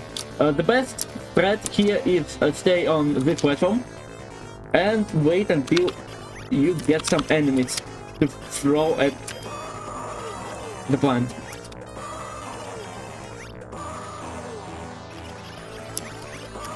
One head down.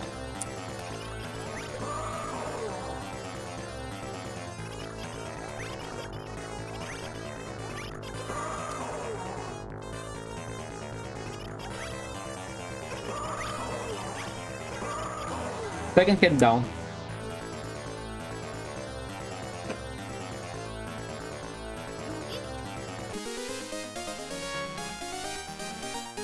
This image.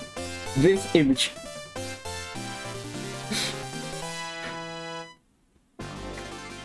Now we go to Japan. And the first thing we are going to get is an accent. There is a beat hidden in this. I guess it's a reference to Beat Takeshi actually.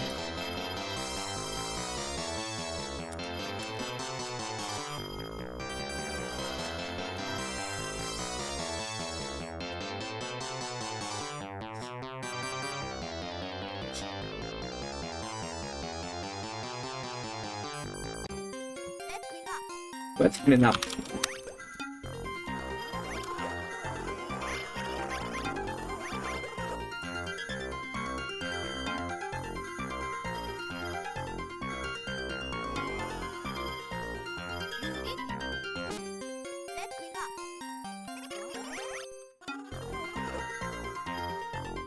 Good.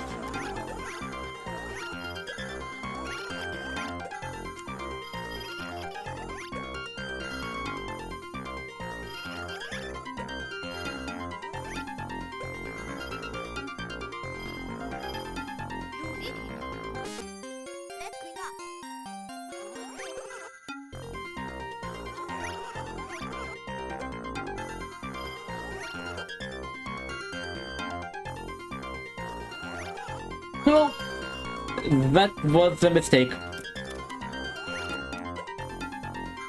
And a really poor one. And, especially since there was a...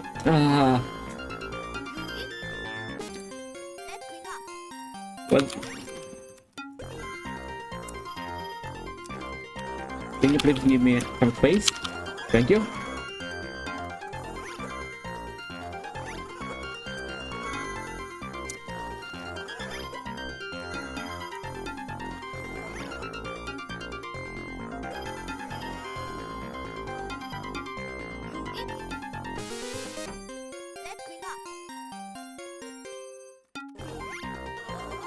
I like how stage themes are an legend of the same tune, but in style of, well, the land we are currently in.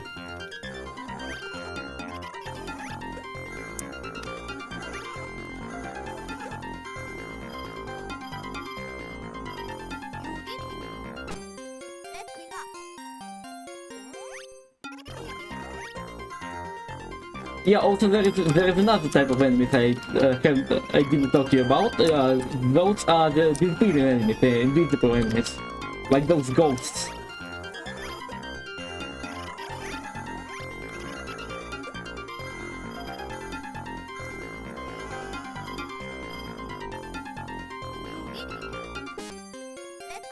This they just have to bonus.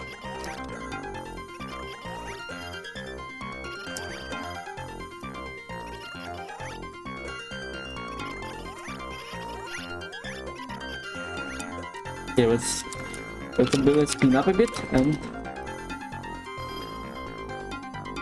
here we have a conveniently placed platform. Oh, I didn't know it had this property. Yep, but that's not all. We need to hurry. Yes, here we go. Let's successfully recover. This central platform is the only way to get up. So you either, well, use it or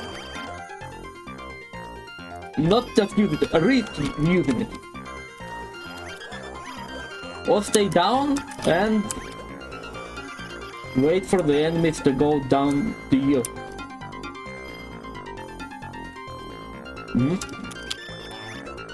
Like this.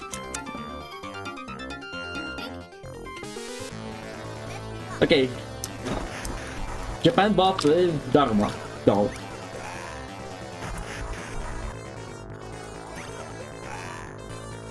First phase is we take down the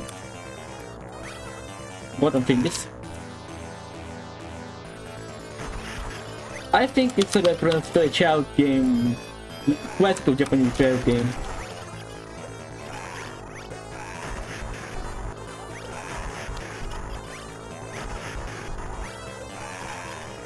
But it's an easy boss. Yes.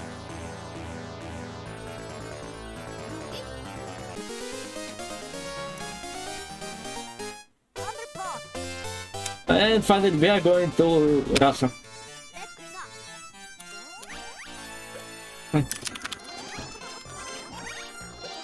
I hope the friend combat will help me to do this no miss.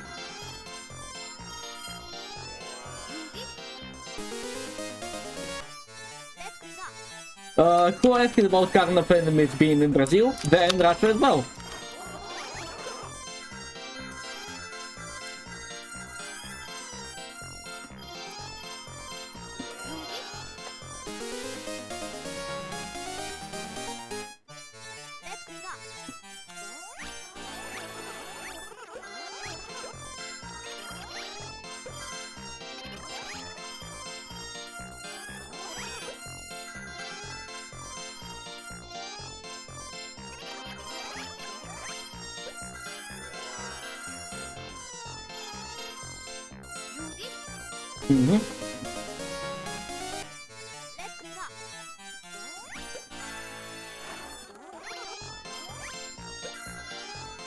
Yeah, Carnage dudes are probably the most dangerous projectile enemies out here.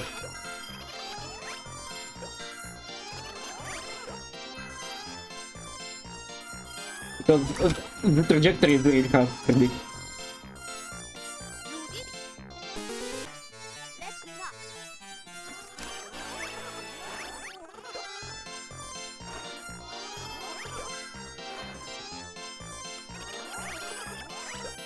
Oh my god!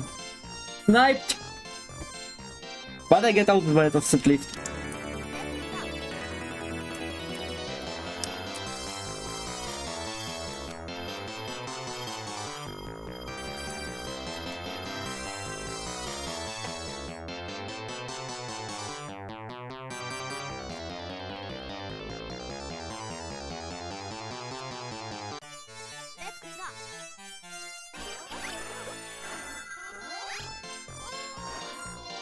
Yes.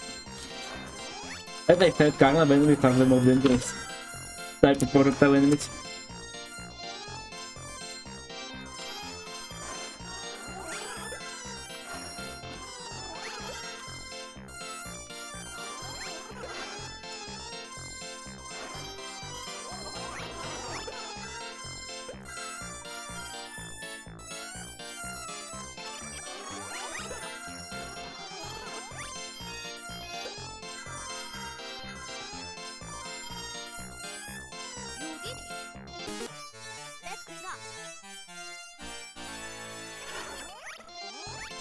Yes, there's another stage skip here.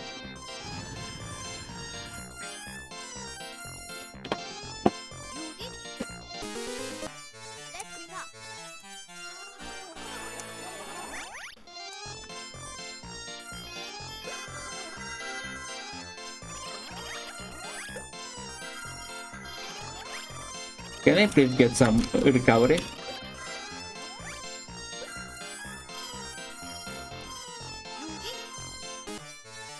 Not like I'll need it for the boss, but that would be nice. At least. Yep.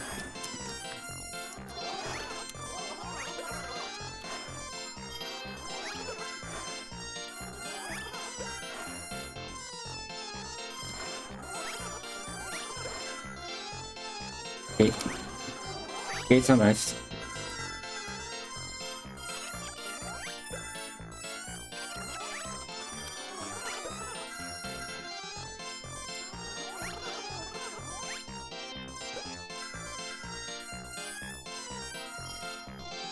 Okay, the boss is this is the easiest boss of the game.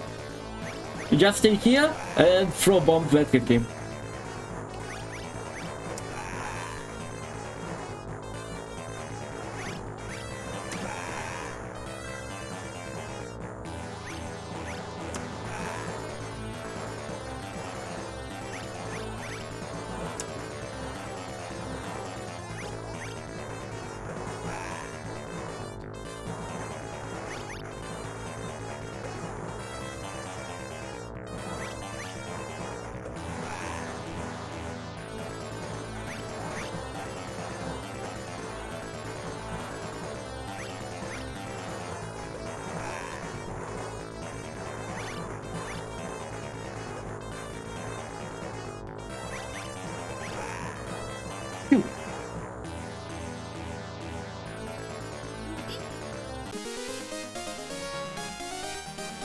Better. But now we are going to space, and one of the enemies in the space are Chelnoffs.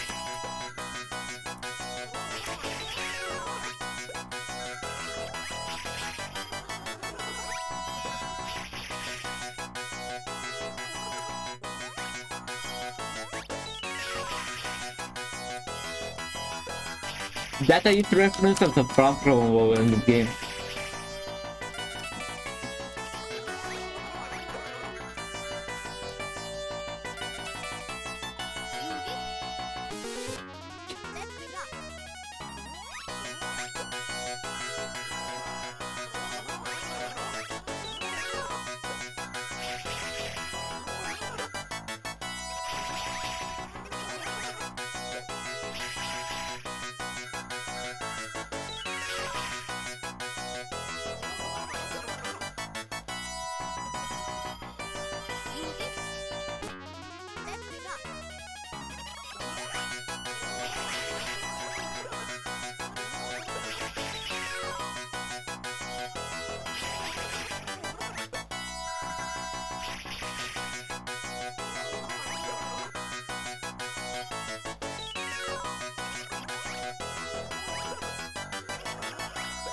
Okay, we're back at full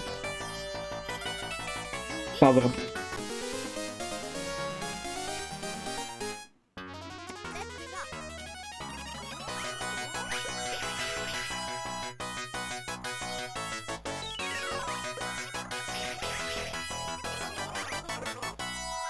I made a RNG in this stage.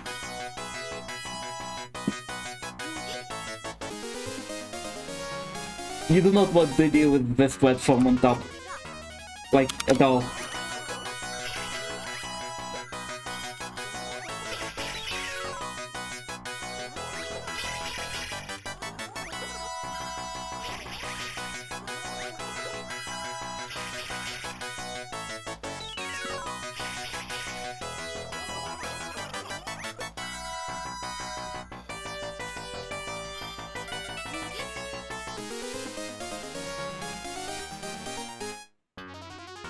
This one was funny.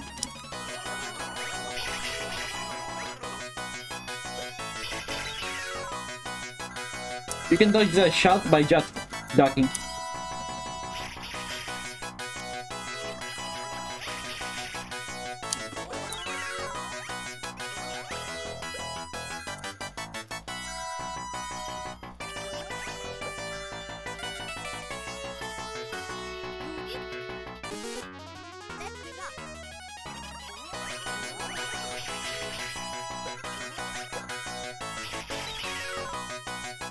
No?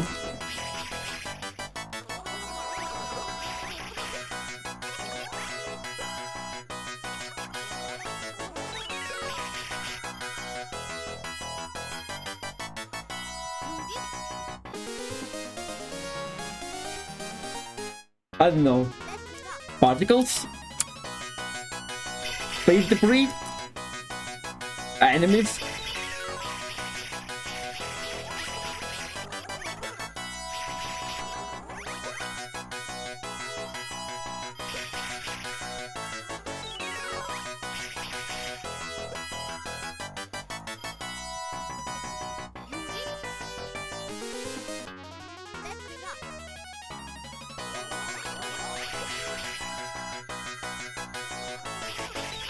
Okay, 9-9 is technically the last normal stage of this game. And it has quite a bit of enemies.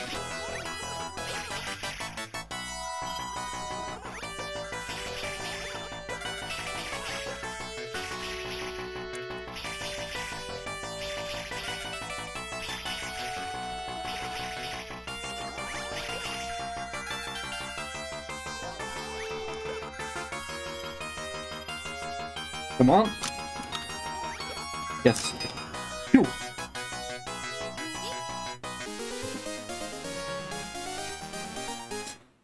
This is the worst boss of this game.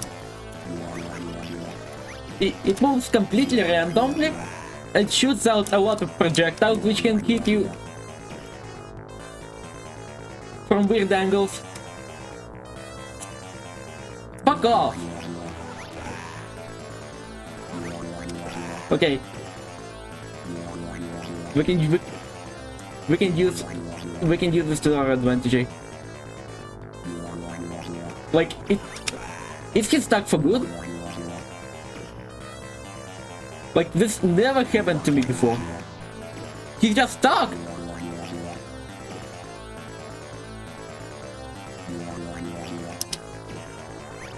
He don't stuck, whatever.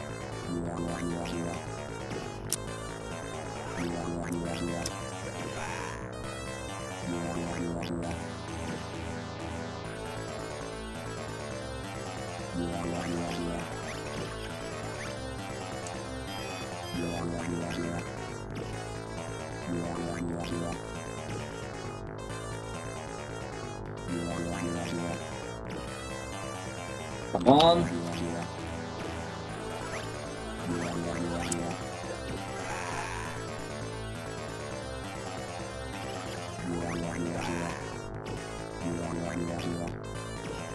He's stuck again. Now we just need an enemy going close. Come on. What the f— oh my god, there is a timeout on bosses. I was wrong.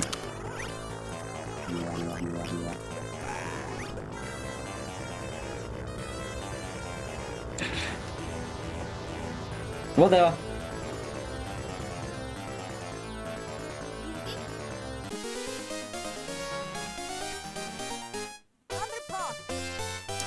And now we are going to move the moon, the final stage of the game, and this is a boss rush. The thing about this boss rush is that bosses have less HP, and there are also hidden power-ups on the stages, so you can recover from each boss. Yes.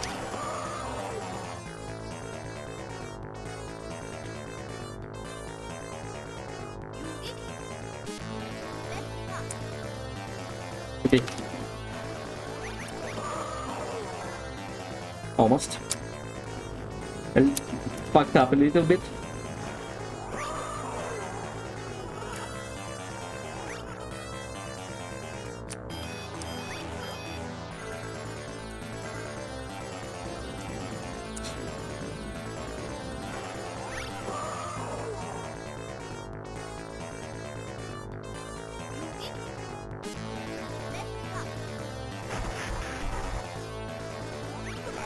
You'd expect buttons to be in the order of stages, but they are not for some reason.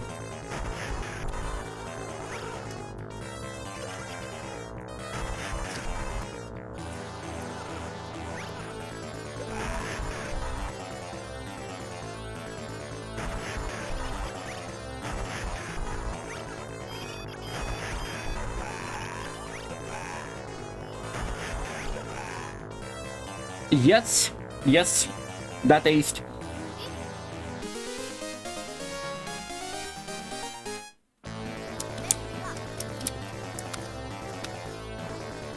Yeah, that is just ask a question. How can they make an already easy boss even easier? Not by letting him have a little less HP.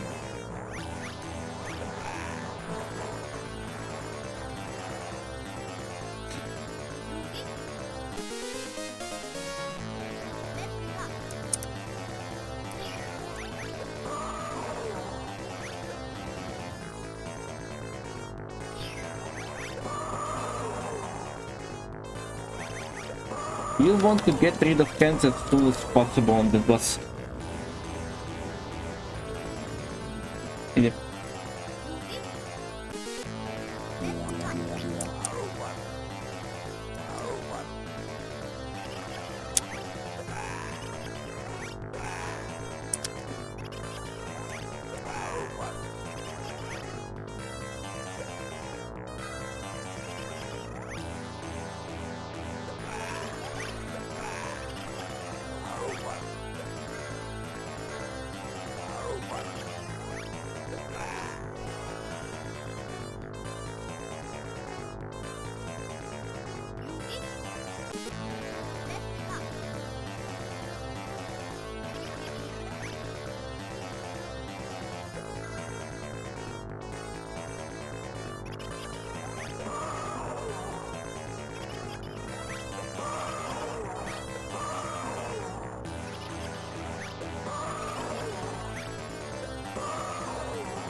Yes.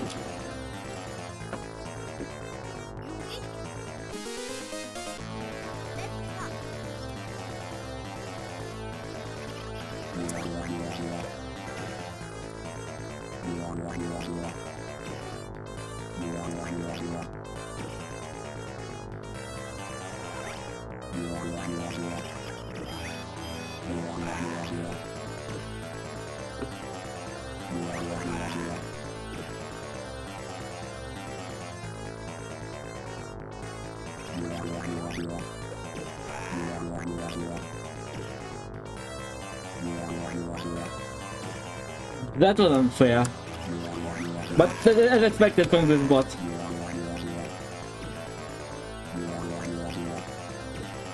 Come on!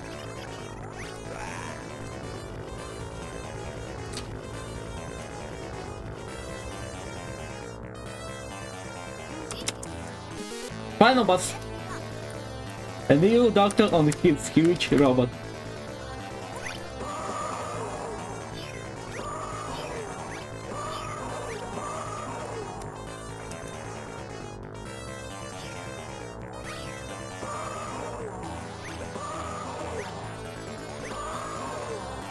Yes, as expected.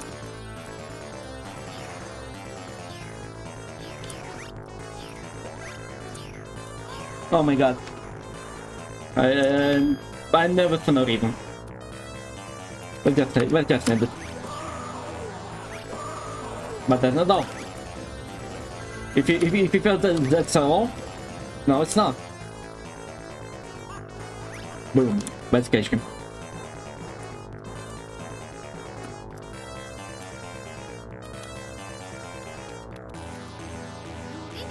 And that's it.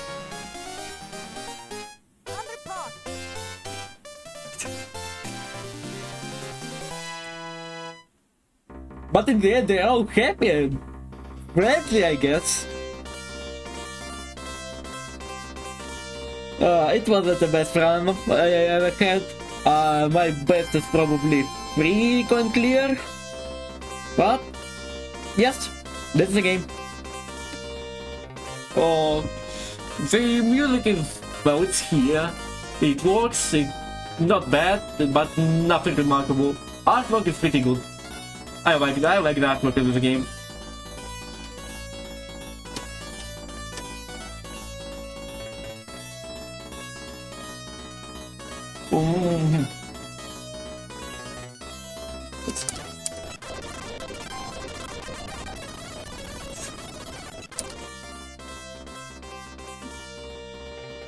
Let us know much variety in the ending titles. They just chase an enemy and then they run away from a bunch of them. I'll sign the credits. H and M. Yes, for 5 credit clear. Or 6. Whatever. So this is a game. I chose this game specifically because I wanted to bring this subgenre of platformers a little bit more attention. Because I know people like Bubble Bubble, they like Snow Brothers, but they don't know any other game of it. This subgenre has quite a lot of good games. So yeah, that's all for today. See ya.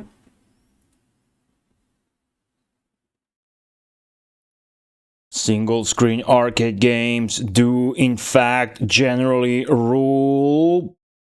Up next on Best of Nintendon't 9. Keep your clapping hands together in the chat, because we're gonna keep welcoming more people in the Nintendon't universe. This next streamer has something in store for you that I happen to know you will be very much excited about. So how are we doing, chat? If we're still excited, so please welcome the virtual stage of Best of Nintendon't 9. YingThings, everybody.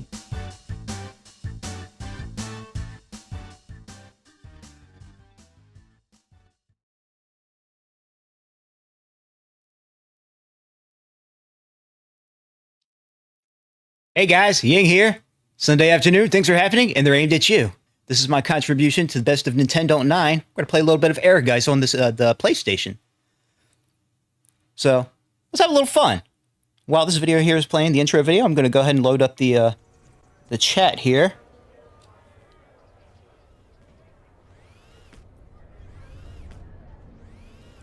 Hope everybody's having a fine evening, afternoon, wherever you happen to be.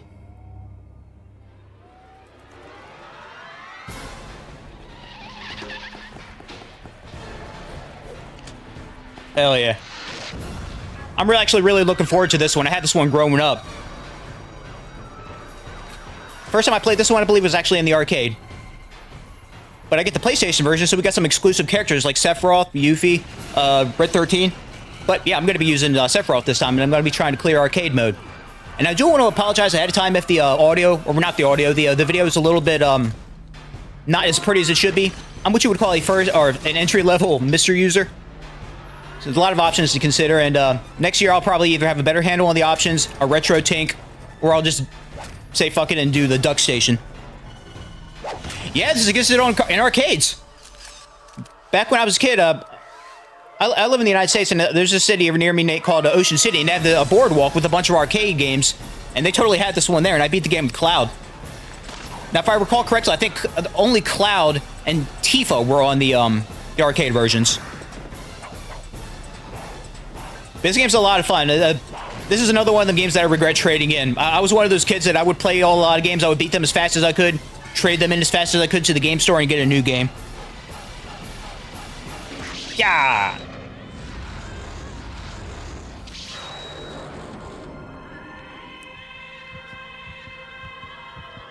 Oh, this game's so cool. Uh-oh. Spooky. Spooky scary. Yes, it is, Big Boss SNK. Yes, it is. All right. Thank you for the shout out. Appreciate that very much. All right, let's kick some ass and take some names. And chew some bubblegum. And I'm all out of bubblegum.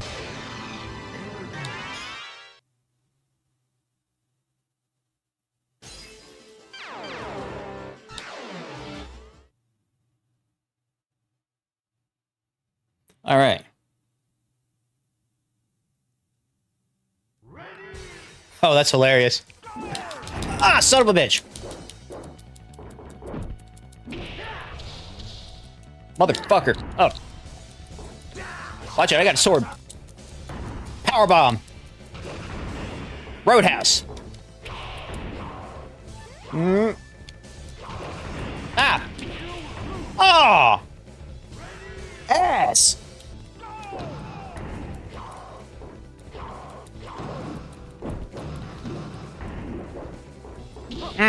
Ah. Sure you can.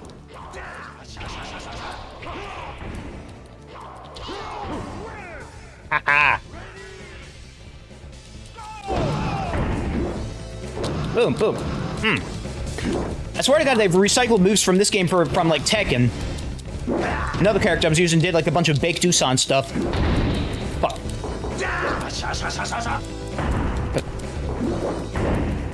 Come on, man.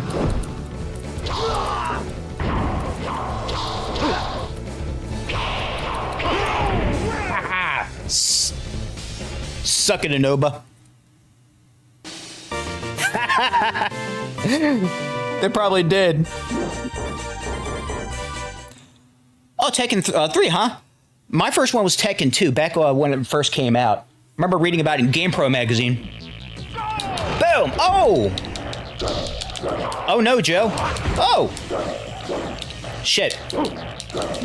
Come on. I can't give you the high knee if you're low. I can do this, though.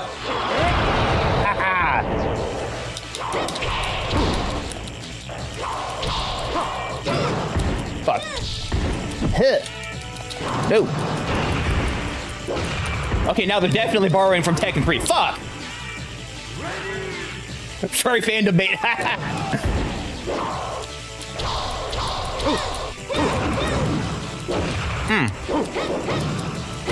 Fuck you.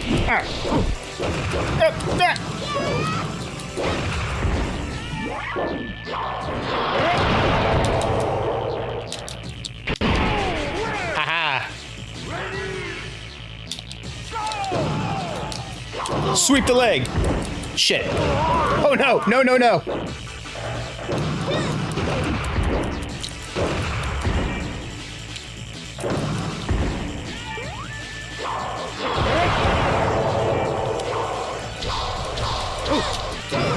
Fuck, fuck, fuck.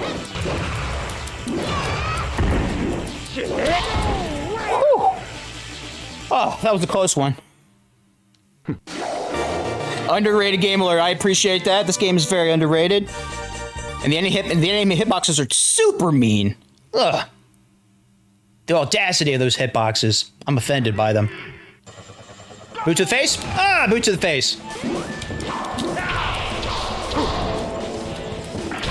Oh, whoops. Now I'm down here. Go, wrong way. Sephiroth, what are you doing? Ah, fuck.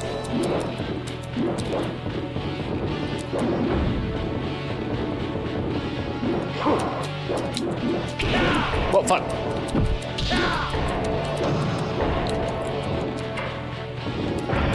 Oh! I literally walked right into that shit.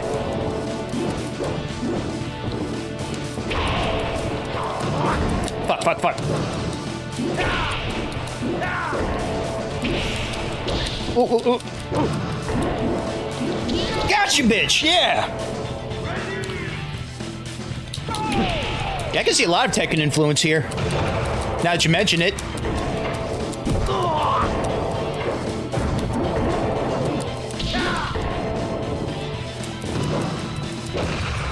Fuck.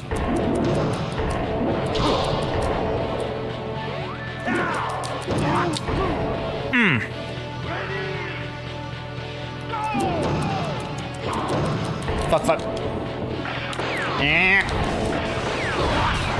Fuck you, God Hand.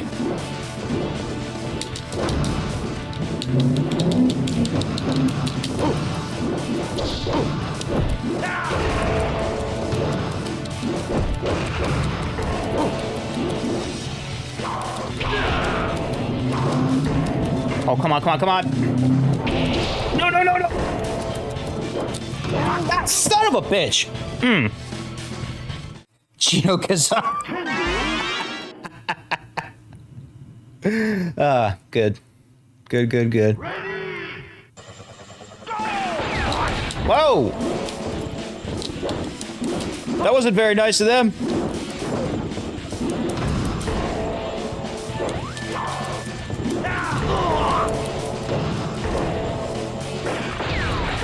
Fuck.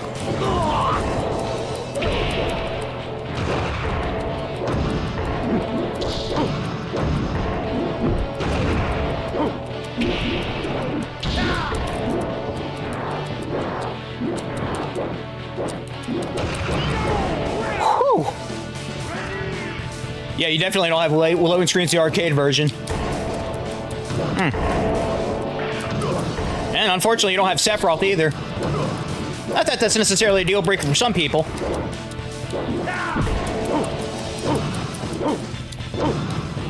Whoop. Not trying to spam that same move.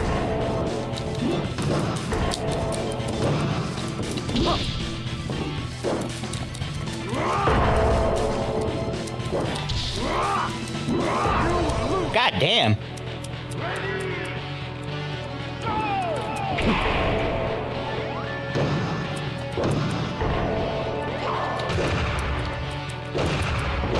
Fuck, fuck. God damn, this guy's got my number.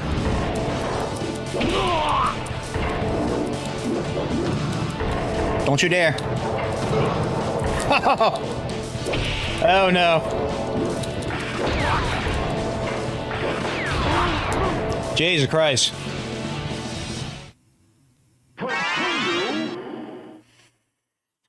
That's some fuck right there.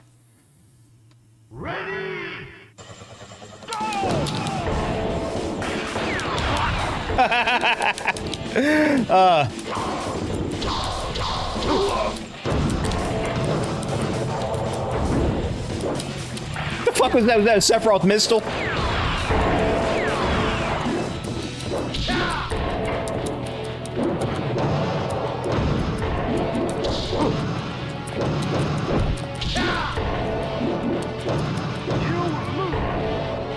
Yeah, damn.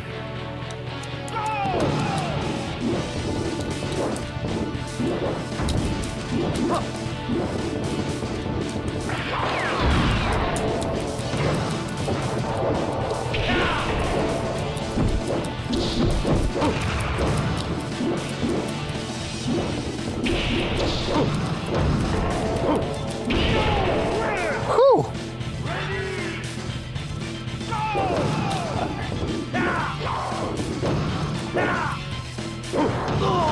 Jesus, fuck.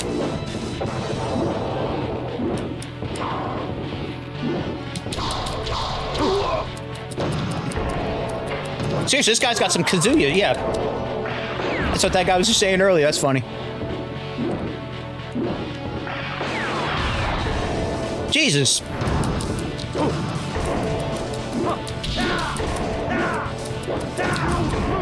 God damn. Bastard's got my number. Well, I'm gonna have to do something here, or it's just gonna be me fighting this motherfucker.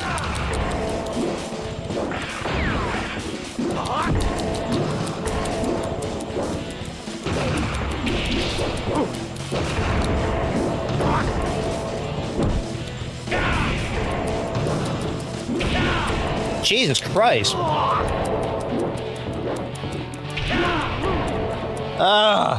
Godhead is a piece of shit, is what he is.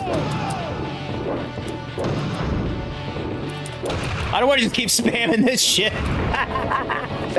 Is this really working? Oh my god.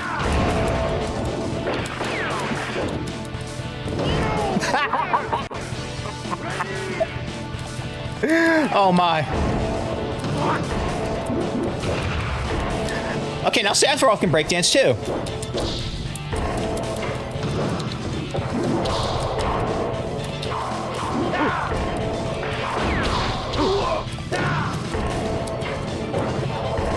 He just blew himself up. No, no, no, not like this. Not like this. Suck it. That was for him, not you guys. Oy. Oh my. My.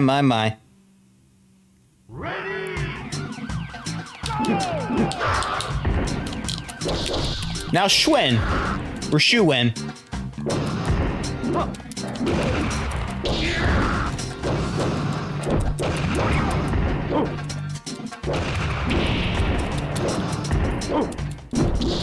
With the reggae soundtrack. Not complaining, but just this seems a little out of place. No. Aha. See, God-handed was mean, but Shuwen's kind of chill. Ah, he's not chill at all!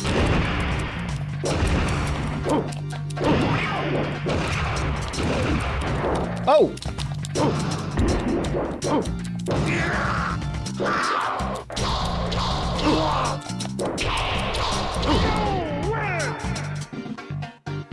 That's what I'm fucking talking about. Gosh, Chand, I like that. We'll see how well I do. So we'll do with Yoko. Oh no.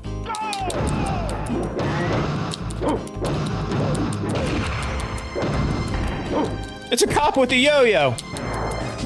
How dare you interrupt me? That was rude. Boom. Oh.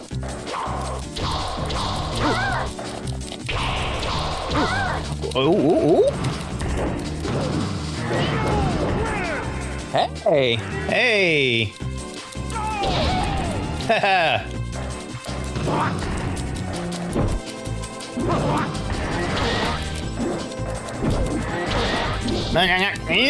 Come on. Son of a...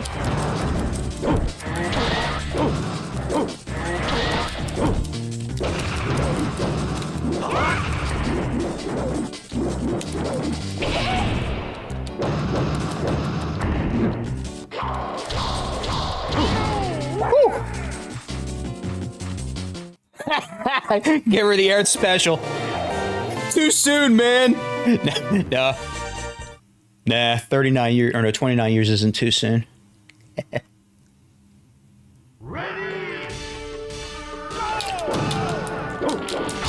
Okay, now we got, like, Kazuya here.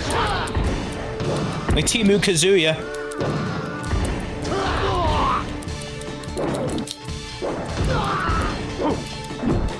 Yeah, it doesn't need to be an elevated surface. That's funny.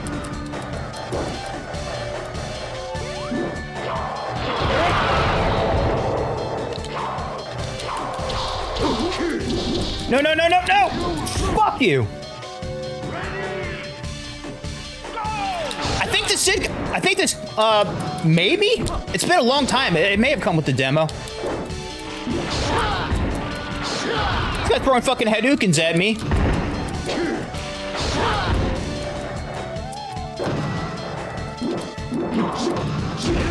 I know I got a long ass sword, but this guy's a cheating bastard. Oh my. Yeah, toe ball number 1, that's right. Been a long time. I'm not sure if I've actually played that one. I remember reading about it in, I think, GamePro magazine. Fuck.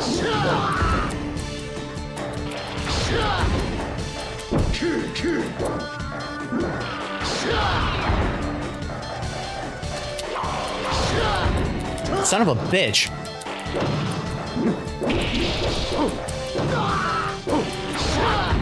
It's giving me the Doza's giving me the business like Ricky Dozan. There we are. Man, he's got a stupid haircut.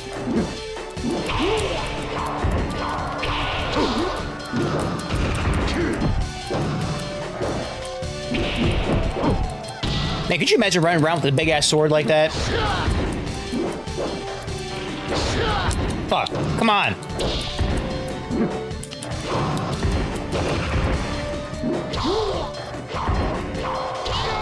Ha-ha! Fuck you, Doza. Dun, dun, dun, dun. Man, I need to get back into Rebirth. I started right before I moved, and then I just didn't pick it back up after I moved into my new place. Boom! Han. Or Han, depending on who you talk to. Oh, I grabbed my sword! Fucking missile man. Ah. And right in the bread basket. Sweep the leg. Pick the face. Wow, he can break dance too.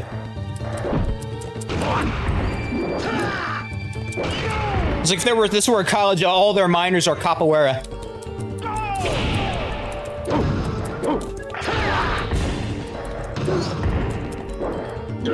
Rikio? Oh, I love dumb action movies. Thanks for the tip.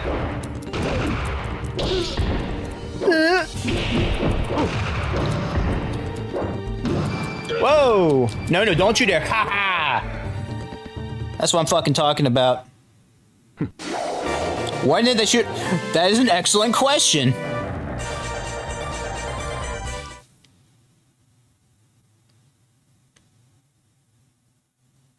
Now that's the question then. Was that really Sephiroth or was that just a manifestation of Genova?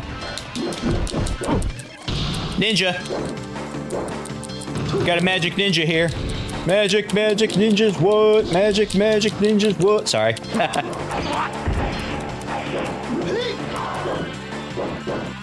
My sword's bigger!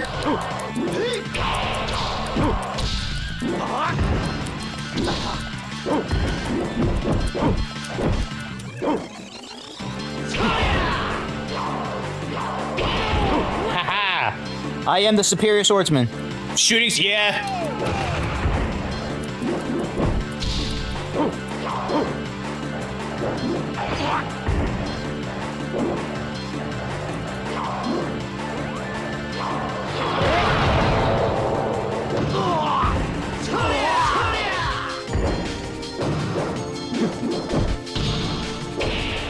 Interrupting bastards. Several cosplayer.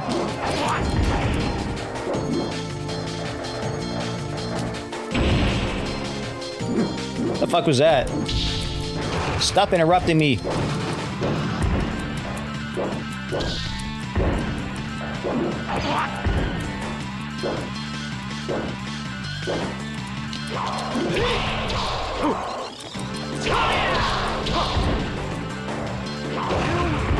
Ah, bullshit. Continue. Fat kid bullshit. All right. Ready?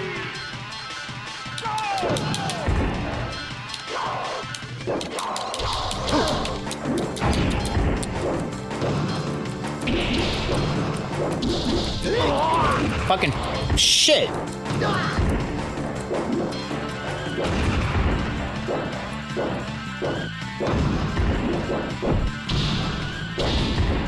What? Ah, son of a bitch! Come on.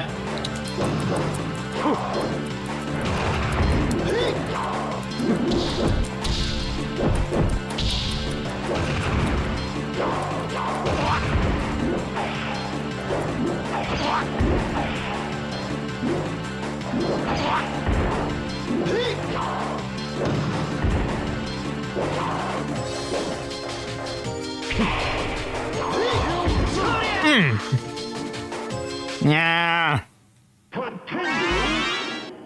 Oh, hey, Zophar. How you doing, buddy? I just met this dude over at Too Many Games the other weekend. Little personal hero. I wouldn't be doing this if weren't for him, really. Ah! Son of a fuck. Oh! How you gonna do me like that?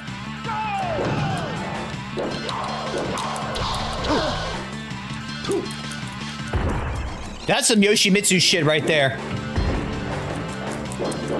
Oh, you gotta be... Yeah, this game's tough. I was thinking about setting the difficulty down to easy, but I didn't want to be a puss about it, you know?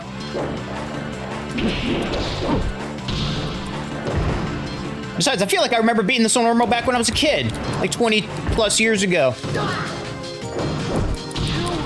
Ah. Yeah, I know.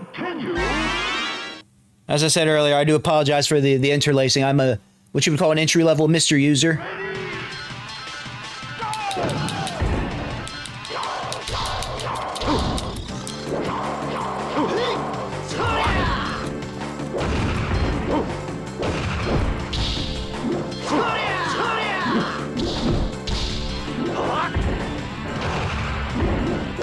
Motherfucker.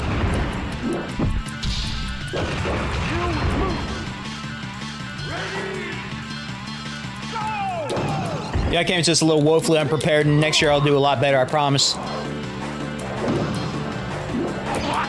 Fuck. I hate this guy. Jesus.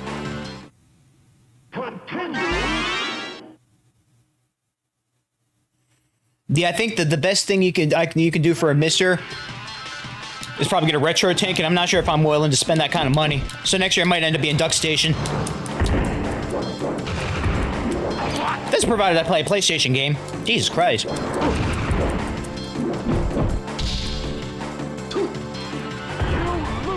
I might not end up beating this. We'll see.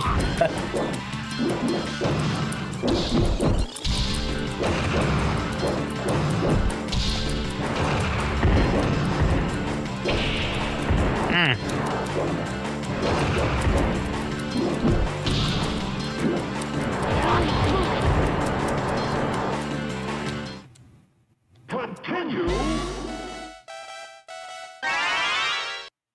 Give me your power. Ready?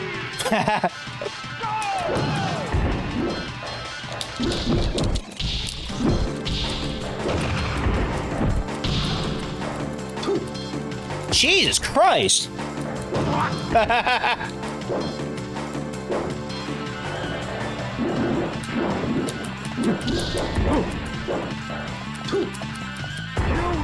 That's some bullshit right there.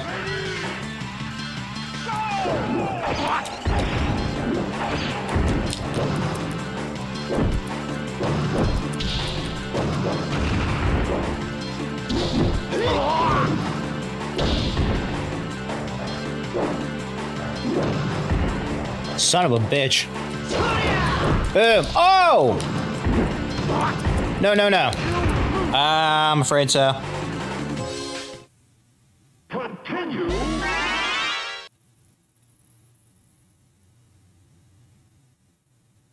Ready?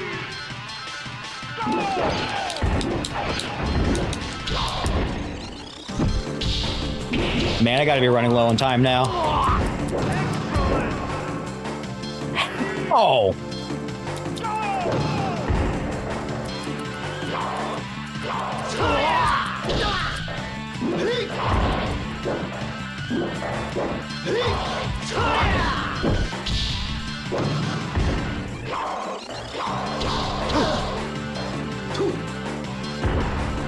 I feel like I remember this guy being a pain in the ass when I was a kid. I distinctly recall throwing a bunch of controllers. No, I'm kidding. I wasn't that kid.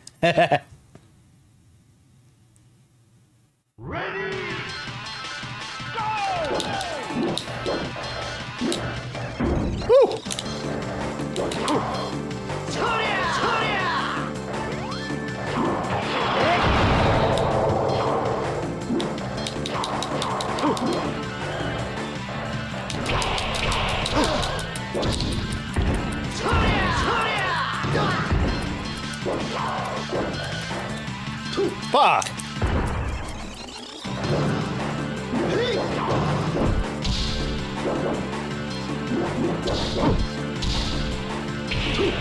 How does he do that?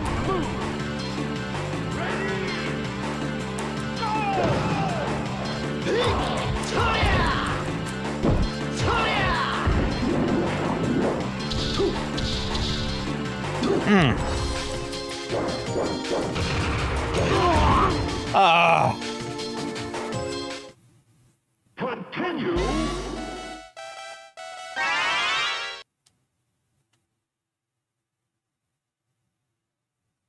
Ready.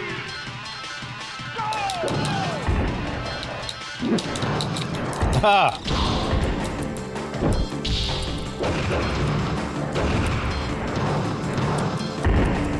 Wow! Wow!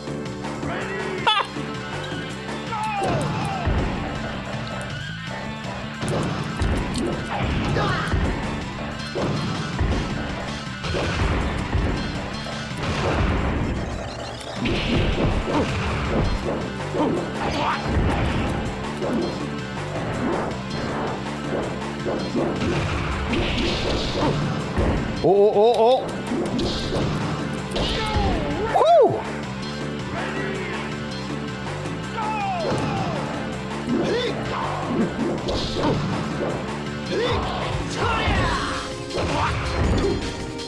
Come on, you son of a bitch. Oh.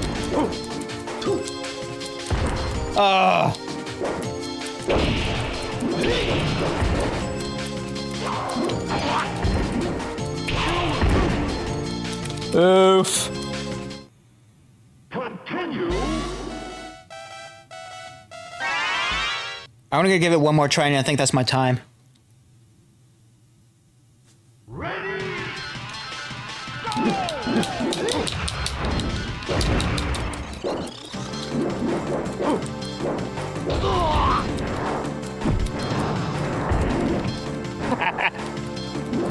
What? Sephiroth doesn't get stunned.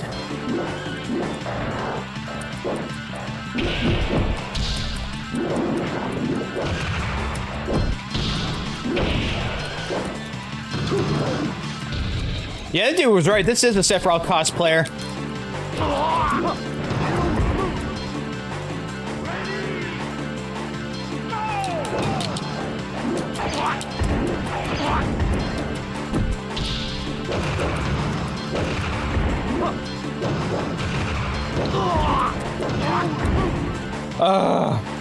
Wow. Continue.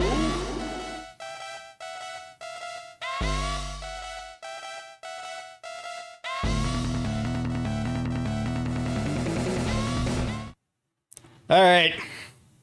That was a resounding failure. All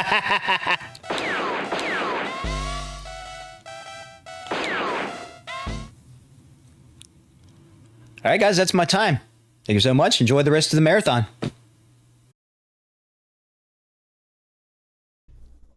Sephiroth's finally dead. Up next on Best of Nintendon't 9. We're going back to Britain for our next streamer. I've been wanting to get her on the marathon for a while now. Very proud to say we finally made that happen. You are very much going to enjoy your next hour with her, so please give her a warm welcome in the chat, for she is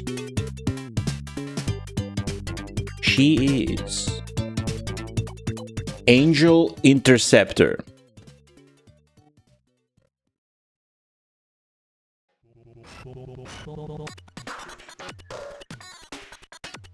Hello. Oh god, God, right. Welcome on in to the 5th greatest platform game you'll ever play. And I've been listening to this intro theme for the last 20 minutes, so I apologise if I'm a little bit off. But hi everyone. Lovely to meet you all. Thanks, Goatee. This is Dynamite Headdy. It's on the Mega Drive. It is the Japanese version, the easier version. It is the name of a song by the band Ash, yeah. That's what I named myself after. Exactly that, Gundam. I've already set my controls. Let's do this. The 5th greatest platformer of all time. And we're going to try and do the entire thing in an hour. So, this is Headdy. I'm the one in yellow.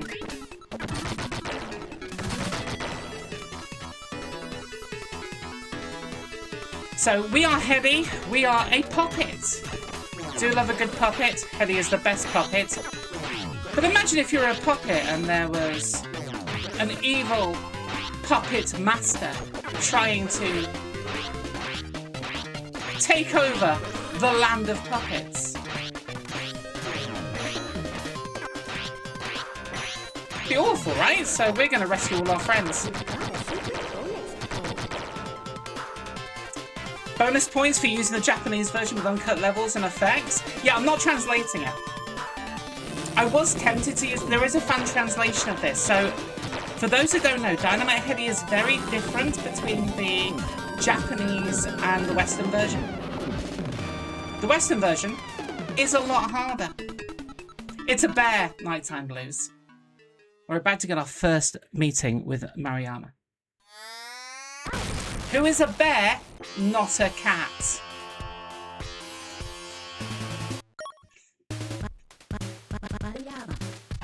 And a lot of people struggle with that. It's a bear. But we're playing the Japanese version, which means it's a lot easier, so...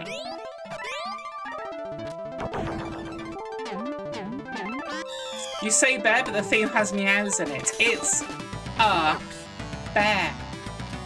Where are you hearing meows? But hi everyone, I'm Angel. I occasionally play some of the greatest games ever made, but mostly trash. Mostly trash.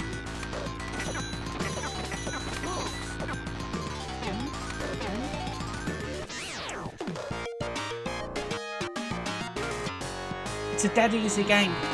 I highly recommend everyone throw some time at this. Particularly the Japanese version.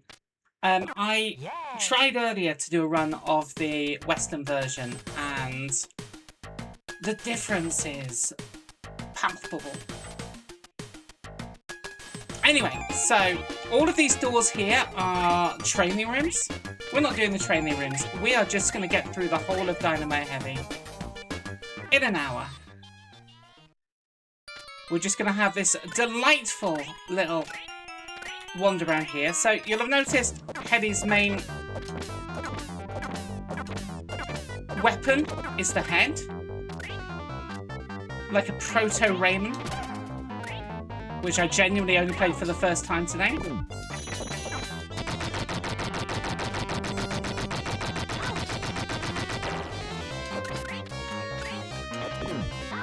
Oops. Right, so these here are head boxes. You've never seen this before, these are head boxes. Each one gives me a different power.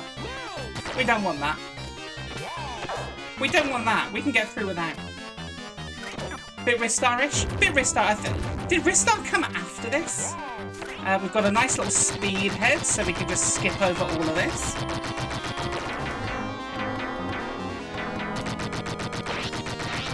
So this is a game of many little mini bosses like this. And some of the best, in my opinion, some of the best bosses ever put to a 16-bit game. Oops. We'll have a quick sleep. Come back.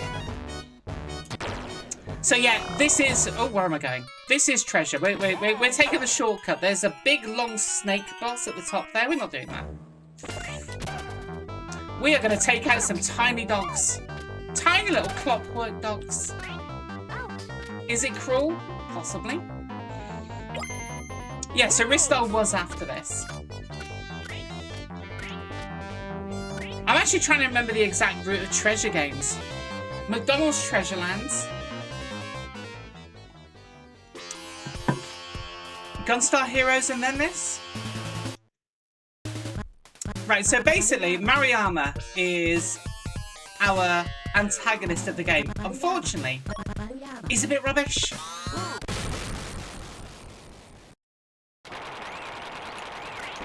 So what we're going to try and do here is we are going to get a couple of free hits on the... If I can do them. We are going to get a couple of free hits on there. And we're going to get the Hammerhead, which is triple damage. That doesn't matter. So you'll see that the health is at the top. Hang on. It's not boobs. I'm going to say this right now. Mariama. You've got another try. We have a continue. Mariama has something that he says when he gets hit. It's not boob. It's not boob. It's not boobs. Christmas in July. Yes.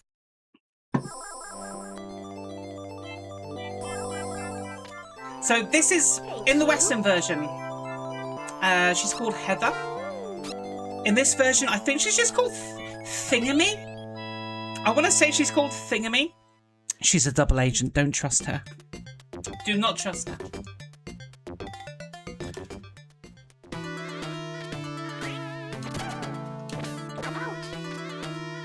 So the game is...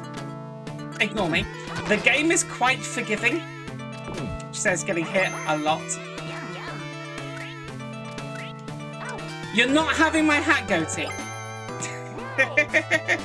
You are not having my hat. So, nice little difference between the US version and this version. This little head box here is not here in the Western version. There is no way of getting the double, triple hits in. I'm also having controller issues, but that's fine. May as well take those two. Made it about phase 6 in the US version. I got to the final boss earlier and lost all of my lives and continued on the final boss because it takes like 3 times as many hits on the final boss. Yep, it's all from the hat. It's all from this hat. So, we have a little box about to appear now. So we can kind of ignore that and just go on the attack with the big hat. And try and do this in one cycle. If I... Well, we're not going to do it in one cycle because I've just messed up.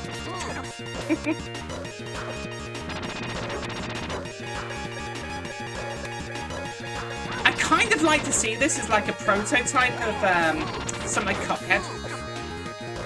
I think stylistically, kind of similar. Bang, bang, bang, bang, bang, bang, dead. There we go.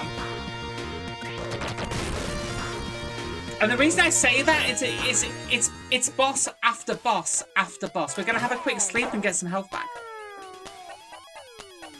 It's boss after boss after boss after high octane action.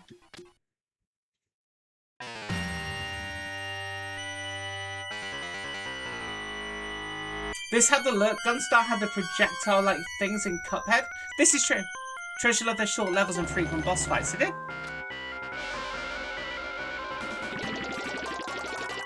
Oh, Alien Soldier as well. Right.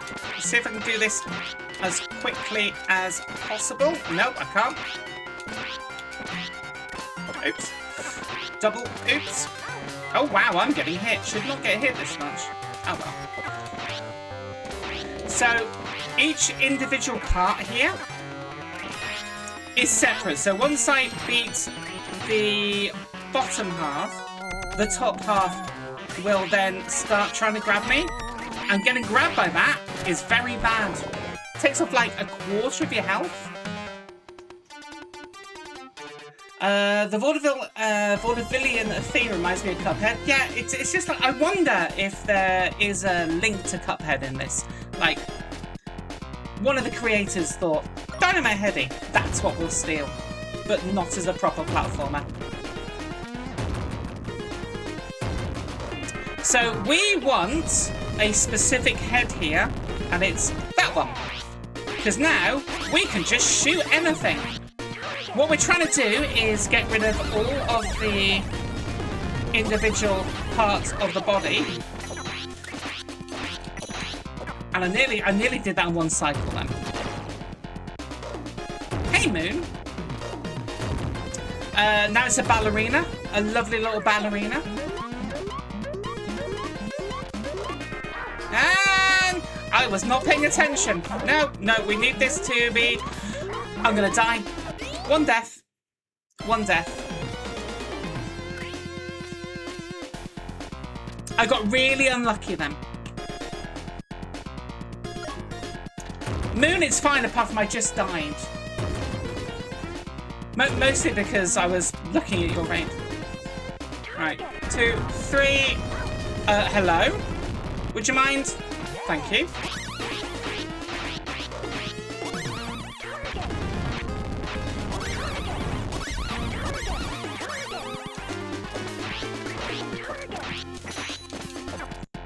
Not one cycling at this time.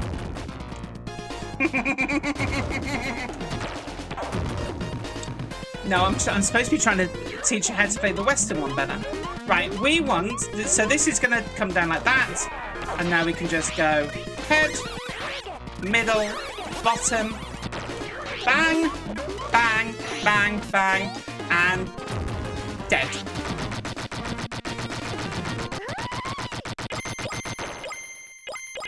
So I think it's 10 in this version to get another continue, and 15, I want to say, in the Western version.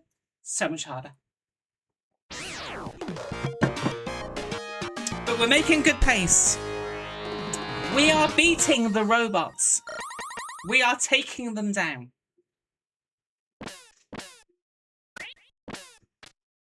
Even though I did die. And I'll probably die again. Right, oh, Heather's back to collect this key. What could Heather be using these keys for?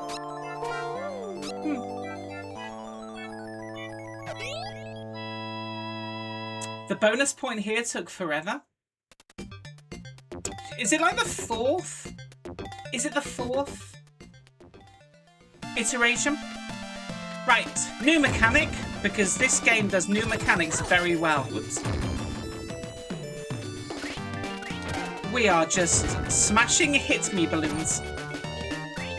Are they balloons or punch bags? It's a good question. So yeah, the music on this game is phenomenal. It handles incredibly well.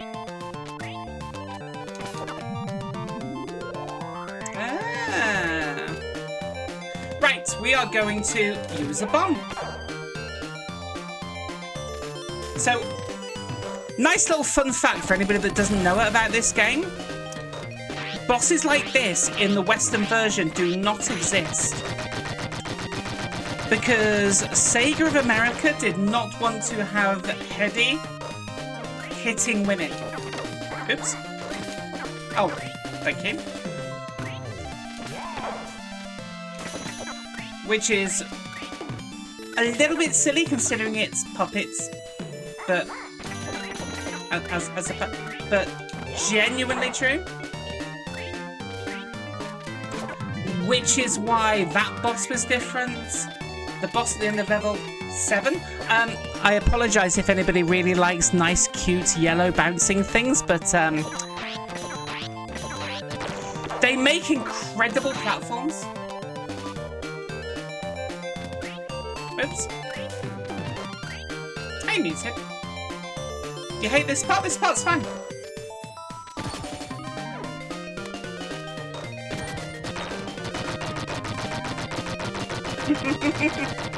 Right. This is a water spout. I'm not using the water spout. I'm going to make it up without using the water spout. Oh, you shit. There we go. I don't need to do that.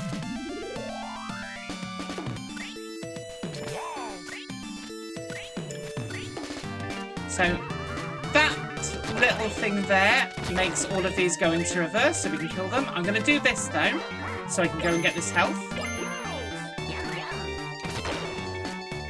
And jump over there.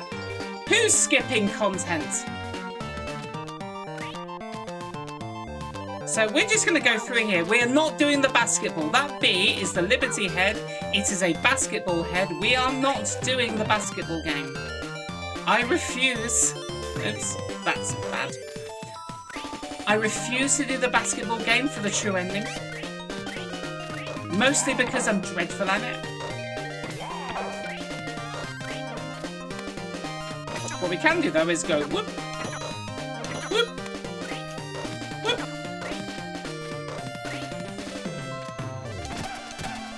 There we go. It takes 30 minutes for one bonus game. I consider myself to be alright at this game. Basketball is an RNG nightmare at times.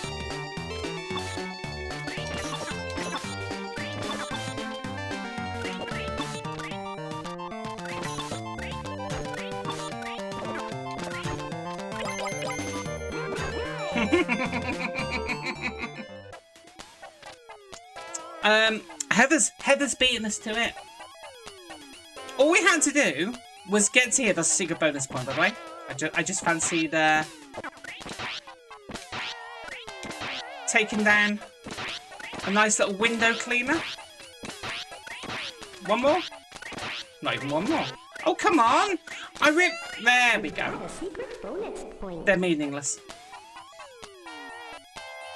Basketball is too American. Exactly. Heather's beaten us to it. Oh no, there's no keymaster. Heather's already beaten the boss. Double agent, do not trust her.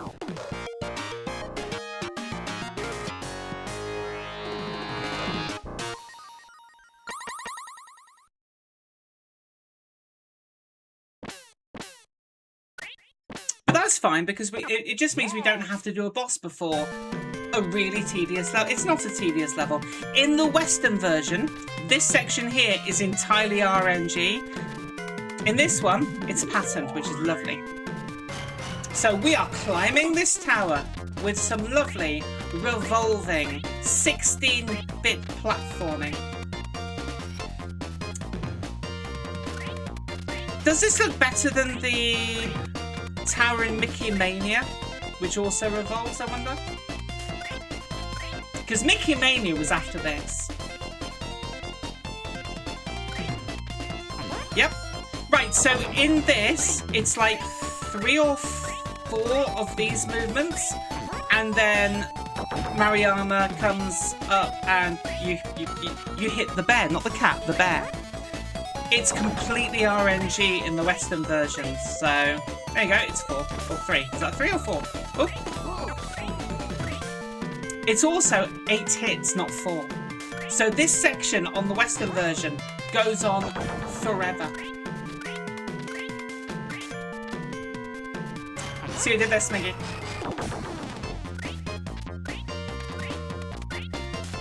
Yep, it's completely RNG. So you could have Mariana just thrusting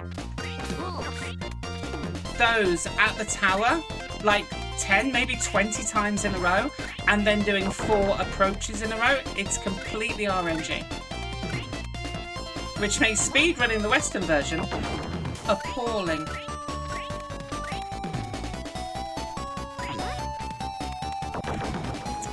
Thrusting, you heard.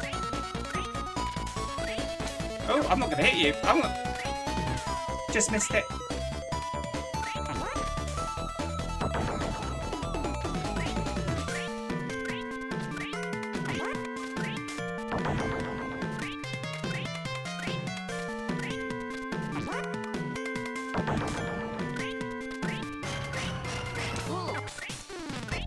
One more.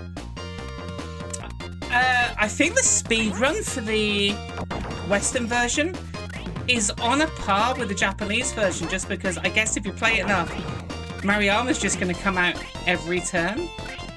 There's probably some RNG manipulation as well. No idea. And dead. Easy.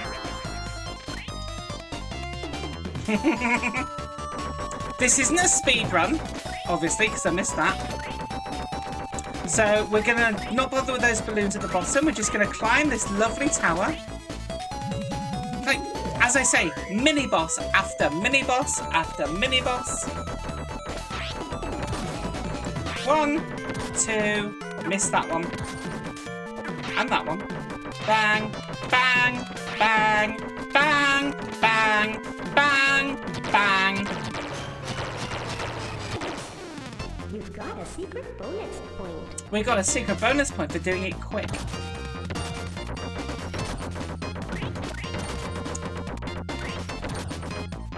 Right, we have probably the best boss in the game coming up.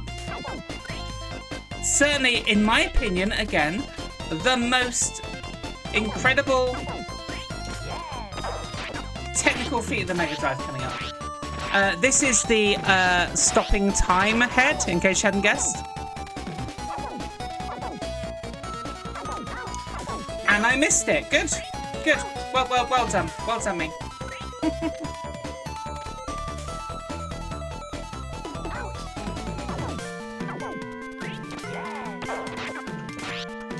The Bernard's Watch head. That's a reference for people in the UK who grew up in the 90s and nobody else. Thanks, Mickey.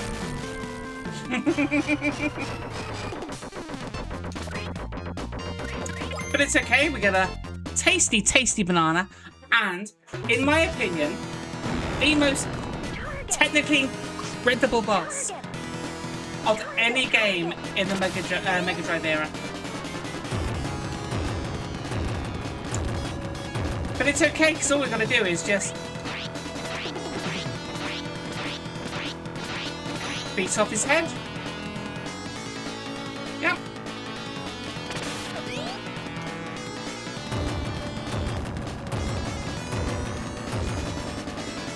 If I could possibly... Not going to happen because of that. Never mind. This looks like an arcade game, doesn't it?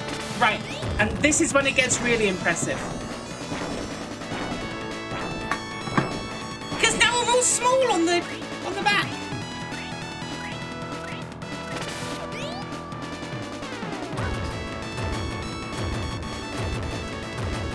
Nearly, very nearly did that in one cycle.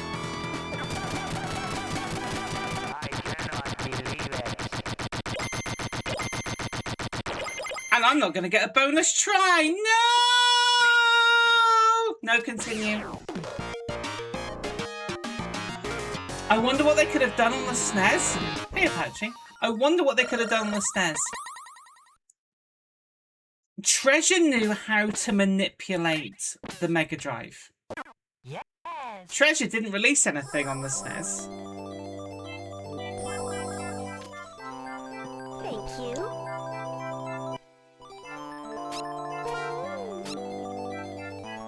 I'm already halfway through the game and I've barely been on 20 minutes. I've played Gunstar Heroes, Motley. I have played Gunstar Heroes.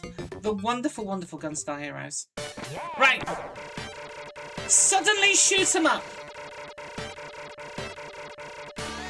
Suddenly shoot 'em up. Perfectly normal game. Go Moon.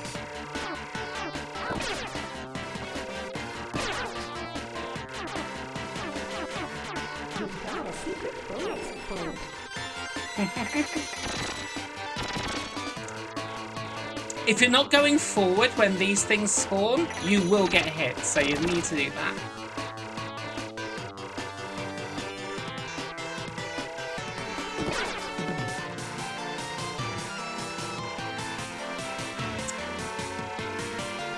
Goatee, from what we referred to earlier, after this level. Just so you know. So, This is the stupidest boss of the game because it has to go and grab the mini boss from down here. It has to go and grab the mini boss. Eventually, a little ship will come up. There it is.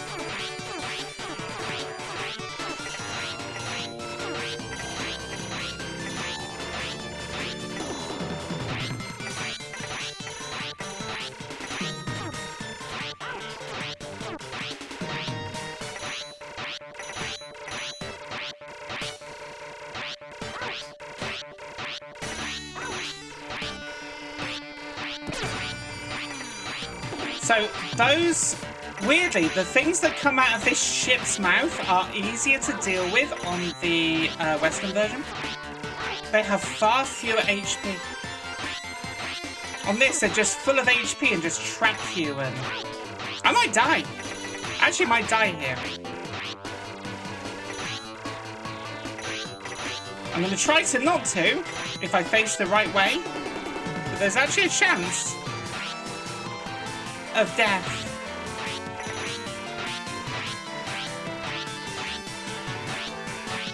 This should be dying about now. There we go.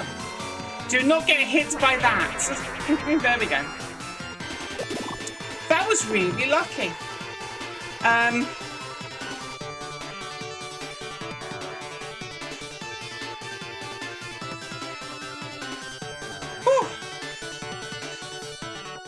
The dithered clouds are bitrate killers, really? I hope you're all missing Mariana.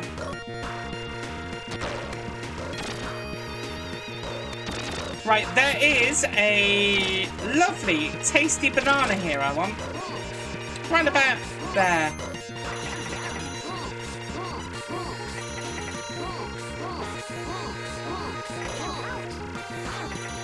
Might die here. This game looked... Do you know what? I had this on a Mega Drive as a child. I played this. I was really bad at it. It looked incredible. I think it still looks incredible. I don't think there are many Mega Drive games that look as good as this. It's not boobs. It's not boobs. It's not boobs. It might sound like boobs. It's not boobs.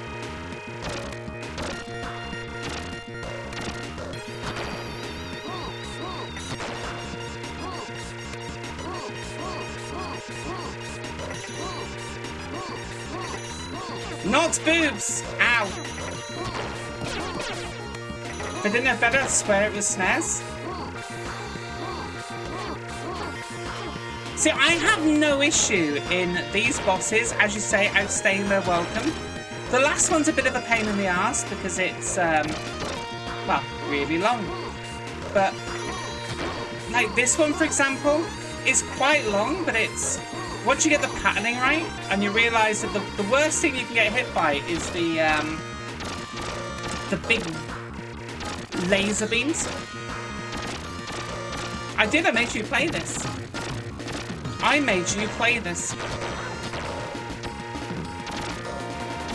And... done? No, we're still going. Mariama, could you stop it? Mariama, stop! If only there was something to stop you.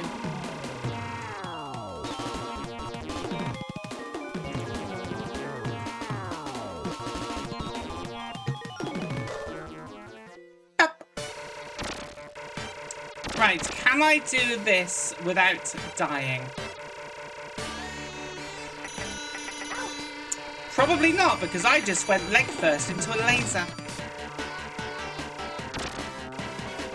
Proper sensible that was. I've gone the wrong way. Yeah, I'm dead. Do you know what? I'm sorry. I'm trying to keep up time here. Let's do that so we don't do another 30 seconds and then die.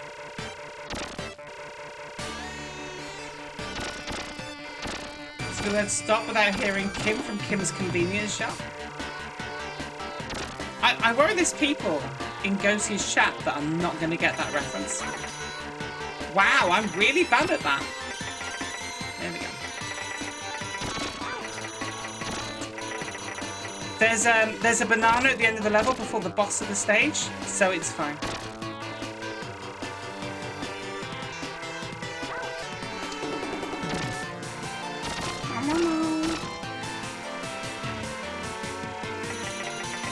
I'll let you listen to one of the best songs of the game.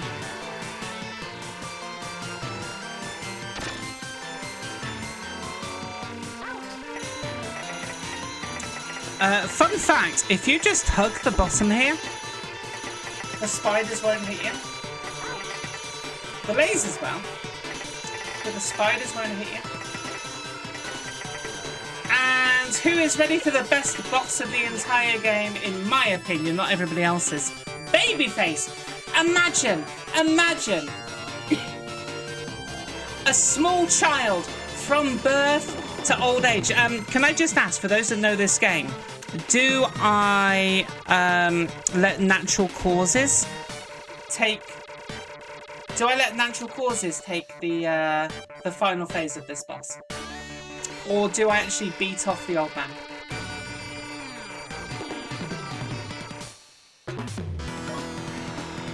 Natural causes? Okay. Yes, that's right. It's a giant baby head.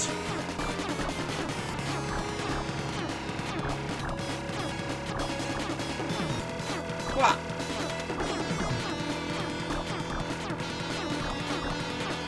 What comes after being a baby? I think it's spots. Adolescence? Is it adolescence? I think it's adolescence. It is adolescence. And his massive finger of doom.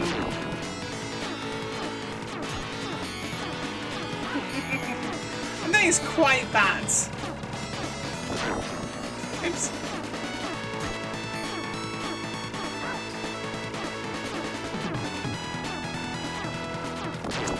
Oh, I'm taking far too many fingers here because I'm not paying attention. Right. What comes after adolescence? Middle-aged man! Here comes middle-aged man with his fancy yellow hair. Moon, by the way, you can just sit here. You can literally just sit here. On this bit. It's time to kick bubble gum and chew at you. Basically what you just said there, Ying.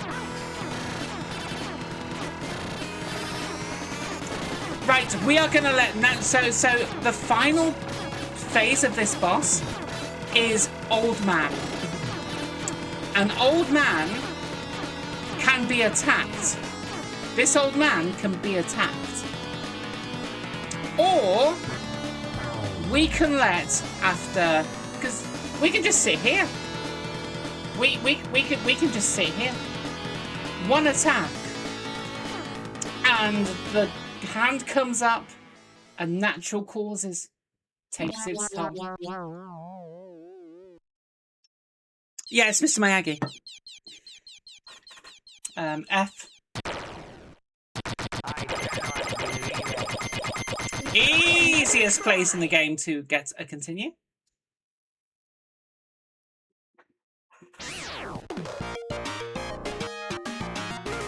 Did I mention that this is the 5th greatest platform of all time? I think I did.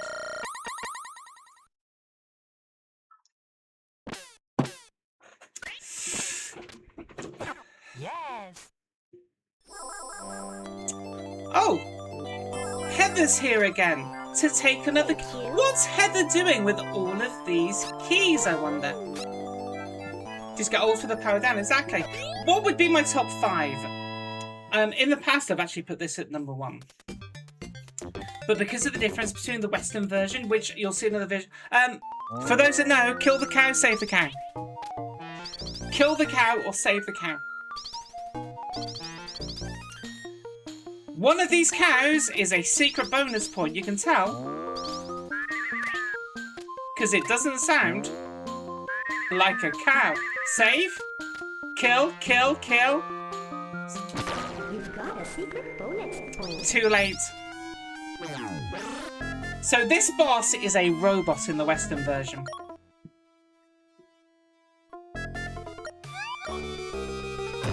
So what's happening here is Heather needs to not miss with the keys. Heather needs to not miss with the keys. Unfortunately, she constantly... I'm a murderer of cows. Heather's being really good, 2 for 2. Well, no, she missed the first one. Heather, over here. Over here, Heather. Nope, she's not throwing it. Right, Heather's going to jump over here. Heather? Heather, big open hole. Heather, big open hole. Thank you.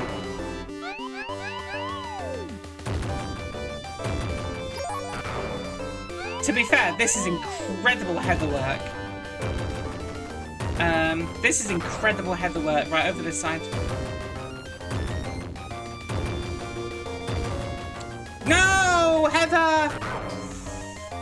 RNG for how many jumps ago she does.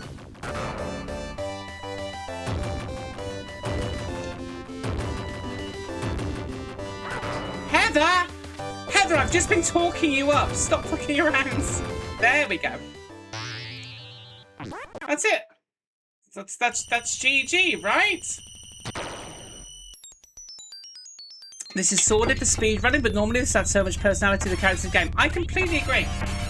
I completely agree with that game. It's...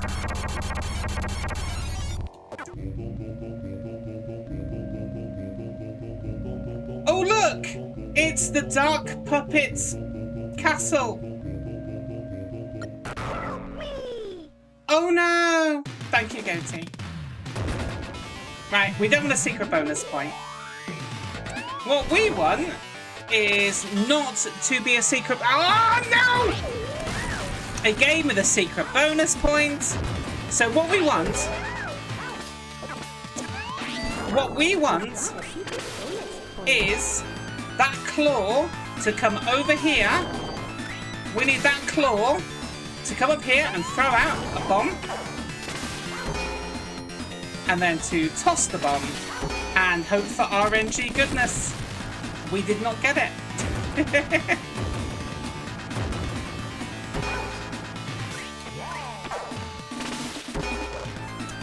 Why have I thrown you over there? I'm going to die.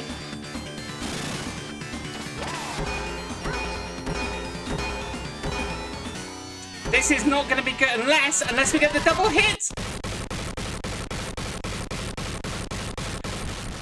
We just got really, really, really lucky. You've got another try. We just got phenomenally lucky.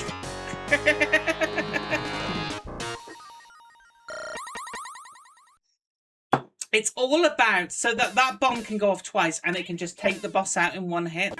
Yeah. And it's worth doing that than above anything else. Oh, hi, Mariama. You come in. There you go. Lovely.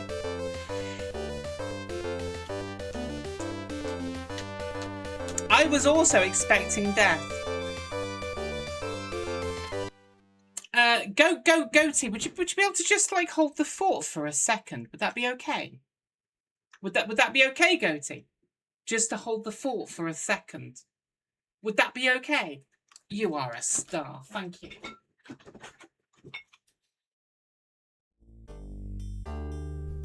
Okay, guys, welcome to a special segment that I like to call... this segment just for you.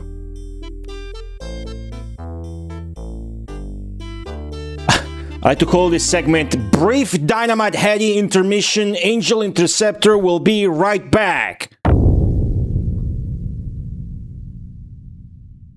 Are you guys enjoying the marathon so far, huh? You like Dynamite Headdy?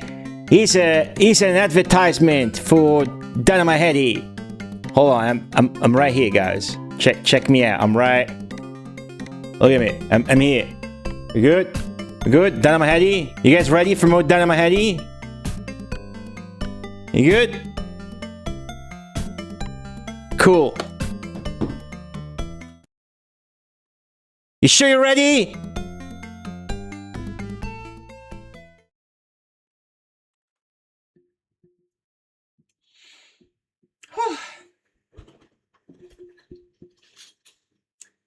Terrible behaviour. Everyone, sorry about that. Back of house, off stage issue. Who's got a cat? Who's got a cat that does stupid cat things that they suddenly have to do things about? I am not paying attention now.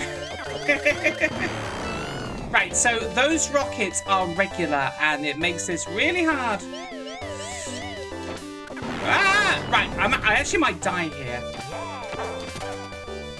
Because all of these guards are just standing around doing nothing.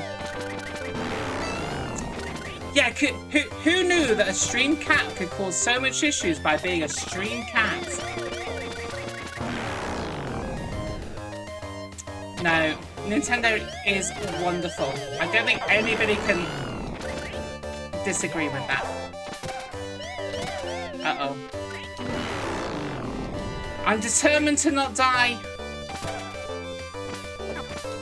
Right, would you mind?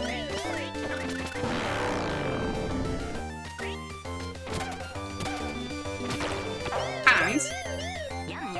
Yum yum! Didn't I?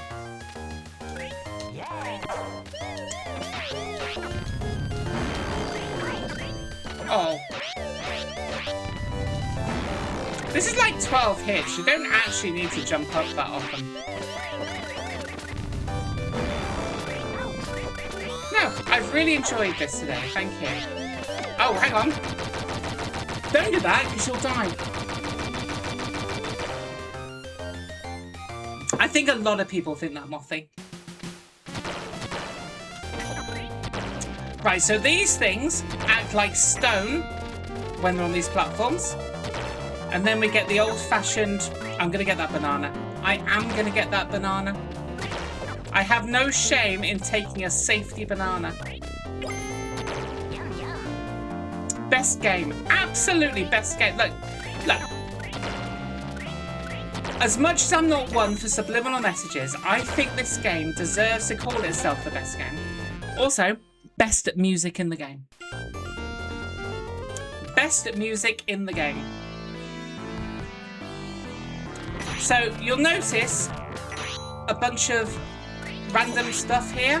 What we want to do is make sure that we are hitting the 4, because that does 4 times the damage, into the sun, because we want to take out the sun. I missed it. We need to take out the sun. You know, like Mr. Burns. I am missing this.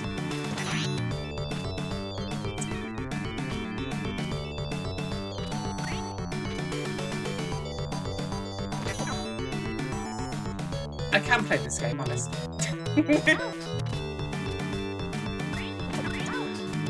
Honest. There we go. Thankfully, somebody lets me sleep.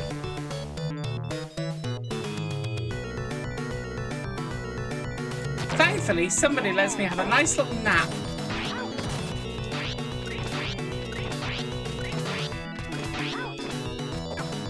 I don't know what jumping for. There is no hitbox on that spiky wheel of doom until it falls off the floor.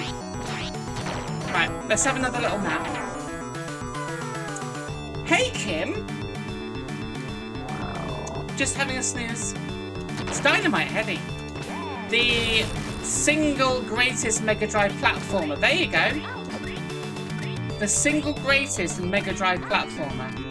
Name me a better platformer than this on the Mega Drive. Right, we're gonna go down here and get a sneaky banana.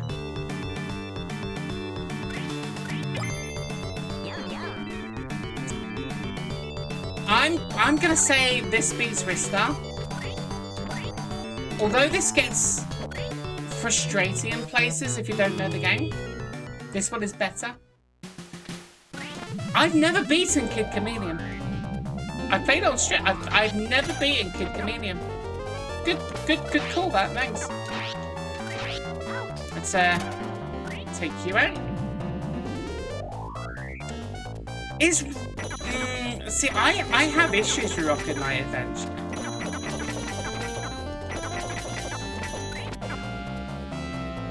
And it's mostly everything. it's mostly like, oh god, what is it? Like I find it quite similar to Rainbow Bell Adventures. Just to bring up Nintendo in this. I don't enjoy the whole concept of having a game where speed is like and being able to like angle yourself and like I'm not a fan.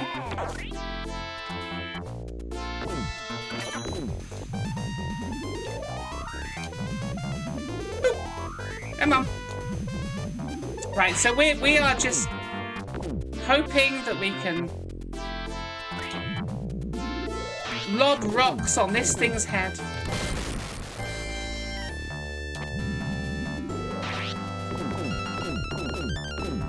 No, come here. May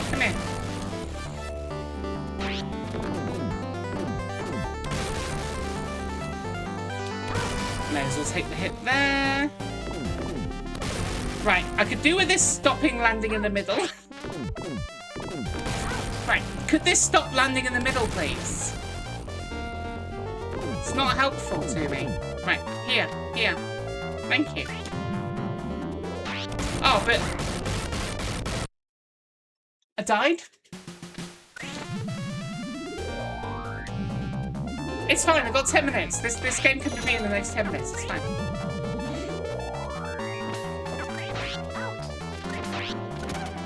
Yeah, plot twist. I got hit.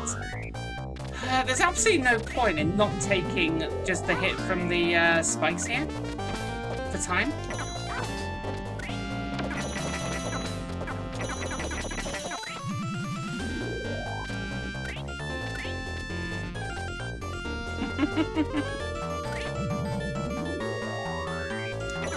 Dynamite Headdy is superior to Sonic 1 as much. I completely agree. What you might not agree with is Dynamite Headdy being superior to all Mega Drive Sonic games, which I believe it is. Oh, I hope I don't mess up the next. Oh, that's not good. What am I doing? Over here.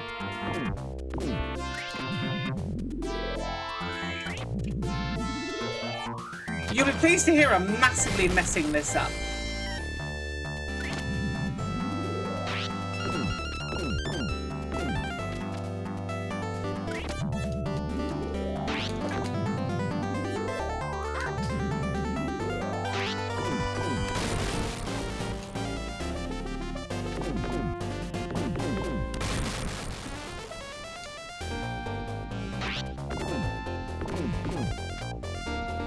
Sonic 1 does have level design. I could be incredibly cruel right now and say Sonic 1 has level design. Green Hill Zone has level design.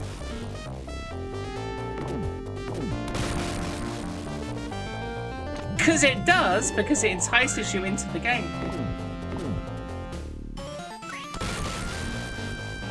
It makes you want to play more of Sonic 1 before you get to Marble Zone, right?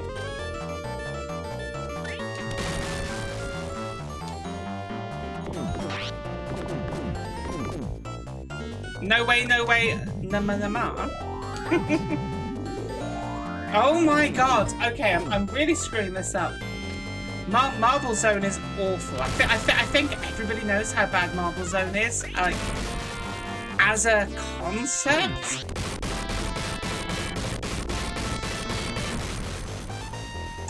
Right, lovely boss coming up.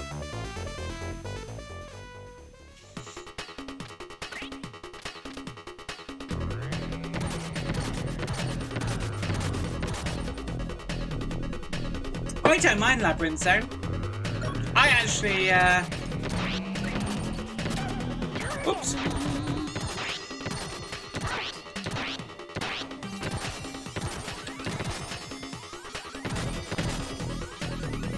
So we need to get over to this bit here really, really quickly to get the hammerhead. Because, gonna be honest, this boss is an absolute arse if you do not have this head here. Not this head! Oh, I'm gonna game over and have to use a continue. Damn it! Doesn't have that much more.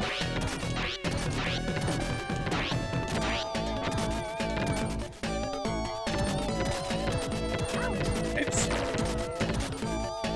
I am gonna die, I'm sorry. We are actually gonna game over. Oh, Dynamite Headdy of all games. Whoops. See? But this is okay, because we've got like 6. There you go, we've got like 6. We'll beat the game, it's fine. That boss says intruder spotted in Japanese. Right. How this should be done.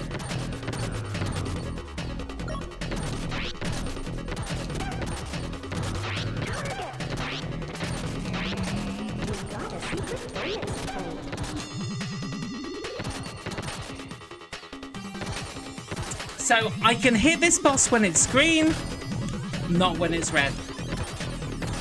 I think you all got that.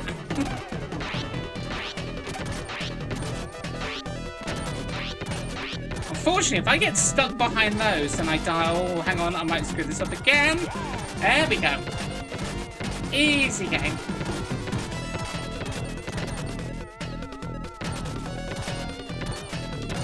For anybody wondering, it's not Robbie Williams.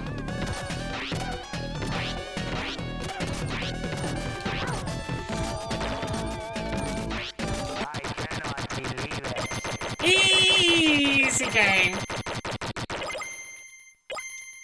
You've got another try. I got my try back as well. It's not Robbie Williams. Why would Robbie Williams be in a 1994 Sega game?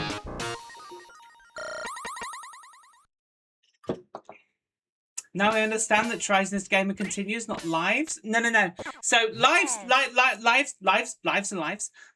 You've got another try is very much continues. Okay. I am making a save state here.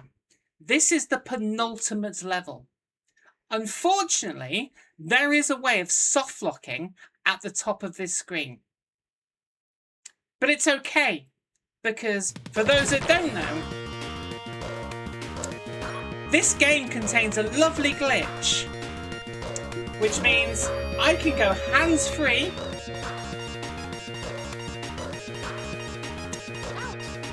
I can go hands-free and just glitch through this bit. So if we do soft lock, it just means that, you know, we just do this.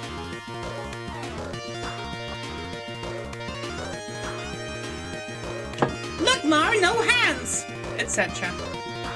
Although I've got to kind of do this bit. And I'm gonna die. But yeah, at the top of this section, a coin drops down. A coin drops down. And it can just go into an infinite cycle. And it just soft locks the entire game. I jinxed it. It wasn't hubris. It wasn't hubris. Sometimes you forget where you're supposed to jump.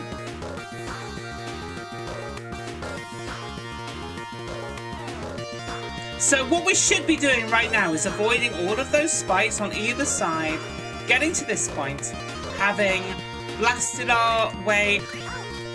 Seriously?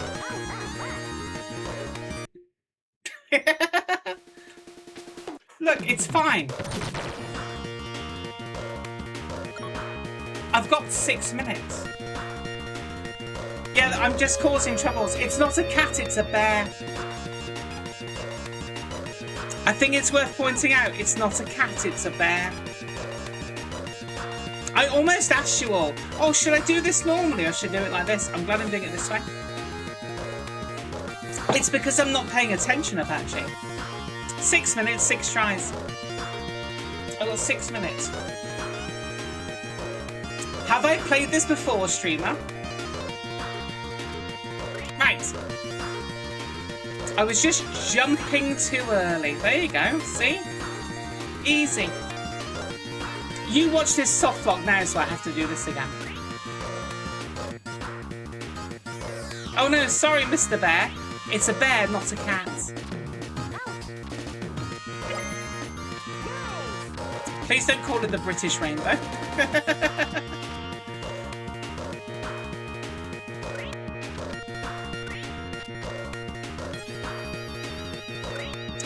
And then we just do the same thing again. So you'll see best one is because there's 2 extra lives. Is it 2 extra lives right at the top of this, or is it 4? It's 2 extra lives right there. See those lovely 2 extra lives I can't get to? Shame. So this is the top of this section, and there is a chance of softlock right now. Will it softlock? Will the game just go, nah? Small things, vertical parallax. Will it softlock? So a coin is going to drop right now.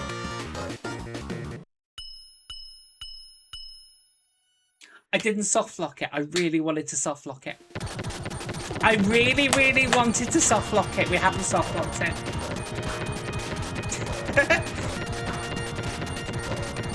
But the next bit is literally the last level of the game before the final boss, and that's the easiest softlock to do.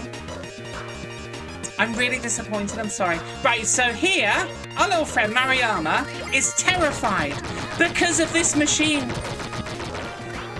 Because of this machine, and just wants to hug us. So we just need to avoid... Oh, hang on, I might die again. I might die again.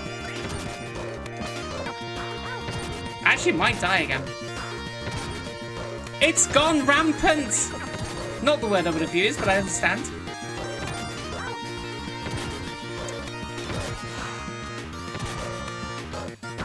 Find a bear that will hug you like Mariama hugs Headdy. Death by hugs! Avoiding damage here is ours? Ah, it's fine. It's fine. I'll be completely honest with you, I'm not trying too hard.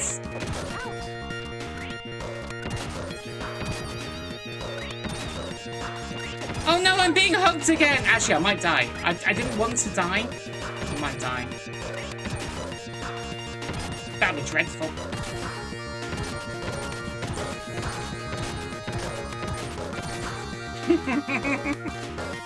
No! No! No! It's okay. Trouble brewing. Mariama has stopped trying to hug me now. I think we're on the same side. I will die at the final boss though. So the final boss of Dynamite Headdy, the big puppet master. It's actually not the final boss because the publisher of the game is the final boss. So the way that this works is that the puppet master has a little ball there with a colour which will appear to tell me which move it's going to use. However, I'm going to do that just so I can actually beat this in the hour.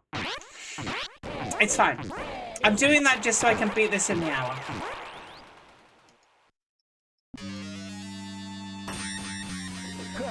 $19.02. Perfect. Right, so we'll do a little pause there. Orange. That's high ceiling. So the ceiling's going to come down, and we just have to position ourselves here. For those that don't know, if you're big at that point, that can screw you because the space that you can get in doesn't always appear.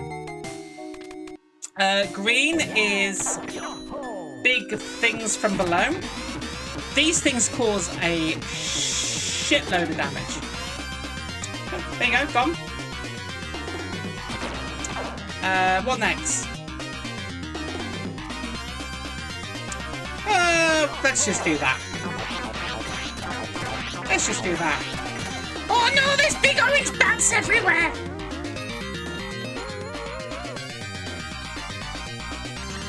It's not. It's actually not. It's actually not instead. Right. Let's do that. Surprisingly, Crush by Wall is not incident in the US version. Right. What are you gonna give me? What are you gonna give me? What are you gonna give me? Let's do the same thing again then. It's actually really nice with the RNG. So there's a laser beam. There's a massive laser beam, which is a multicolored one, which comes from the side of the. Well, we're gonna do it right now. Oh no, we're not. Annoyingly, it's given me really, really lovely RNG. And now we're just gonna... I'm gonna rub it in. I'm gonna rub it in on the final boss of this game by missing completely. But there's the laser beam. Anyway. Bye-bye, big bastard. That's Dynamite Headdy, everyone. And that's the whole of Dynamite Headdy. Apart from the last level, which we're not doing because you have to beat 4 levels of basketball, which takes forever. And then the final boss is 4 hits and you're dead, 30 hits and the boss is dead. And it's really hard. I'm not doing that. But there you go, everyone. The whole of Dynamite Headdy. Thank you so much, Goatee. I hope you enjoyed that little run through. I've been Angel. Bye-bye!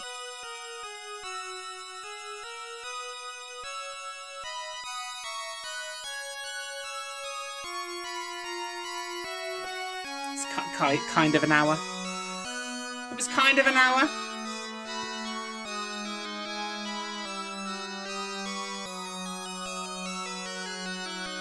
Can I leave it on?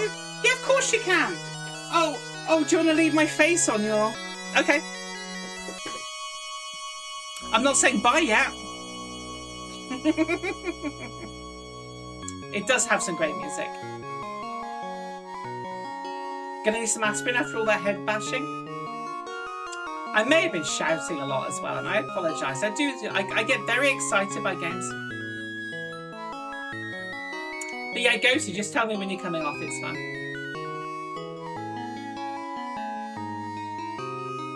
I don't have a Clive, I can't hug the cat. So, the entire thing, look at it! Mario 3 tried doing this. Make everything a production, you're on a stage. Look at this. I do shout a lot, I'm sorry. I play games during the day and I shout at games. I watch terrible TV at night and I shout at terrible TV. That's what I do. Yeah, doesn't it? 1994. 1994.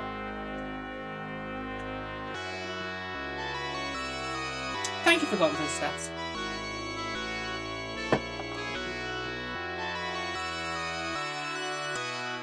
There is a credits roll and a... Oh, by the way, Mariama, who is now just ahead.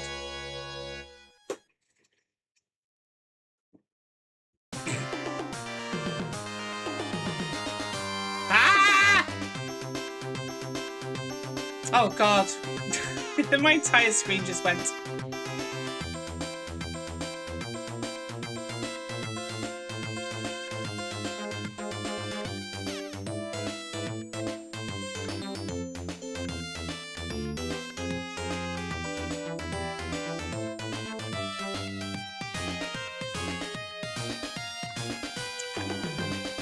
boop, boom.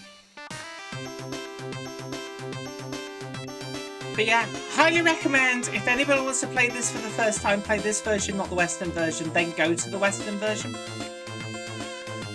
Then go to the Western version. You'll have a much better time. The Western version is a lot harder, and it's because it's a Western version of a Japanese game.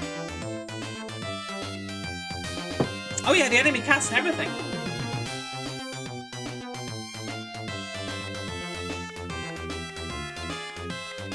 We didn't see that. I avoided Hunter Joe. Yeah, Moon is correct. The fan translation is a great way to play through and enjoy the story in English too. Because there is a story behind this. Bob?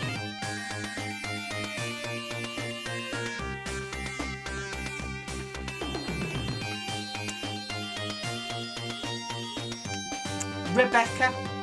Poor Rebecca. We threw a bomb in her face.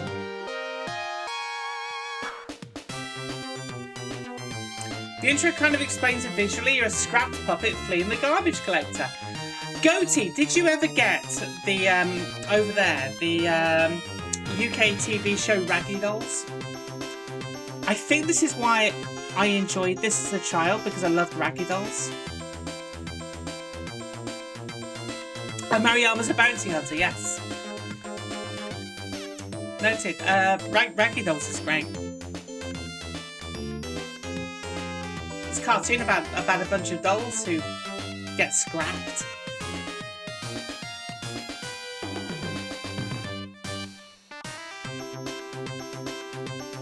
I'm not Apache. I'm on someone else's stream. I'm not singing. I know my limits.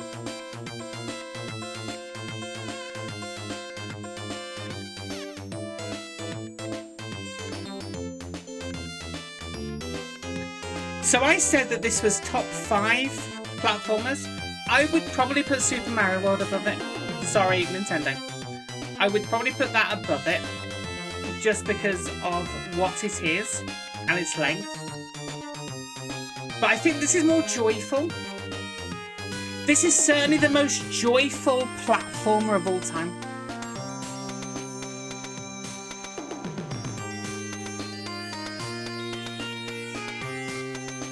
How can anybody not look at this and feel a sense of happiness?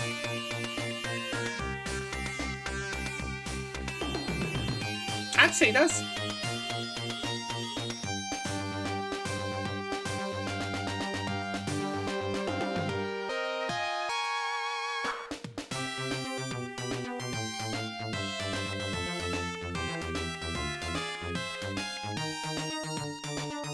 It's just...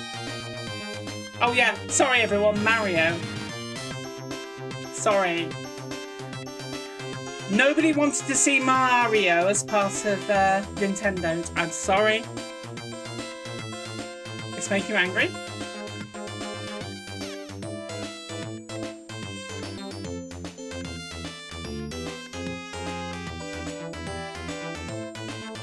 Blasphemy.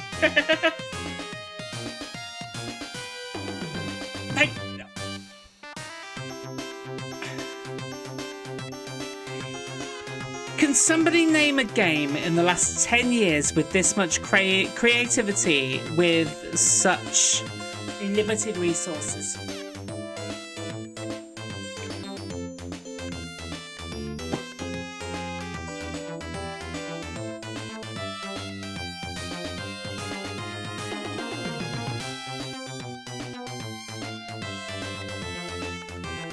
It's not Robbie Williams. Go on, go Kia, go on, go.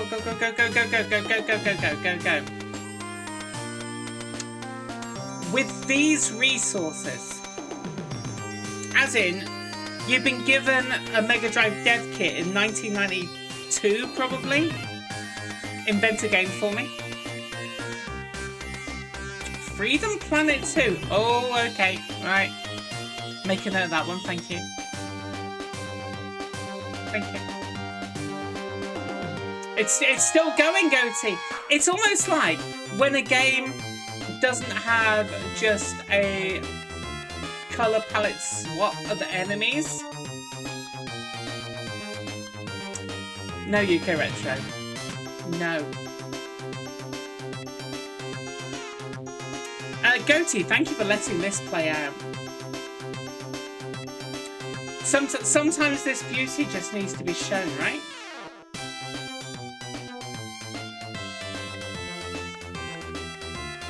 I would miss it. It's so good. Dylan, how are you doing? It's so good. Nah, screw Headdy. We don't care about. We just had an hour of you. Off you go. Off you go. Off you go. And now we get the slow. There you go.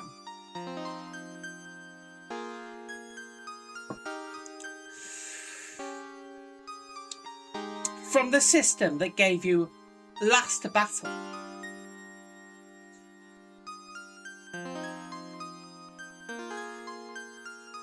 Thank you, UK Retro. I genuinely adore this game. This game has been part of me for 32 years. So Goatee, it's been a pleasure to actually like be able to do this, so thank you. This hardware got optimized crazy fast. I didn't think so, because like when did the first Mega Drive game come out in Japan? 88? And by 1990 it was still struggling. Like the first 2 years were like, But then you get like all of the games that came out like between like 1992 and 1995, not all of the games, but the games that came out between 1992 and 1996 even in Europe were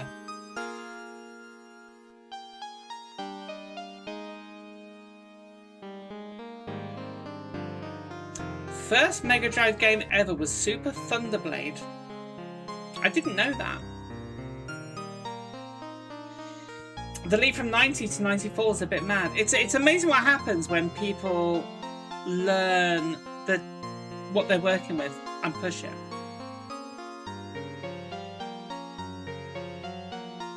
Well, Saturn and Dreamcast, Miggy.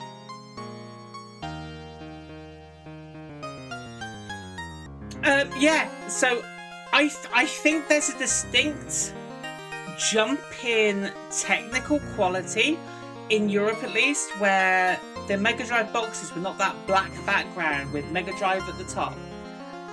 When you had Mega Drive down the left-hand side in blue, that's where, oh my god, it's almost like a different console.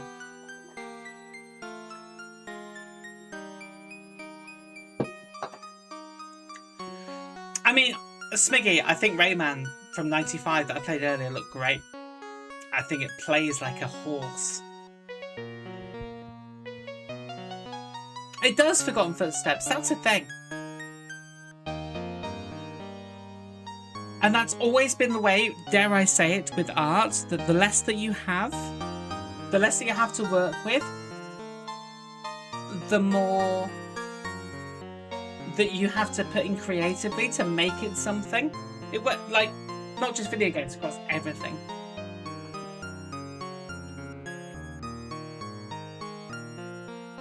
Shock Rock 2 really pushed the hardware in really creative ways, and that's 93. Which is great, because Chuck Rock 1 is fucking awful. The puppet designer said in the credits that they still have to draw manga even after the development is finished. It's just, like, the entire thing is so good. Again, Goatee, thank you for letting these credits play out.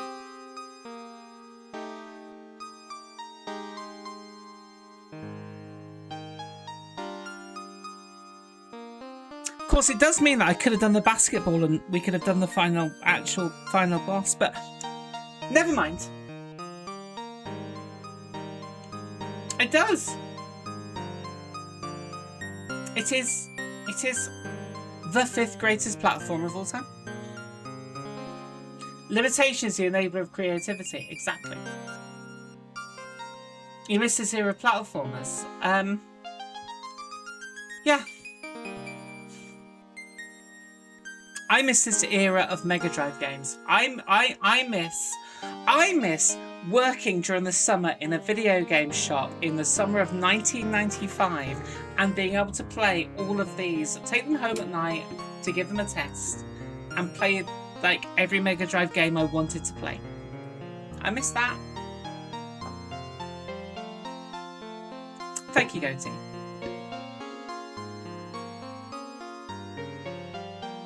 Goatee, let me know when you want me to drop. You only found this game 4 years ago. Yeah, but Moon, that was my fault. We can go? Okay, cool. Everyone, thank you. And Goatee, thank you for letting this play out, and thank you for everything. Bloody wonderful human being. Thank you so much. Bye!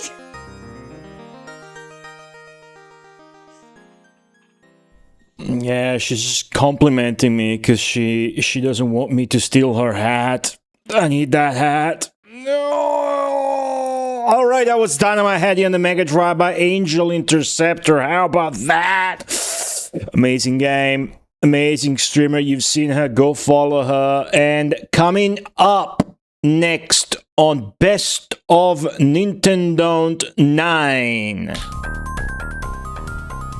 We're going to move from the Mega Drive to its very quirky add-on platform for the only time on this event.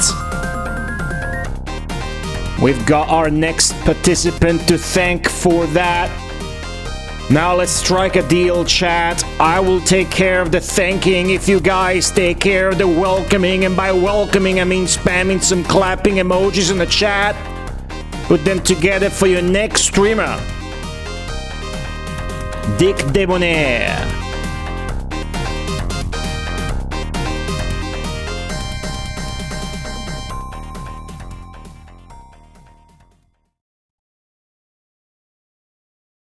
All right.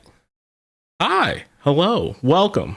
Thank you to Goatee and, everybody else for letting me on here so I could show you a little bit of some a game I definitely grew up with and I have a lot of enjoyment with. Allow me to show you the majesty of... hold on. It's... You know how it is whenever you need to get a game going or a stream started, that's when the game decides to break. Pardon, Goatee. I think the game just locked up on me. I have to restart it real quick. Apologies. Here we go. Let me show you a game that I grew up with and I have enjoyed from a distance for multiple years. Light years away, actually, in a star system, an incident of epic proportions has occurred. The banished crew of an intergalactic prison barge en route to a celestial mine overpowered their captors. During their rebellious assaults, most of the ship's controls and life support were severely damaged. For days, the barge drifted aimlessly through space. The renegade crew realized that their only hope was to hijack another ship. They activated a distress beacon and managed to lure a military cruiser within their reach. The renegades engaged their engines and smashed into the starboard side of the unsuspecting military cruiser and then boarded it. What the renegades did not anticipate was that the tremendous impact would destroy all but one of the escape pods. Now 4 of the survivors of each ship must fight for their only chance of salvation. The last escape pod, the Carnage, begins. Chat room, may I introduce to you Cosmic Carnage, or Cyberball in Europe and Japan. I had this game growing up. This game is... oh no, hold on, don't spoil it. This game is notoriously difficult, a little bit jank, and... I'm going to be honest with you, when you put the both of those together, chef's kiss. I love it. I know this is my first time being over here, but I love fighting games. I love weird games. I love jank games. And boy, howdy, this ticks all of the boxes for me. This is a Sega 32X, a Mega Drive 32X classic. So, as explained in the intro here, we have 4 characters from each one of the ships. The military cruiser representation is on the top row here, and the bottom row represents our bottom. So, going from top to bottom, going across from top to row to the bottom row, we have Cyclic or Cyclic. In Cyber Brawl, you might know him as Jake. Here in the American version, he's Bugman. Over on Cyber Brawl, he's human. We also have Xena Lan, or Ray in Cyber Brawl. She's human over there, but here she's a fire woman. It's really sick. We have Tyr here, or Carl in Cyber Brawl.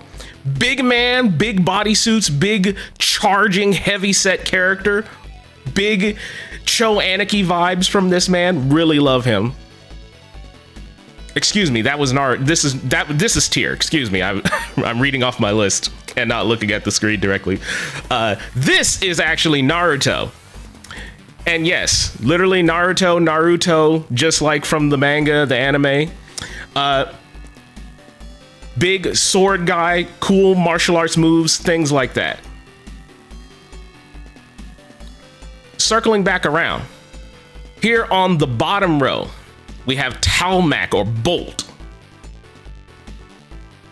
Then we have Naja or Stare, as you might call her in Cyber Brawl. To her left, we have Daemon or Finisher. Very clearly aliens inspired. Love his design. And the guy I wanted to learn the most growing up, because I'm a big grappler fan. I'm a big grappler main. Yug or Wishbone. Gorilla Man.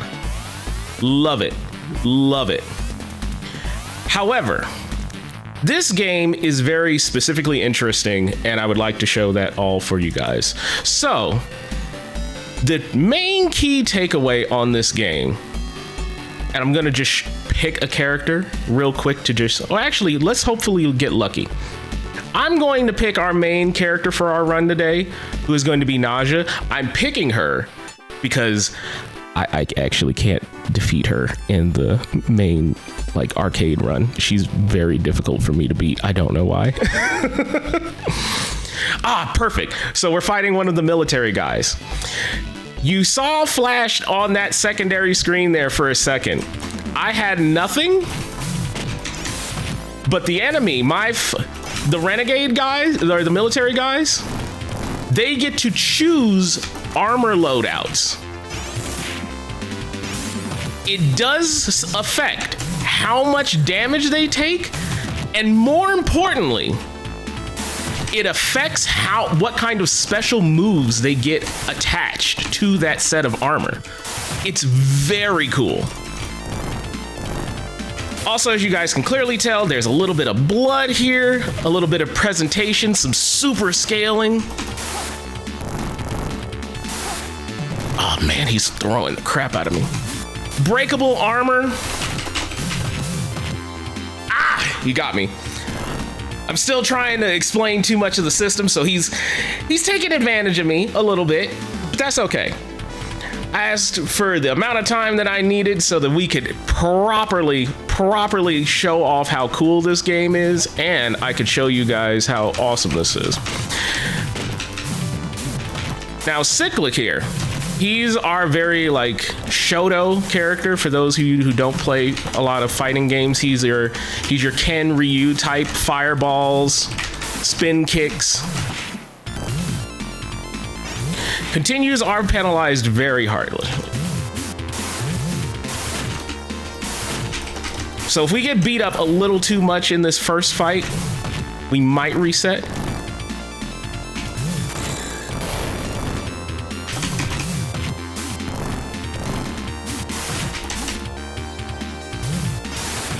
Actually, I believe the difficulty got reset.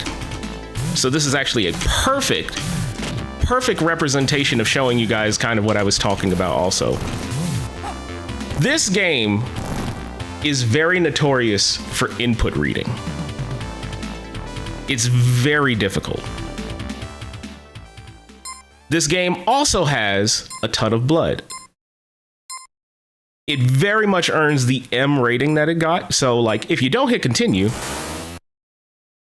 your legs fall off, or maybe your arms blow off, or maybe your head blows up. It's very bloody, very gory, and essentially was like my first introduction to fatalities in video games, because I didn't actually get a chance to play Mortal Kombat growing up. So let me double check here. Yes, we did reset the difficulty back up to 3, so that we can actually beat this in the time that I suggested. We're gonna set this down to 1. It's very difficult.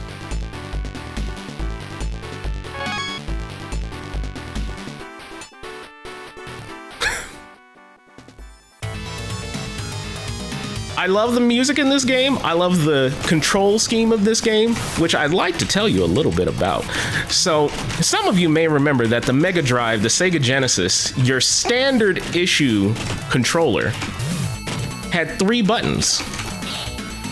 So you might be wondering, okay, so what's the controller layout, right? Well, there's actually a light, a fierce punch, a light and fierce punch, and a light and fierce kick, and then 2 provoke actions. Now you might be thinking, Dick, there's only 3 buttons on the standard Sega Genesis Mega Drive controller. How are you gonna do that? How would you bind that? Well, the geniuses at Jivro, or I'm sorry, I don't know actually how to pronounce the actual devs' names, but it's Giviro. Jivro is how I'm gonna try and pronounce it. They came up with the ingenious idea of saying, well, if you lightly tap punch, you get a light attack, but if you hold punch, you get a heavy or fierce. And your C button is going to be dedicated to both of your provoke actions. So at any time, I can just hit C and taunt. And there's both taunts, light and heavy taunt. Now, if you had the Sega 6-button pad, you can come up and use dedicated buttons for a light and fierce / heavy punch or kick for both sets, as well as provoke. It's very cool.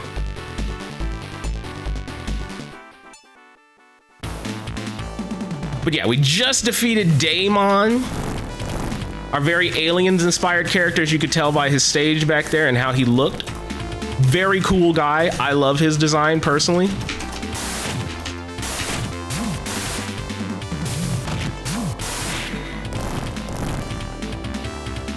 And of course, as I mentioned before, Cyclic here, or Cylic.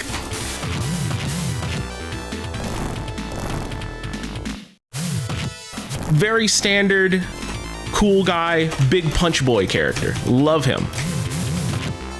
When I was first trying to learn out this game, he was the main guy I picked. He has your standard fireballs, tatsus, really cool setups.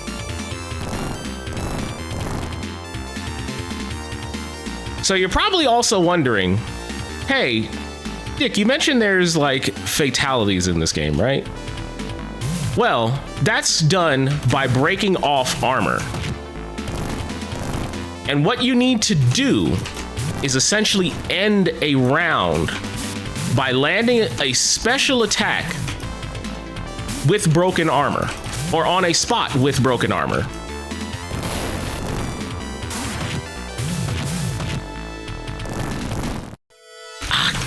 You got me.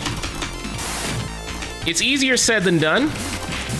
I make no guarantees and no promises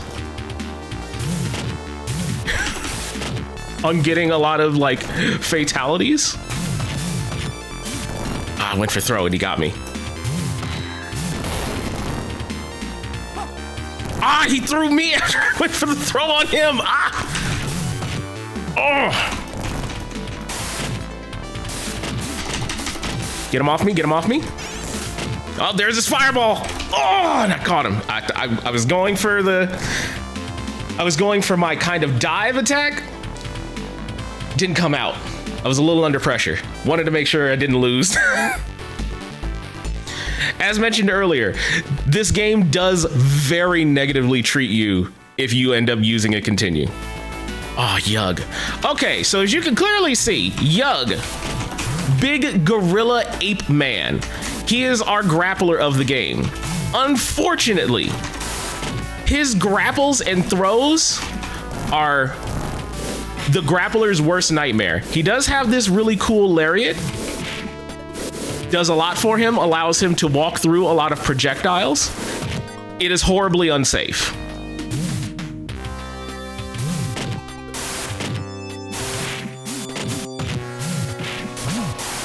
Yug here has a quarter circle forward. So that's down, down, forward, forward input to get his grab off. After you do that, you have a very tiny window. I don't remember the specific. Oh, there he is. He did the other one.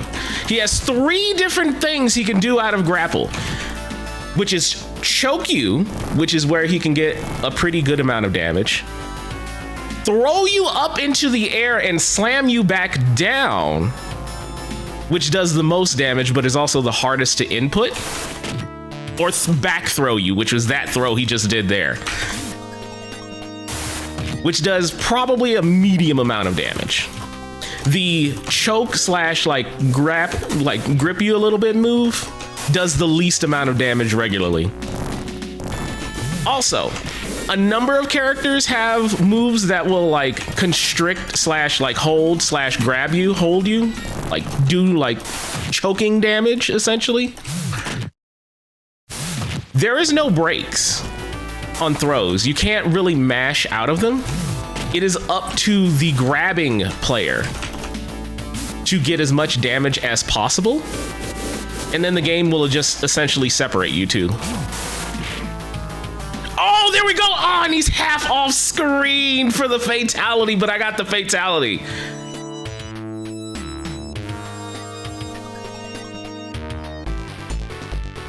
Oh, I wanted to get to that a little bit cleaner. Oh, she's going all heavy armor. Oh, okay. So Xena Lan, she is our Chun-Li. If you've ever played a Street Fighter, she is your Chun-Li. She is your quick, fast woman character.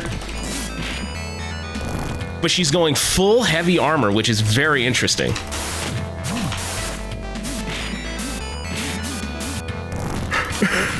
Hey, there's my buddy. Thank you. Ah! This little inverted rising tackle she does, very good move for her.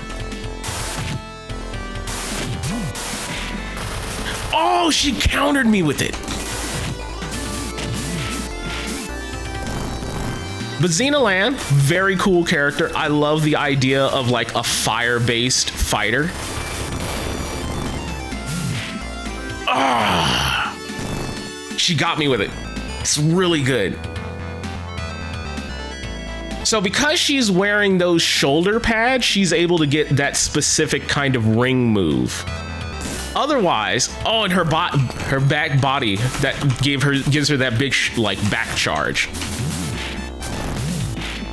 If we get a little bit ahead of schedule, I would like to show you a little bit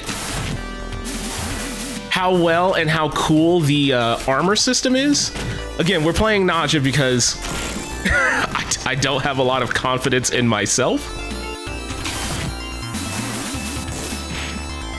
Mainly to beat Naja in the arcade run.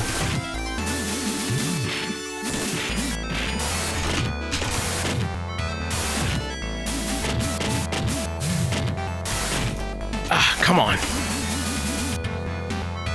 She's doing really good on spacing too.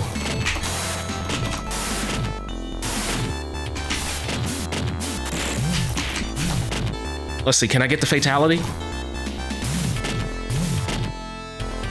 she's keeping really close, so I'm not confident in getting off the the move that I need.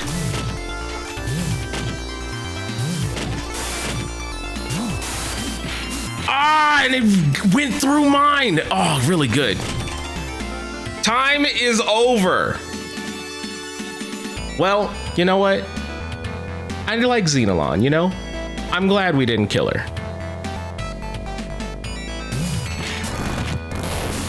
A win is still a win, absolutely. And again, this little spinning, flying, lariat, rising tackle she had. Oh, there's her kick move with the boots.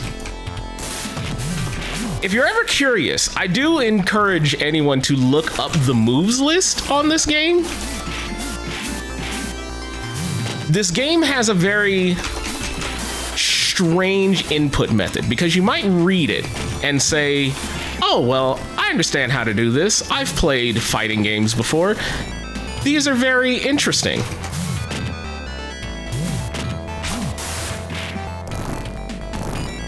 However, I didn't get it off. She was too on me. I wanted to go for the fatality. However, the input needed and the timing for it is very particular. So for example, our character here, Naja, she has a down to up back whip. So you kind of a like guile flash kick that I don't use a lot. Oh, Talmac. He's another good, very strong, very good character. Love his design. And that pulse arrow, I think is the way it's called. It's a very good button because it pushes him forward very far and hits multiple times. And the hitbox for it is deceptively large.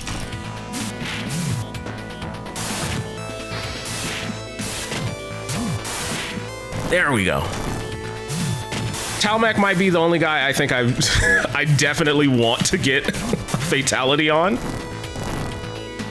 Just because how rude to me he's always been every single time I've ever had to fight him. Oh, and he got me with the Shoryuken. Ah! Oh, insane spacing, insane read. Well, I'm waiting. Get up.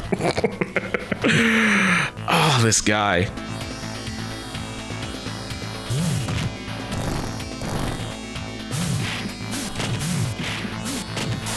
All right, we need to just get a quick round win, so I'm gonna be a little meaner, a little ruder, a little cheaper. Unfortunately, getting a fatality in an earlier round. Oh, there we go, I got the grab. So when I hit that grab, I have to mash. I have to mash to get damage out.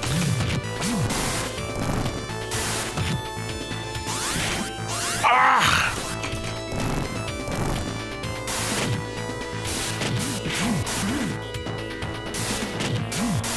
There we go. Oh, that didn't get him.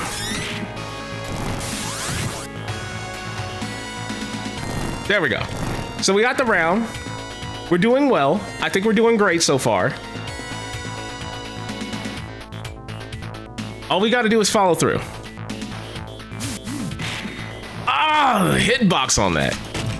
I don't even know how that beat out my jumping, like, kick.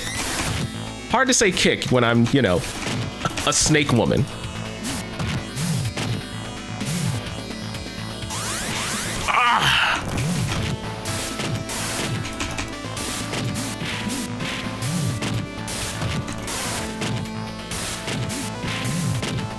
Kind of push him down, pressure him, pressure him, pressure.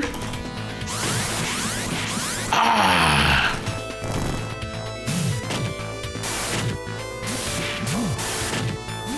Oh, and he got a good block and was able to counter.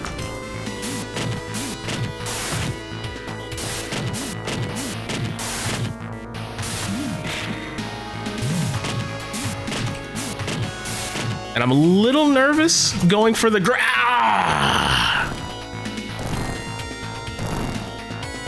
Unfortunately, I think we're far enough into this that we're going to have to take the penalty of using a continue. we're gonna have to go with it. Yeah, we're gonna have to go. We have half the cast defeated. We have to keep going.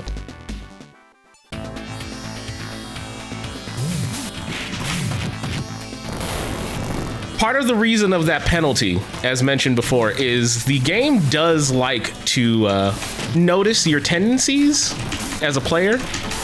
If you're particularly offensive, defensive, use special moves.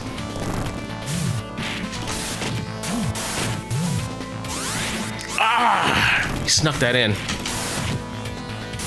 Which does make it a little bit harder. Oh, wow, that actually beat him out. Good.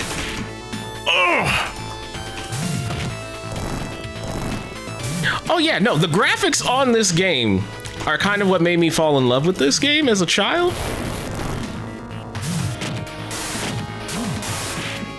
This is Virtua Fighter 2 AI.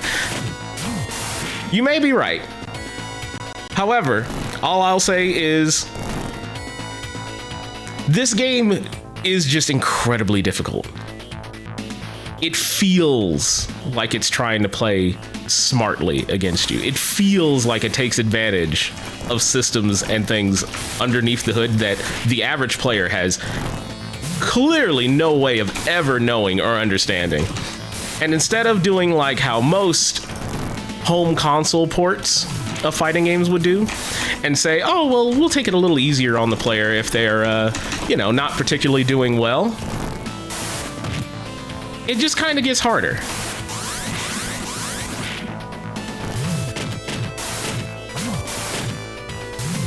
Oh! I'm trying to go for the fatality. Oh, I think he's a little scared. You guys. I didn't get the fatality off on him. I wanted it. I thought I'd get it. Why does the snake have boobs? Well, you know what? I think a snake with breasts in an alien setting has its own ups and downs, its own frivolities and hardships. I think it does a lot.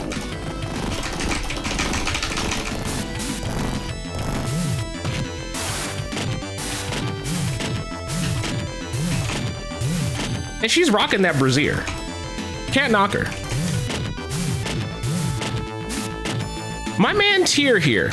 So as mentioned before, he is our big body, heavy, Cho-Anarchy inspired, big flex muscle guy. He is the one that I initially thought I was going to do this stream of this game with. But I ended up picking Naja just because she is still very easy to play.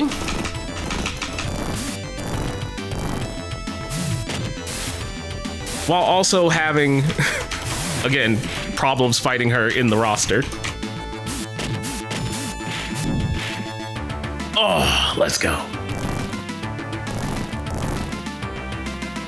But Tyr, very cool character. He has a lot of big charge inputs, big motions, very, very good normals that cover a good amount of screen real estate. Oh, yes. Yes. Yes. Caught him in the grab. Yes. We're getting a little rude. I'm getting a little rude. I won't lie. I'm being a little rude to him. I'm bullying him. Can I say he deserves it? Ask me about, 20 seconds.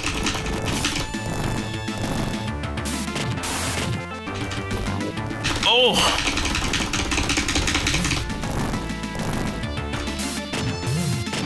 Let's see, can I go for the, oh, yes!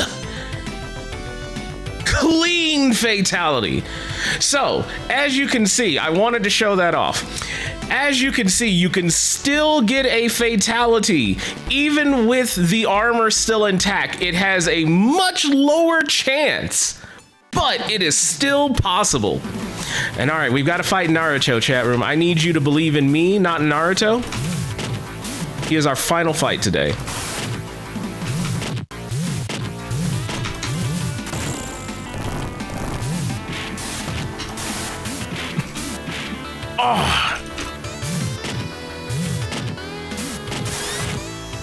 Oh, he almost got me with his, So as you can tell, he is our very fast, very quick ninja character, quick strikers. In a lot of fighting games, you'll see a lot of characters that are very notorious for being quick strikers or like very fast but low damage.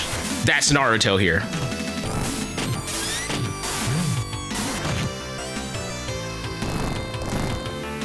And he's very clearly our, like, Shadow Void person in the roster. I actually really love his design intentionally, but, oh, the Azuna drop! That might just be, his design might just speak to the, oh, wow, what a button. What a button. Can he use Rasengan? On one of the armor types, actually. He has something akin to a Rasengan. But if you'd like to see the closest thing to a Rasengan, our previous opponent, Xena Lan, has one of those where she literally punches so much and so hard in a circle that she generates a ball of energy. It's very cool.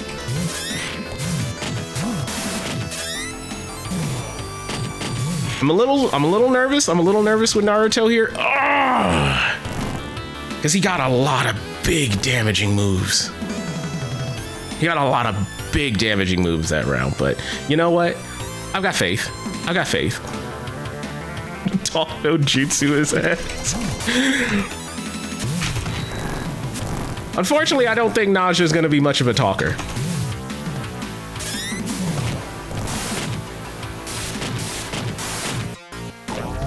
Oh, I went for the throw and he got me in the throw instead. What a guy. What a guy. What a lad. Oh, he's still in iframes after that. Oh, okay. Let's see. Push him off. Push him off. He's getting really good pressure. Really good. Really heavy pressure on me. We might have to go safe. We might have to play it safe, play lame.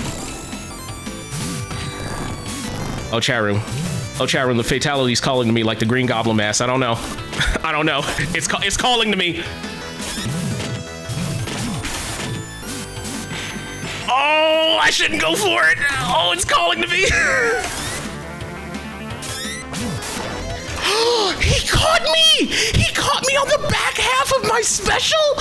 I gotta get him out of here. He's a menace. He's a menace. I've never seen that. I've never seen that. He literally caught me on the back half of my special move. And got me at the last moment. Unbelievable. Oh, man. Well, there we go. You are the winner of the Carnage. However, the ship exploded before you escaped. If only you had finished them faster. So, hi. In case you couldn't tell, because I lost a set, I got the bad ending.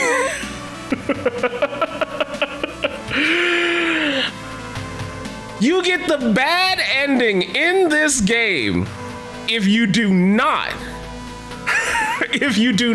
win every single fight without using a continue. You lose. Good day, sir. It is hilarious. But yeah, there you go. That is Cosmic Carnage, or Cyber Brawl in the EU and Japan. Again, a game that has been very near and dear into my heart. I love the music in this game. I love the animations. The control input is a little bit difficult to do this on an original Genesis Mega Drive controller. The 6 button is something that I recommend if you want to try and pick this up and, you know, play seriously. But it is a very cool game. There's actually a secret in this game where if you have a 6-button controller and the US version of this game, you can actually play quote unquote the Japanese mode. So all you have to do is before you turn on the game, you hold B, X, and Z, or Z, depending on where in the world you live. Or while the game is on, you hold all of those buttons and just reset the game. And if you do that right, the game will say Cyber Brawl. It's very cool. It's very interesting. But I wanted to show that off. I wanted to show this game. It's up to you. Am I able to show a little bit of the armor mechanic that was only kind of hinted? I did play only a Renegade, so there was no way to really show that off or, you know, get into that system that I think is the real takeaway, the real reason why people might take a look at this game. We're 10 minutes behind. Okay. Well, in that case, I think we'll call it there. I am going to just go ahead and give a little bit of that time back.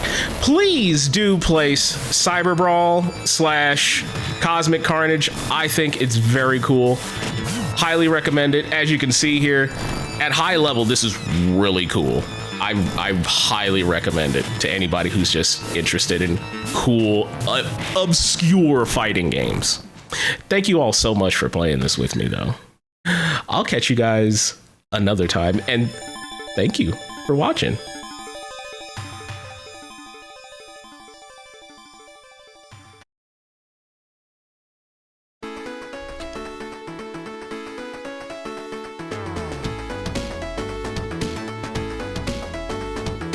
Keep it going in the chat room for DickDebonair.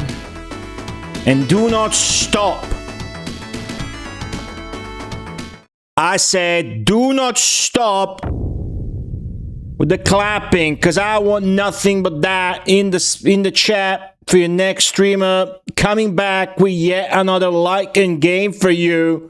He is the former NCW heavyweight champion. He is the opponent. Who said that? I'm on this screen for some reason, and they're asking me a really weird question. Why am I not sure if I want to quit? What do you think? I need to quit so I can actually start this game.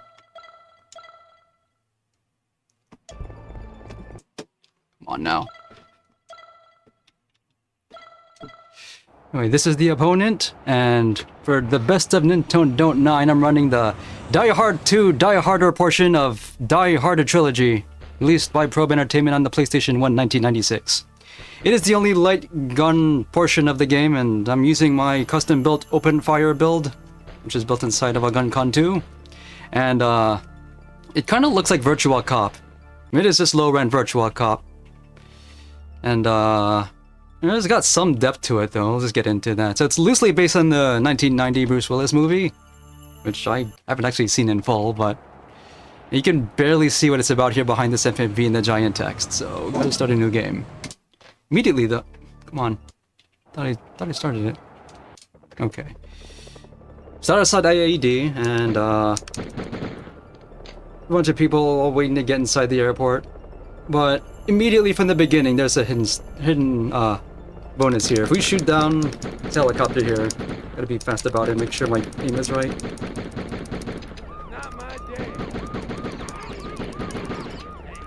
I didn't get it. It's fine. Because, while it does play a little like Virtual Cop in that it shows who's going to shoot you next, it doesn't exactly show a time, but you can also permanently change your default weapon by shooting at specific things and certain people. And yeah, the frame rate is just this bad. It's a 96 PS1 game, that's all 3D. And I got the good to cop bonus somehow, but it gives me a bonus route for chance to have a bunch of free special weapons. If I can find them. It's be in these boxes here. Oh yeah, and it only flashes for some reason. Oh, M16. It only flashes when you reload, not when you actually shoot your gun. Kind of strange, but also pretty convenient for me. Okay. But yeah, it just prints a lot of text on the screen. Lots and lots of hostages you also have to avoid shooting. And also a guy who sounds nothing like Bruce Willis doing the voice of John McClane here. Oh, I got the tracer. I don't want the tracer because the tracer will slow your bullets down so you can see them. There's no reason to ever get it, so I'm gonna just get rid of this as fast as I can. See how slow that is? And also, just this drops items, health, weapons, like Halloween candy. There's also no penalty for hitting innocent people, like, besides some lost score bonuses at the end of the stage. It's a good thing, because there might be more hostages in this game than any other light gun game I've ever played. I got the Beretta, which dual wields. I missed an opportunity to get permanent Beretta dual wielding as my default gun. But that's fine, because there's actually plenty of opportunities to upgrade your weapon. I'll get another one beginning of stage 2 if I do it right.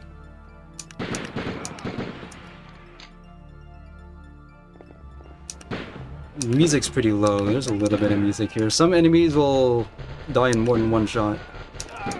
I'm also pretty sure they're just 3D models with a 2D head pasted on top.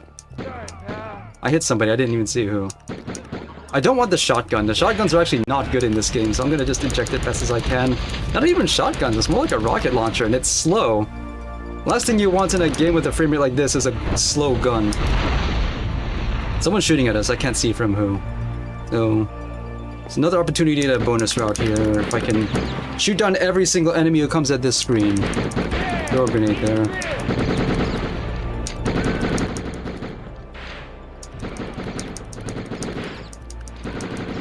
I missed it, that's fine.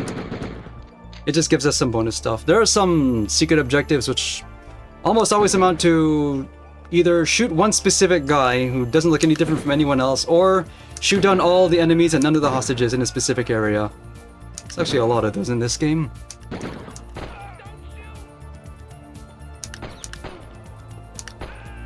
Also, it only zooms in on the enemies sometimes. There's a reload item. All that really does is give you an instant reload, which is mostly helpful if you're currently holding a weapon that you only get one magazine of. So you can use it for a little bit longer. But since reloading is also slow, it'll probably be helpful there too. With that said, there are some weapons that I think are actually worse than the weapon that you're holding, whatever that might be at the time. I'm gonna try to avoid those, but that's actually really hard to do.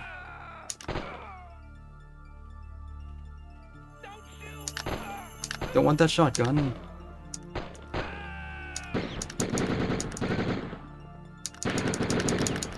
Lots and lots of health drops, and you can only carry 5 at once.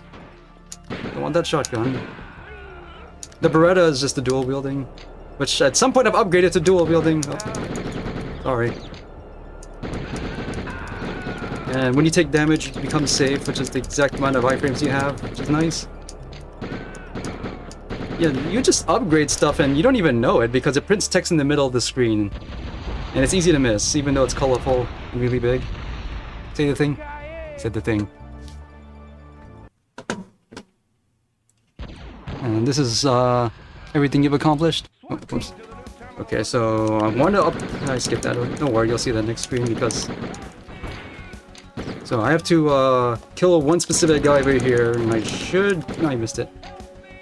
Oh well. I could have gotten M16 out of that. Uh-oh. No. There's one thing this game is good for, though, is putting lots and lots of guys in front of your muzzle. Performance be damned. Why is the shotgun so slow? Even the regular non-explosive one does this. It might be the worst shotgun in any light gun game ever. You can't even upgrade to it, so you only get 8 shots. I got hit by something I didn't see.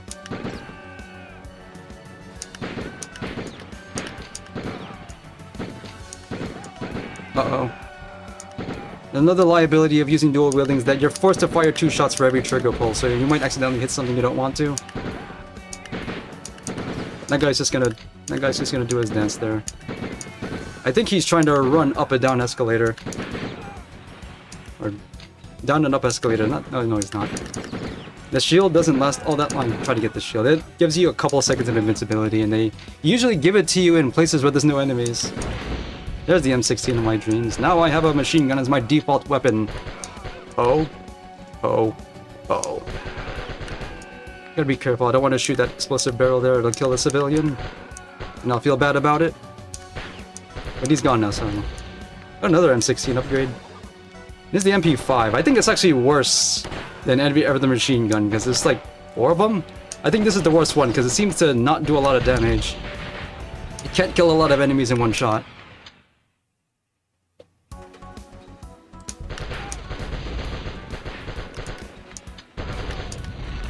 So, as far as the light gun goes, it's supported. You can just use a regular PS1 controller. The PlayStation mouse, if you should happen to have one in '96, or the Konami Justifier, because I think this is before Time Crisis 1 on PS1 came out. So, if you actually plug this in with the Justifier plugged into port 1, it'll go straight to Die Hard 2, because that's the only game you can play with it. They know what you came for. I got hit by something. That guy down there, I always get hit by him. Down to 3 hearts, but there's actually 6 because you still live at 0 health, and then you die at 0, which is pretty uncommon for a light gun game. So you actually have 6 hearts. Gratuitous violence gives us an opportunity to look down here for some extra kills. Some of these on-screen crawls don't actually make any sense. You get the good cop bonus, but you're not told why. Good thing with the Tracer though is if you get it by accident, you can just reload and it goes away. No reason to ever use it. You don't get bonus points or anything. It doesn't do extra damage. Could have been a RoboCop game. I still need to play Rogue City. I've heard nothing but good things about it. But yeah, RoboCop light gun game. No one's made that game. Speaking of 80s movies, I need to play the light gun game based on Rambo again.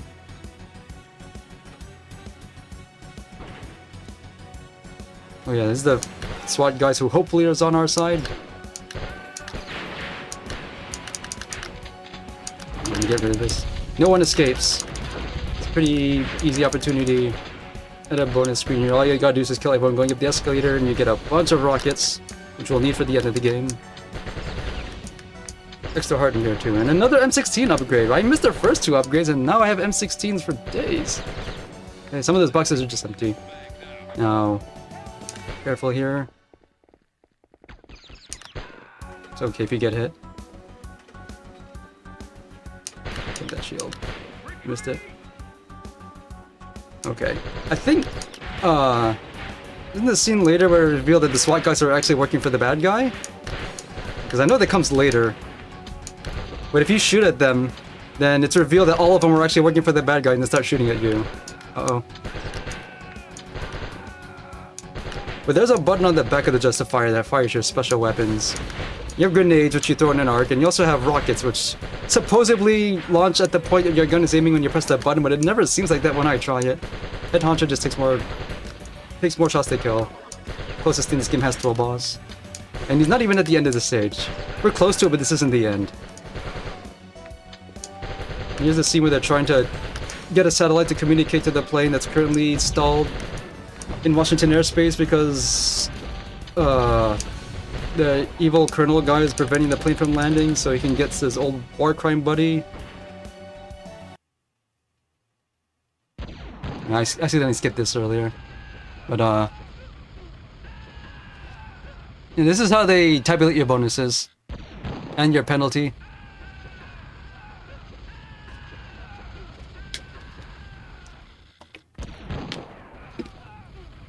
I don't know if you noticed this yet, but this game's kind of dumb. Especially since I start with the shotgun, that's just terrible. Just eject this, kill the frame rate as hard as I can. This stage is easier than the ones that came before. See how I'm only on 2 hearts? Come on. But it's mostly an enclosed area, so everyone's always within range. We can upgrade to an even better gun at the end of this stage. I don't want the MP5. I don't know what they were thinking with that. Actually, I could have gotten it to demonstrate why I think it's 3rd worst weapon in the game. But because you get... Oh, look at this. Hang on. Oh, never mind.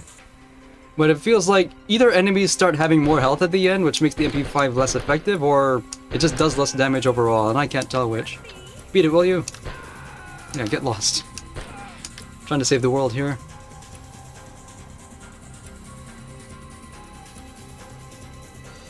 I was never really aware of the Die Hard Trilogy games. There's 2 of them. Until a couple of years ago when I started really getting into light gun stuff, but there's a second game, Die Hard Trilogy 2 Viva Las Vegas, which came out I think a year or 2 later.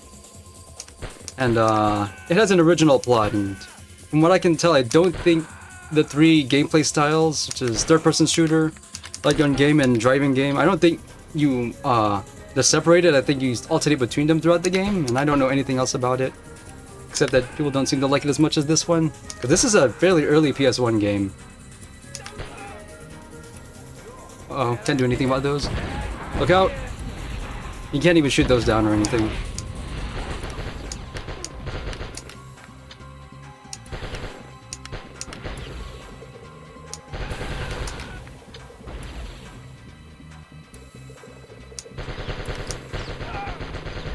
Yeah, that guy takes a lot of hits too, and he always hits me. But it's fine, I'm at full health, I didn't even notice when. Because he just gets stuff without knowing it.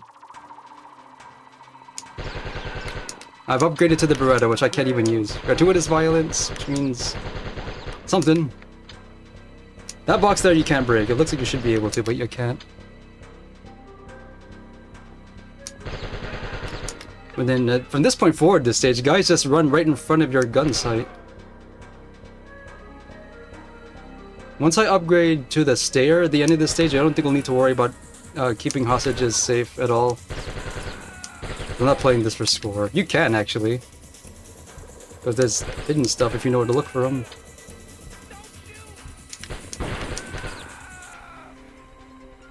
You have a gun, why aren't you helping? Head honcho, just go. Okay, not allowed to use grenades here, it's too close. But to fire the grenade, I have to press the select button on my gun con too, because it's the only button I have that would act as the special button on the justifier, which I don't have. You should see the PS1 port of Lethal Enforcers 2, incidentally. It's hilarious. I think they did what Capcom USA did with Super Street Fighter 2 Turbo and accidentally locked it at hardest difficulty. Because you start taking damage frame 1 of level 1. And somehow nobody noticed it.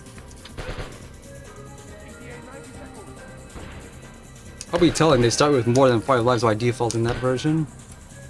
There's one specific guy who is going to upgrade our weapon again, and I don't know which one it is. That guy. Now we're using the Strayer. Much larger ammo capacity for about the same damage. It and the AK-47 are the best guns in the game, and now that I have it, I'm going to try to hold on to it as long as I can, and try not to accidentally upgrade to the MP5, because I'm pretty sure it's just worse. Said the thing.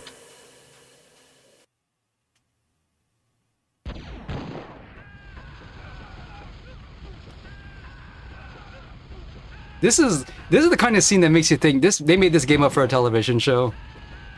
Like, this is the kind of game they would play on a TV series adaptation of Die Hard, based on John McClane's adventures. Full health. Okay. So there's another bonus scene if you manage to not hit any of the civilians here, which I've never managed to do because they're just right there immediately. Oh, and if you shoot a guy who's on fire, it's a mercy shot, no matter what they were before, because it's impossible to tell if they're good guys or bad guys, and either way you're putting them out of their misery. I'm hitting the guy, he's still hitting me. There's too many dudes here. Okay. Guys back there, can you see them? You have to do sniping now. Shield is like 3 seconds. What am I gonna do with a 3-second shield? You can't even tell if it's working, because it doesn't show any indication that it blocked that shot. Go on to the MP5.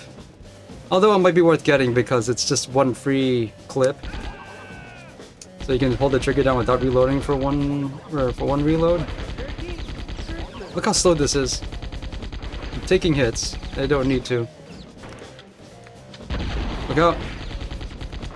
Blow up the satellite now. It's one less chance we have to communicate with the plane that's carrying John McClane's wife. 21 rockets. We might try using them sometime. I don't think there's a limit on how many you can carry. Now they're zooming in like retro cop. Will you move? I always accidentally get the shotgun here, but look at this. See the holes here? This kind of gives an insight on how the shotgun works. Is it to say I don't know exactly how it works, but it's not in the way I want it to.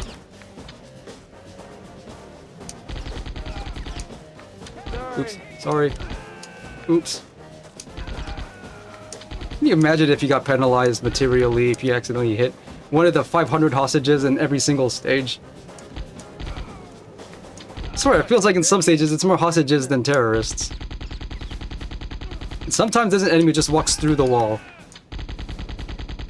Yeah, that guy. He was about to walk through the wall, and he shoots at you shortly after he does, so... break some of these boxes so they're not a liability later. Sorry. Trying to break boxes here. Remember in Die Hard 2 when the terrorist colonel guy blows up a plane just to prove a point and John McClane felt really, really bad about it? Here it's just, sorry, because he knows it's his fault.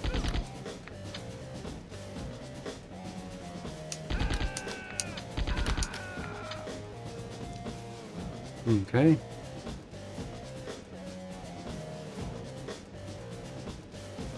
Probably something would be happening if I kept those boxes up right now. Look out! You do have to blow up that jeep or it's gonna run into you and do damage. Upgrade it again. This is the correct scale for a plane, right?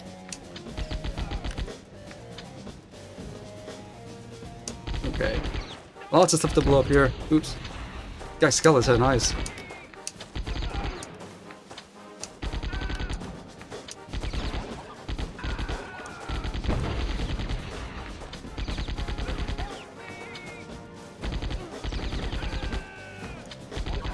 Okay. I'm gonna worry about this now.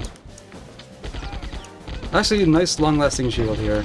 I'd have preferred the shield at least protected you from one shot. It lasted longer, but it goes away on one hit. I would have preferred that. Okay, there's a bonus here. I'm not entirely sure how to get it, but it involves shooting a head honcho on the top really fast, and I don't know how fast they want it.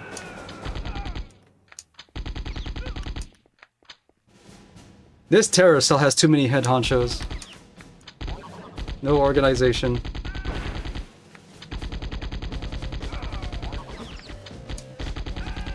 Fine if I take a few hits. There's health around the corner anyway.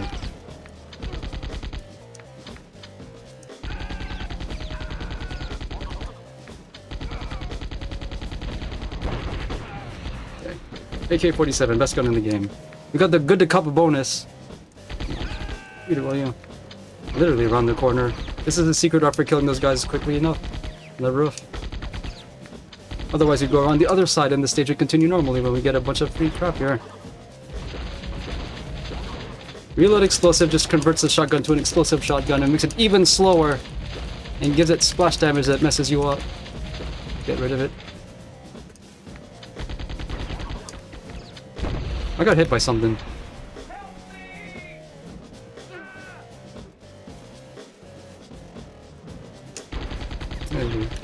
Bunch of extra health in there. Told you I was around the corner. You just have a fleeting moment of decent frame rate while there's no one around.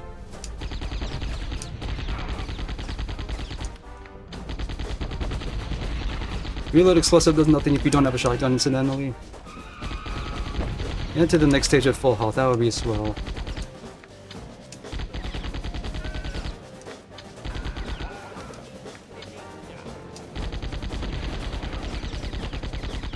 Okay. And that's the boss of the stage, a helicopter.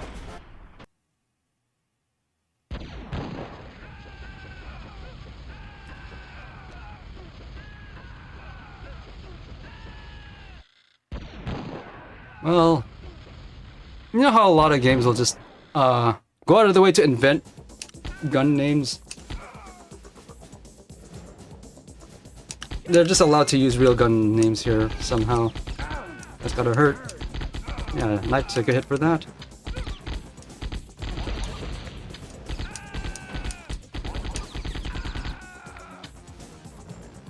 I think this game's still fairly playable if you're just using a regular pad though. Because I think from the manual it says there's a zoom in button that you don't get or need if you're using a real light gun. Treat the other weapon pickups as just free reloads. And I'm not entirely sure if there's a real difference between the Strayer and the AK-47 anyway. They're pretty much the same to me. And they're both the best weapon in the game.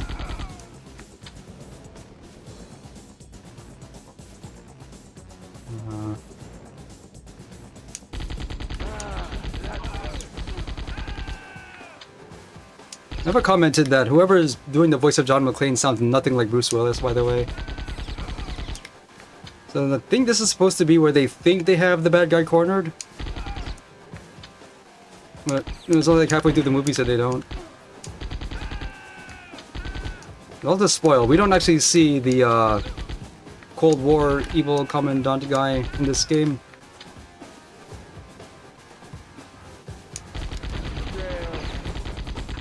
Did I get him? Yeah, I think I got him. Kind of hard to get him. You only get a couple seconds to aim at them.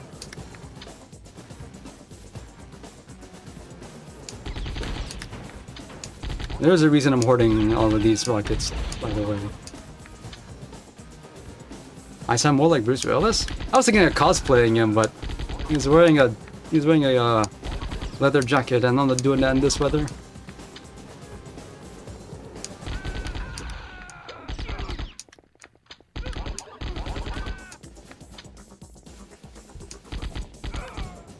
What emote best describes this lady's movement? Let's see it. Oh, she's left.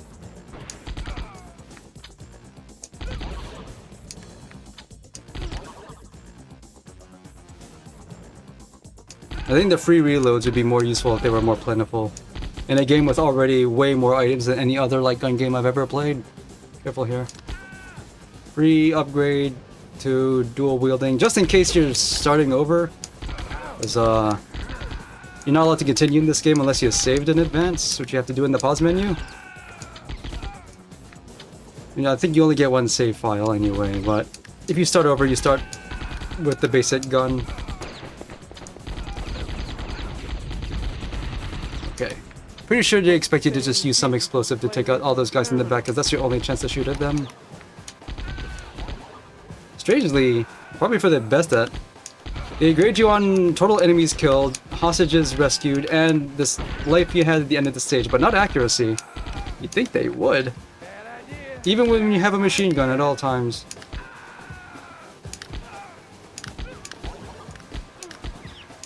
Why does the Strayer come with tracer bullets? So here's another scene you might remember from the movie. We have a major disaster. And they throw a ton of grenades inside the cockpit to flush out John McClane. And I can't do anything about him. I can't even shoot at them to save myself.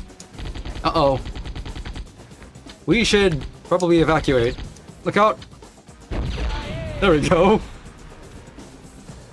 Just write it out there. We have an ejection seat inside this passenger airline, right? Okay. We don't need to see this anymore. We're behind. So that guy in the infamous church scene. See that guy? I need to make sure he lives, because if I kill him, then I upgrade to the MP5, which I don't want. I'm gonna just stay with this gun for as long as I can, hopefully through the end of the game. Merry Christmas. I've upgraded at some point. Yes, this is a Christmas game, because they even tell you Merry Christmas multiple times. Could have saved this for the December marathon. Now you have guys on let's see. What are the snowmobiles? And there's gonna be way more of them later on, and they're a huge pain to deal with. Need the grenades. So I want to make sure I have a weapon that can destroy them in a reasonable number of shots. Whoops. That's the thing with the 4IR light gun system is a little too close. It throws your aim off, even though I'm using a wide angle lens. So I'm sitting a little further back than I normally would. Don't want this. You would think a shotgun would give you easy aiming at an airborne target that's not able to defend himself, but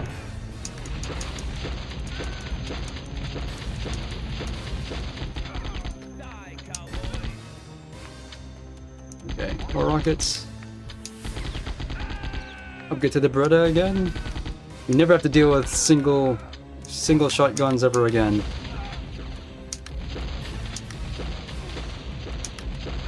And that guy he looked like a hostage, but actually wasn't.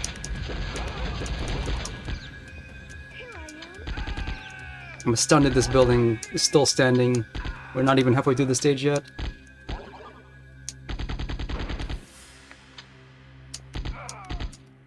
So in the movie, it turned out that they're supposed to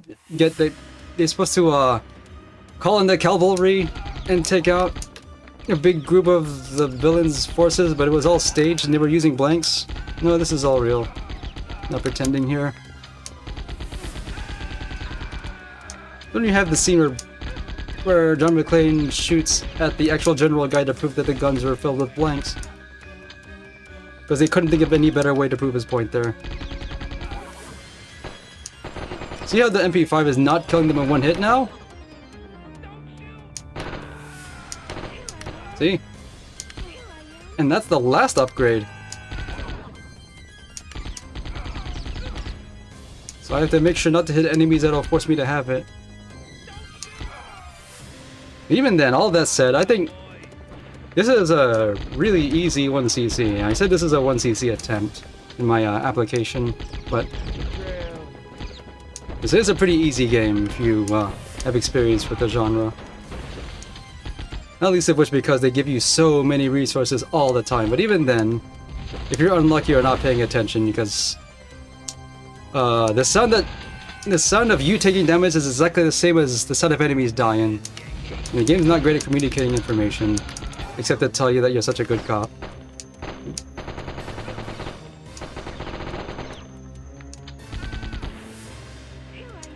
Oops.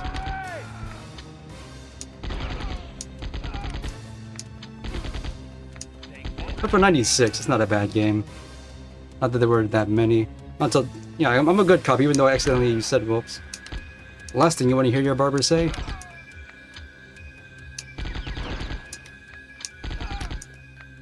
Ask me how I know. Yeah, I think this is a bonus route because I remember getting access to all of this stuff in some of the times I played this. We're just circling around, there's way too many dudes.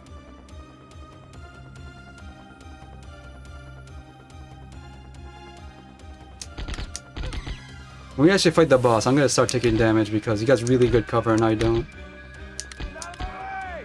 Get out of the way.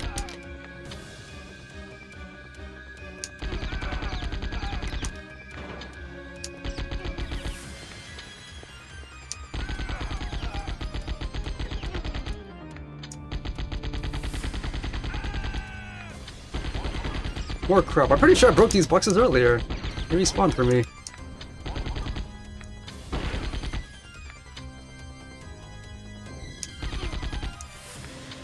They don't even tell you, like, which guys are gonna upgrade your weapon. They look exactly the same as everyone else. You might be tempted to throw a grenade inside here, but you can't do that. Hostages in there, if you care about score.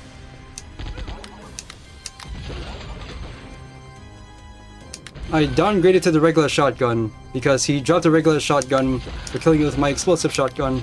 Come on, dudes.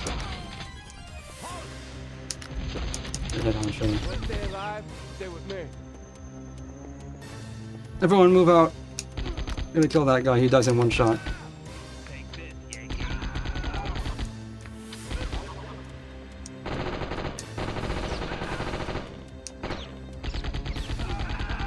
With the gun that can kill in one shot, you get the satisfaction of sweeping this line of enemies, politely dropping in exactly the correct formation. They don't do that more often in this game.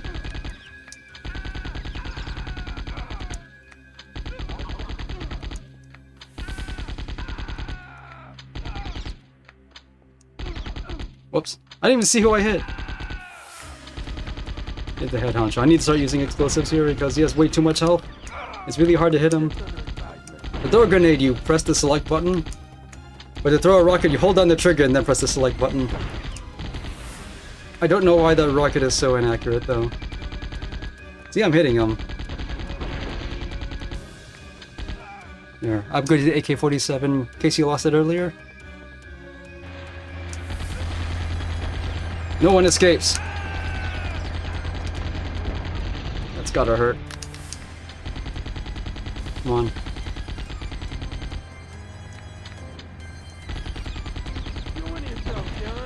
Okay. That's an arcade port? No, this is no connection to Die Hard Arcade. This is a Christmas game because it tells you multiple times Merry Christmas. 31%. Pretty good. Okay, so level 7 is actually the hardest stage in the game, so just to be safe, I'm gonna actually save here. I might actually die here because there's multiple places where you'll get hit by an enemy you cannot see or shoot back at. Yeah. There is a ROM hack for this game that changes the Justifier support to GunCon support, but I haven't had a good experience with it because you can't calibrate the GunCon in any way in this game. I've upgraded to the MP5, that sucks.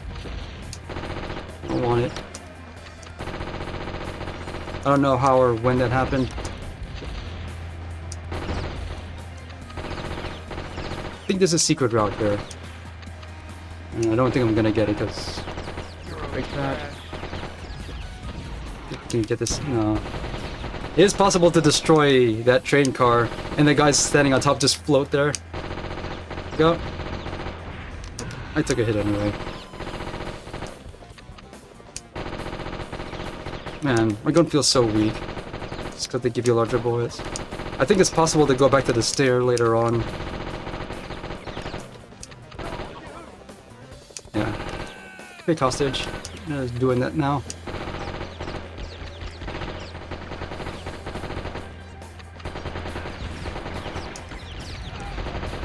This stuff is just happening all the time here. You're always moving. So you may as well just hold down the trigger and keep firing. It is the worst place to get the tracer. Worst place to get a shotgun too.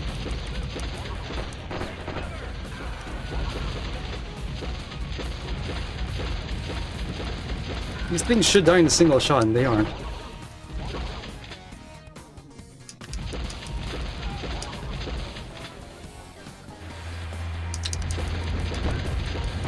That's the stuff. Merry Christmas. Christmas game. I got hit by something. I didn't even see what. There was nothing on screen. I got the good cop bonus. Somehow.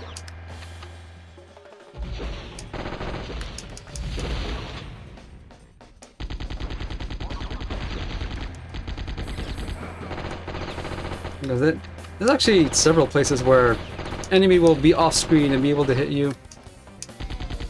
Okay, think we could upgrade weapon here? Skeletonize.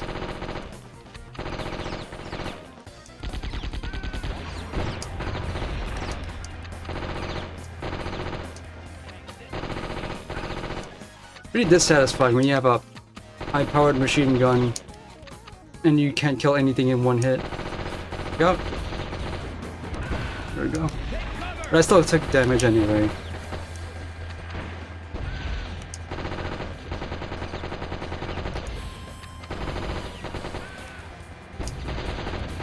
I can't see what's hitting me. I'm already down to 2 hearts. Down to 1. If I take another hit, I might die. Because I'll be at 0 hearts, and then I'll take unavoidable damage, and then I will die. Which is why I saved. In the worst case, though, I have a save state for the last stage, which is after this. Okay, so... I might actually just die here, so I'm gonna throw grenades over to the left, and hopefully it hits something.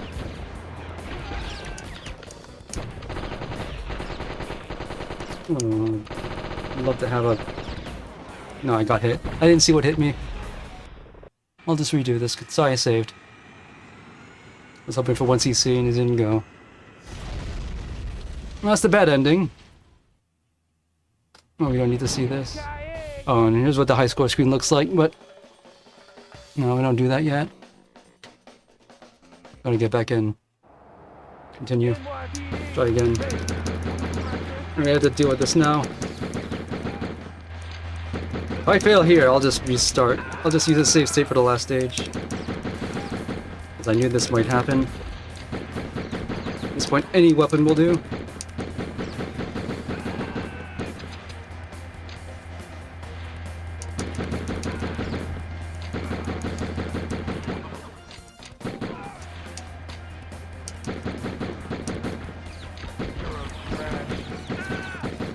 I was aiming at that, it didn't go. I don't understand how the rockets work. Go. I hit that.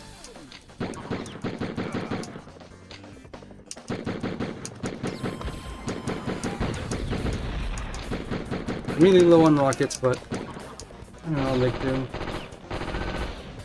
What is the point of giving you exactly 1 magazine for automatic weapons? Not even letting you keep it till you take damage. Got an extra heart somehow.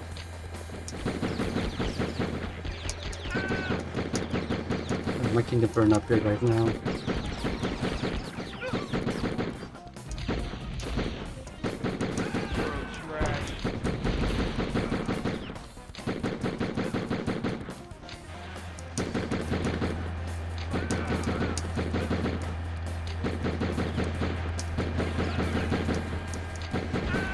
Come on. I can't get the upgrade because it's blinking at me, but it's behind stuff, so it's out of reach.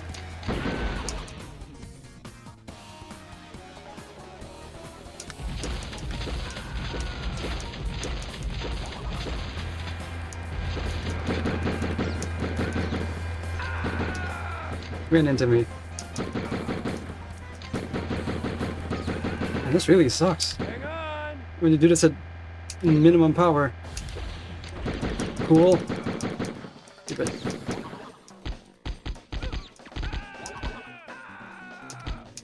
Strayer with a tracer for some reason.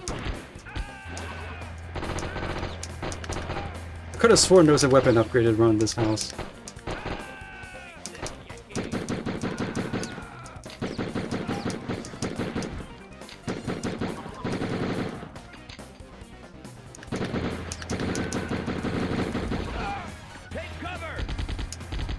There's no cover anywhere. Yeah, this seems like some guys just drop health the instant you shoot them too.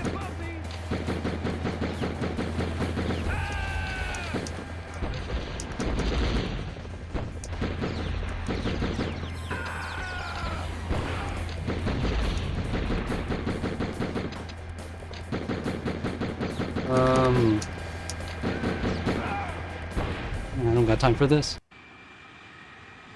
I'm gonna watch this again? How much time do we have? We're already behind. Okay, in the interest of time, I'll just put my save state.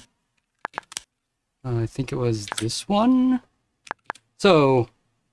No, it was this one. So, you remember the end of Die Hard 2, where John McClane gets inside a news helicopter and tries to get to the bad guy's plane before it takes off and cut him off?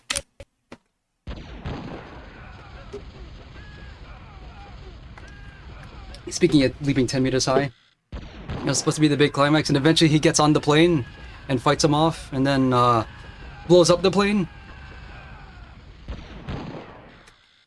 What if instead of the helicopter we use a jetpack? shooting at all these helicopters and circle the plane, which has already taken off.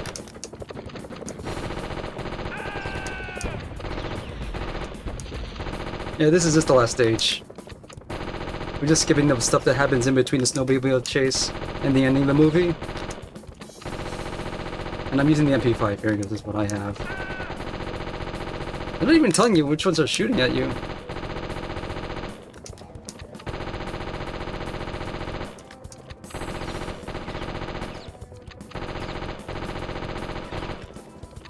It was just too bad because I was practicing this earlier today and got 1 CC.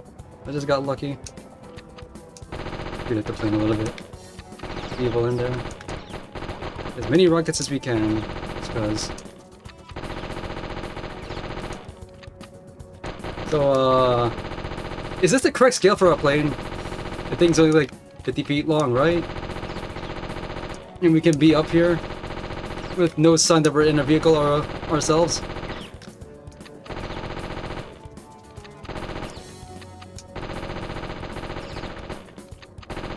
I think we can do damage in the plane early. Okay.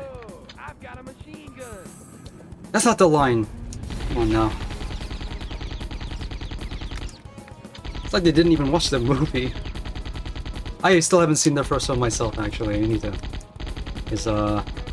I've heard it described as a Metroidvania movie, in that John starts at nothing, and as they gain the powers of the enemies he kills, they open up more of the building to him. Also, there's terrorists on the wing.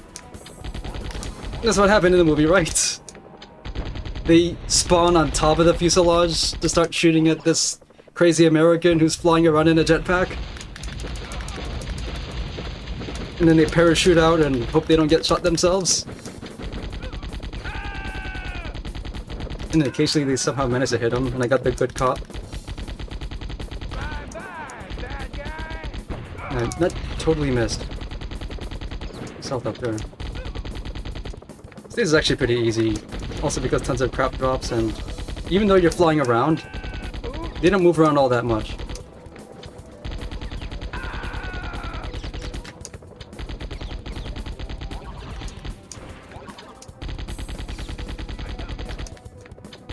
At some point I got 2 hearts. Okay.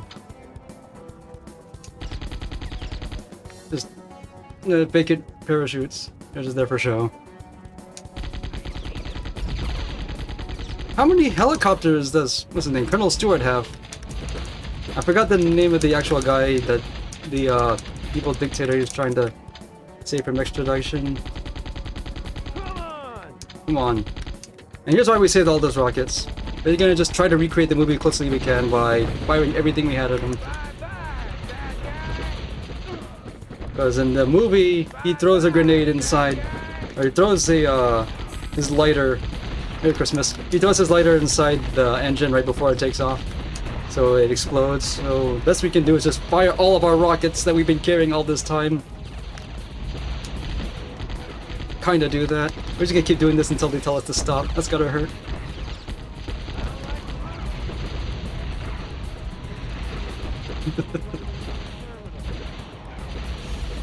That'll show them.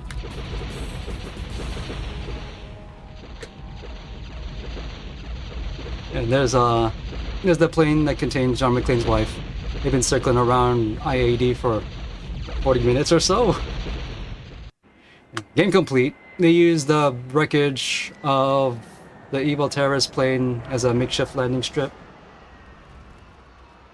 That's Die Hard 2. Die harder. Die as hard as you ever have in your life. And here's our game completion bonuses. Man, I practiced stage 7. It cooperated when no one was looking. Okay. And here's the high score screen. Choose your villains. You can see every enemy type in the game, presumably. I don't actually know how many there are. You get 8 letters for this, so we get to have some fun with the fireman here. So this has been Theopponent, playing for Best of Nintendon't.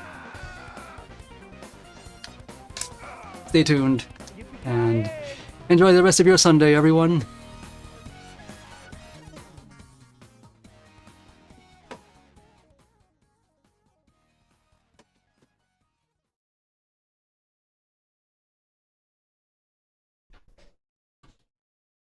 Good shooting champ.